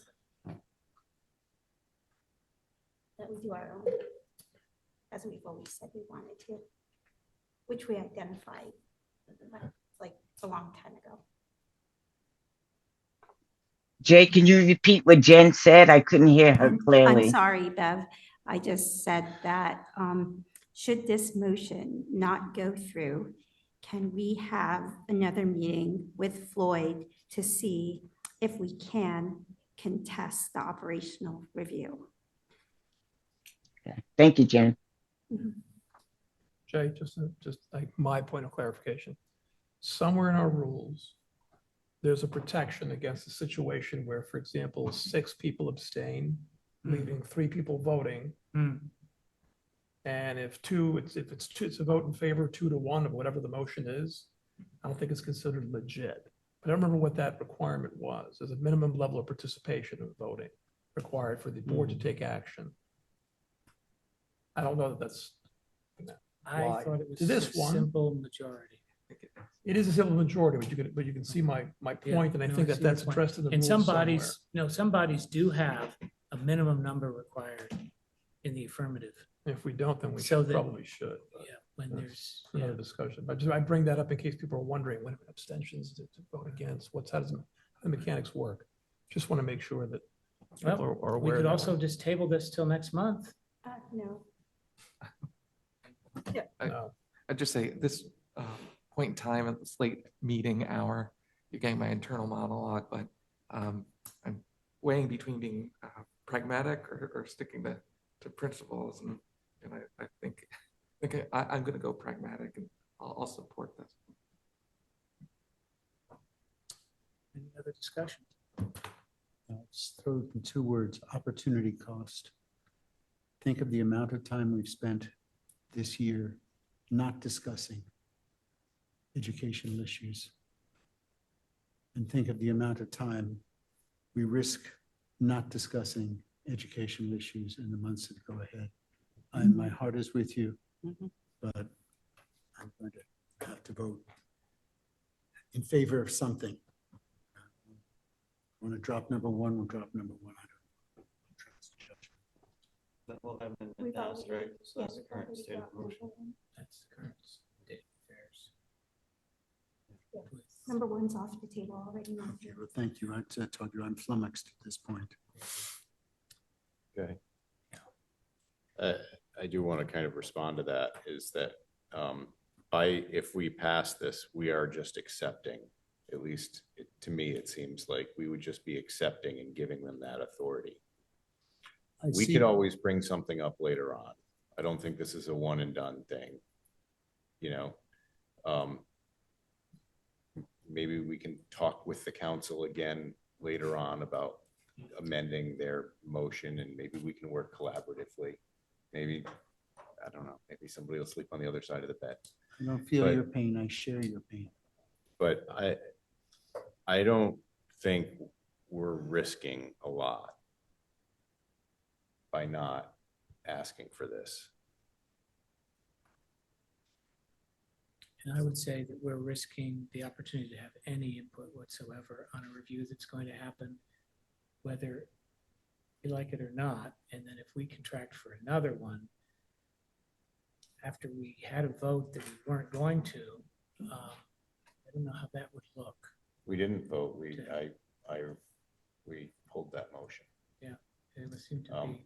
But I guess I disagree with that premise that Yeah. it is going to happen. Well, it is going to happen. I mean, they've already made that decision. Unless you want to take the path that Matthew has laid out. So it's not Matthew's path, but I laid it out. But I don't know. Hey, Jay, can we call for a vote? How's that go? How would that go? I would love to. I just want to say, just to real quick before we do that, like there is like also a third way forward where like, if we pass this, we can still vote and we can still bring up our own operational review to fill in what's not covered and what is beyond the purview of the town council to call for. How's that going to affect the business office?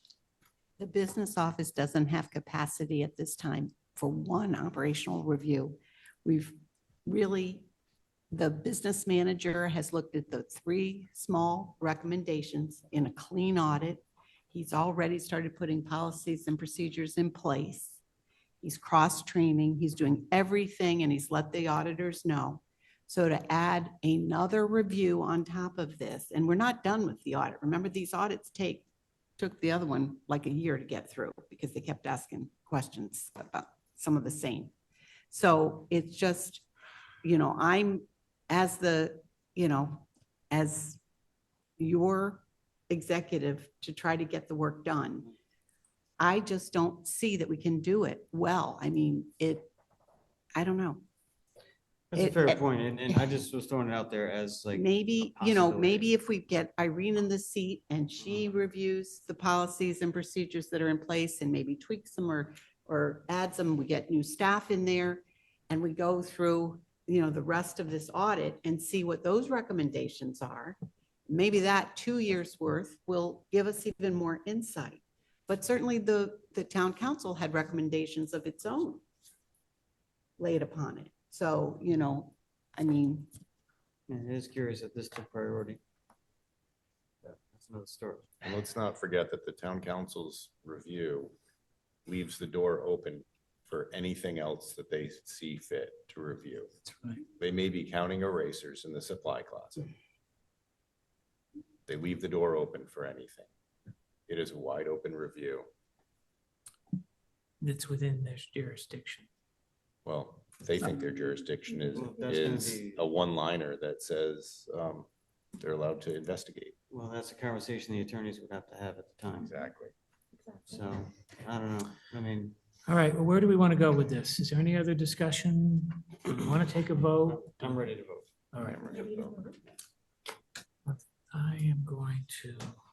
You read the motion. This is now the main motion that you. oh, gee. What was that middle thing? I would love to hear it again.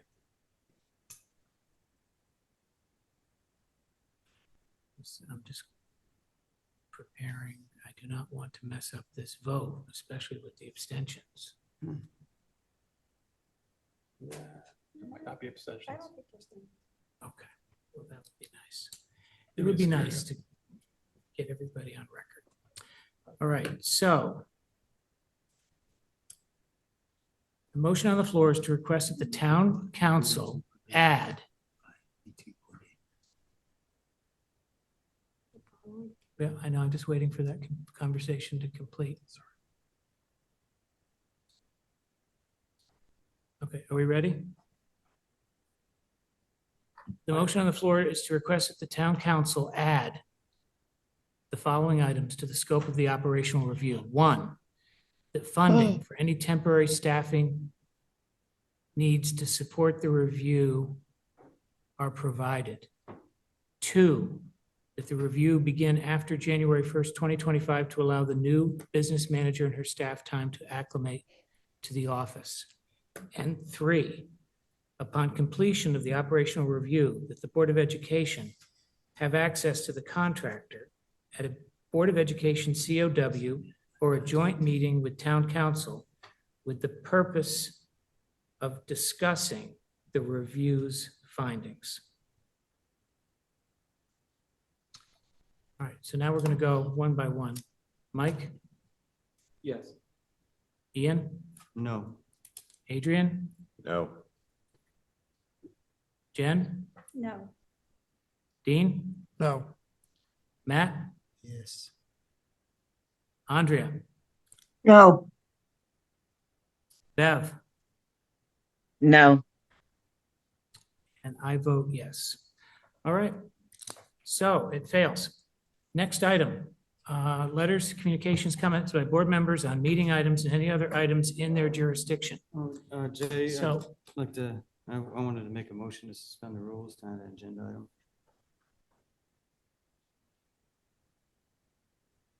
Okay. Do I need to explain what it is that I'm making the motion to suspend the rules to discuss? As a reminder, Sure. I remember it.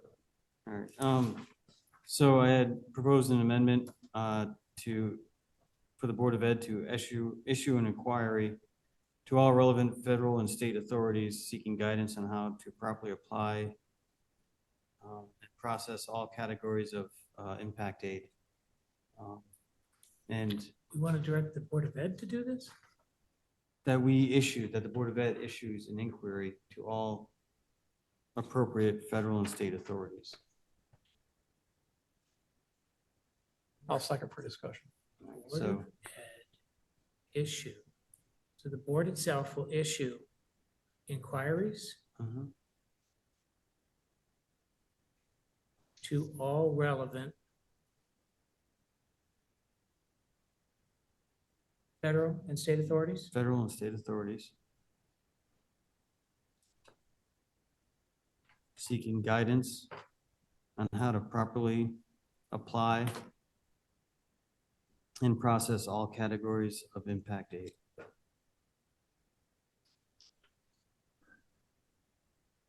So this is something you want to go through Floyd. You want the board itself to issue letters over my signature or something to all of these various federal and state agencies? I want it to be as formal as, to the utmost of formality, and yeah. See guidance on how to I apply. mean, ideally in impact- concert with Floyd and under Floyd's guidance with language, but, you know, I think it Guidance needs on- to be a board action. How to apply impact aid funds? Sure, and impact aid funding. Department of Education, CST. Like, that's everybody. Bureau of Land Management. Yeah, because some of it's, some impact aid is Department of Ed, some Have is different- DOD. So And every state is different. I had written About down the as much as two, possible.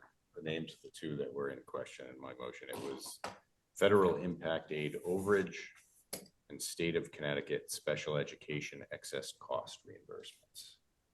I think are the two that I know of. But federal Right, but impact I aid overage. I didn't want to miss anything Overage by compared being to too what? specific. I'm a little lost Over- in the proceedings here. We're voting to suspend the rules. So Oh, yeah, have you been, I think you've been specific enough at this point. And so I just look it up. I don't think we can debate that. Thank you, Mike. But please check. I just did a All quick right, so is search. there any other discussion about suspending the rules? I don't know if this is related. Well, I don't know if we can, that's what we should check. I don't think you can Are we, debate to suspend the rule. I don't think you Right. can, I think it's a non-debatable motion, but that's what I wanted to check. Right. Yeah, the issue is only, do we want to add something to the agenda, whatever that is. Right, and I gave you a brief description of what it is I want to Right. discuss. And you And mentioned- now you we need to mentioned vote earlier, on so- whether or not we're going to discuss that. So we either like it or not. Right.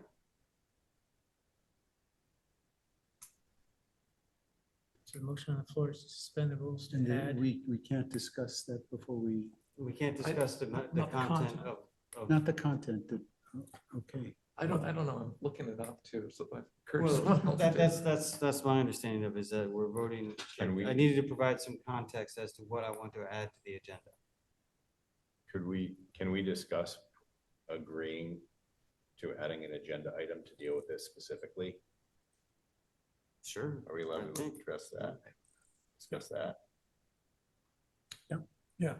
So that, you know, maybe if we agree, we can just come up with a well-worded, well-thought-out motion. But I mean, agree That would be that- discussing the motion. Yeah, but agree that it would be in a meeting deliberated, that it's gonna be on an agenda. Yeah, he doesn't have to formulate, I mean, the motion doesn't have to be formulated at this point. Could I ask He's a identified the question? topic. Is there some great time sensitivity that requires us to do this evening that I'm not aware of, where it would not, no problem with the content. I'm just almost 5 hours into this, and I really would like to think clearly. Okay. Could we do this? Maybe we and could can we work do on a this? motion, you know, draft something that we could bring. Can We're we, gonna be meeting next week. can we have it on, No, not meeting. there's no meeting next week. We make a special meeting next week. Can we just put a special meeting on the Can we front of have a another cow one? or on the back of a cow to have a vote? Mm-hmm. Yep. Yeah, I mean, I would accept that as a reasonable compromise. You know, but I think there is a time, to answer Matthew's question, I think there is a time sensitivity to it because we are tending into budget season once again. And I think it's important for us to have a firm understanding of how all impact aid, whatever category it is, should be applied. And we should have it in a document that we can easily refer to. So I promise to put it on a special agenda or a special meeting at the end of the first COW. All right, well then, that's the case, I'll withdraw my motion to suspend the rules. Withdraw my second. All right, so the next item, letters, communications, comments by board members on meeting items and any other items in their jurisdiction. I'm going to start with Dr. Ackerman. I have two things, however, I really want to spend some time on this, and this is not the time to do this. Okay. So I'm going to pass. Okay, do you want to send us an email? Yeah, I can do that. Okay, or we can discuss it at the next meeting. Bev, did you have anything? Oh, yes, I had a communication from a parent, Susan, whose student, whose child went to the school-based health center. Are we in charge of the school-based health centers, or is the outside agency in charge of them? They're an outside agency and parents have to sign up for the services and use their own insurance. Okay, because their concern was the child was going to the school-based health center for counseling. And in 1 year, she had 3 counselors. And that was not good for that child. They had 3 counselors in 1 year. So I don't know who oversees all that, because when you're going through therapy, I guess consistency is key. So if you have 3, and especially for a middle school kid. I would actually have her go to the principal and share her concerns, because there's other counseling available through the school. So, Okay. and they can let certainly the agency know, the agency that hires the staff, that this is a concern. Okay. Turnover. Yeah, the turnover. So we're not in charge of the school-based health centers. Not at all. Okay. Child and family. All right. I think on the referral list, I think Matthew had something about AI. Am I correct, Matthew, or incorrect? Correct. Okay. When I was at Learn, East Line had a workshop on AI, and they had somebody come in that's very knowledgeable with AI come and do a workshop with the Board of Education on AI. Now, I don't know if that's something this board is interested in or not, but we probably can get that person to come and talk to us about AI. I'm just throwing that out there. And Clint, And one other, Clint Kennedy knows a lot about it too on staff. okay. So, yeah. All right. But this person is an expert in AI, and not to diminish Dr. Kennedy, but maybe together they can give us a workshop on it. If that's the will of the board. I'm just throwing that out there. And Susan, can you tell me by board notes, how many IB diplomas were earned in last school year and the school year before that? How many students actually got an IB diploma last year and the year before that? And you can send it to me in board notes. Okay, I'll send it in board notes because I want to be accurate. Thank you. That's all I have. Mike? Yeah, so I think we all received several emails about the magnet school busing, but I think those issues have been remedied. So thank you. Marine for science, that. we did add a few. Yeah. And then also, I gather all board members received an anonymous letter in the mail, but I believe our policy is that you have to put your name to something for it to be We do not considered. investigate anonymous complaints, but I will be forwarding it to Floyd. Thank you.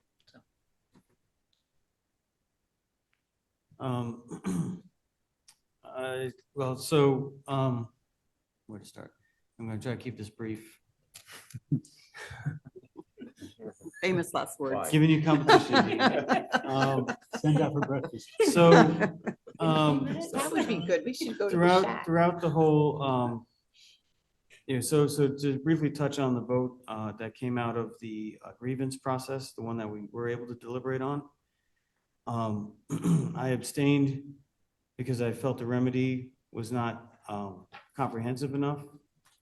And however, the scope of what we could address with a remedy was limited as described by our attorney. So I voted to abstain, or I abstained from the vote as a marker, saying that that was something I wanted to return to and address. And so that's one, a referral I want to take a look at as far as the first grievance that we considered with people working out of. There was a concern about the tutors being covered by non-certified staff. By Paraprofessionals sorry, being covered. paras Yeah. being, By para positions being covered subs. by non-certified staff. and educational aides. I'd like to make a referral to the committee of the whole of the board, that we look at ways that we can encourage the administration and the, or maybe we have to consider how. Can you send that in as an email? Yes. And then I'll make sure. that Essentially, I Joyce just want to puts say it- that we need to, I'll get the wording clarified, but Yeah. essentially the essence of the referral is that we need to take a look at the contract and ways we can adjust the contract with memorandums of agreement or whatever devices we have at hand in order to accommodate the ambiguities that were raised in both grievance hearings.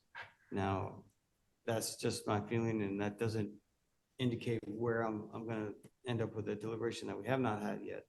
But just saying that the whole process itself raised many questions in my mind, as far as like what the contract covers and what the contract does not cover, and the ambiguities that were raised by those situations, I think need to be addressed in a very formal and direct manner. Thank you. Adrian. All right. I had discussions with multiple parents about magnet school busing. I realize it's been resolved, but some parents had indicated that they had a really hard time having responses. So I would just love an explanation to exactly what happened and to change the busing and how it was resolved, maybe in board notes. Okay. I had some communication with another parent about our district's math program, not being really happy with it, and also with the low math scores in the middle school range. Hopefully we can talk about that as well. And separately, kind of on the para thing, I would like to have a discussion as a board on ways that we might be able to fill all of those para seats, all of those positions that are not filled, because there's certainly an effect on our students by having that many open paras that we really need for services. So hopefully we can discuss that as a board. Thank you. Jen. In June, after graduation, I had brought up a concern from one of the individuals who participated or who attended our graduation. And it's now September, and I haven't heard what, if anything, has been done to review what occurred that day. That's something I'm going to continually ask, because I need to understand if there's any DE&I training that's going to take place, if any DE&I training should take place. It's very important that in today's society that no one should ever feel uncomfortable just because of the color of their skin tone. And I haven't let that go. Can you just ask, do we have a DEI? Isn't that on our agenda coming up Yes. pretty soon? Yes. Yeah, we do have that as a. I think because it was an anonymous and we didn't have any real fundamental understanding except for what was said, and we don't know by whom or. I know for a fact that there was a binder of where all staff should be or were assigned during graduation that was held by the assistant vice principal, because everyone was tagged to a role. So we know that it wasn't one of the other one as described by the individual. If you want, I can have the individual make it more formal and have them come forth if he continues or would like to do so. I can ask that. That would certainly make it easier to track down. I mean, certainly we let the principal know, but he didn't know where it was coming from or who said it or, you know. Yep. But knowing the person's name is not going to impact the fact that the person person. No, but if they came forward to describe it. Describe the person, okay, I'll make sure.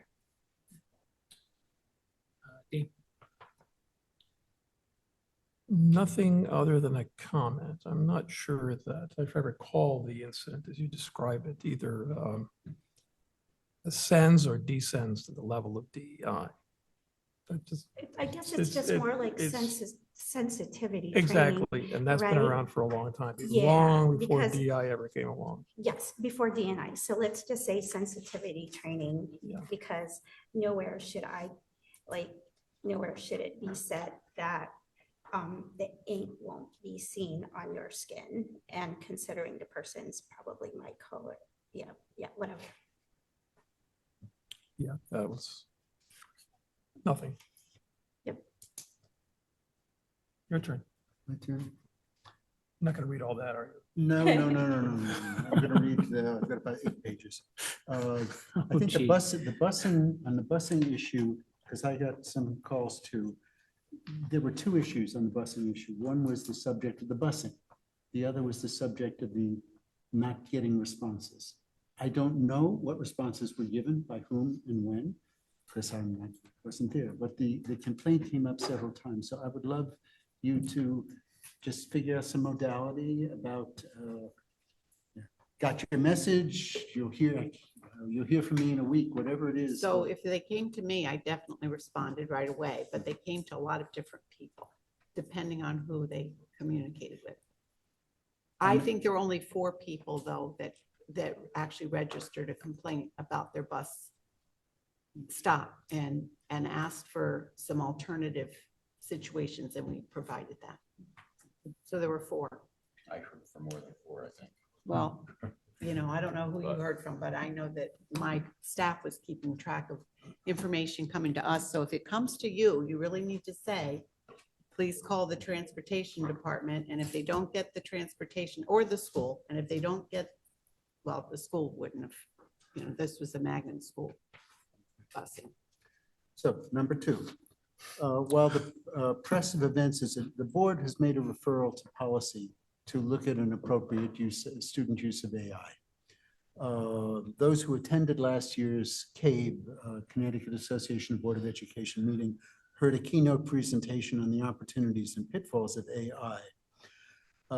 It's obvious, given all the time we spent on things other than education, that it's unlikely that the policy is going to, a draft policy is going to come to the board this academic year. We just got so many other things on the plate and more coming. So to that end, I'd like to make a referral to Cal and invite Susan and Clint to start by forming an ad hoc working group to develop a professional module so we can start getting our teachers the information they need, so that as the policy is later developed, they're already brought up to speed about how AI works, where it can be beneficial, where it is problematic. And I did chat with Clint. He'd be delighted to participate in this. So if we could make that a COW agenda item, I don't think it's critical for next week, but put it on the item and get that one moving.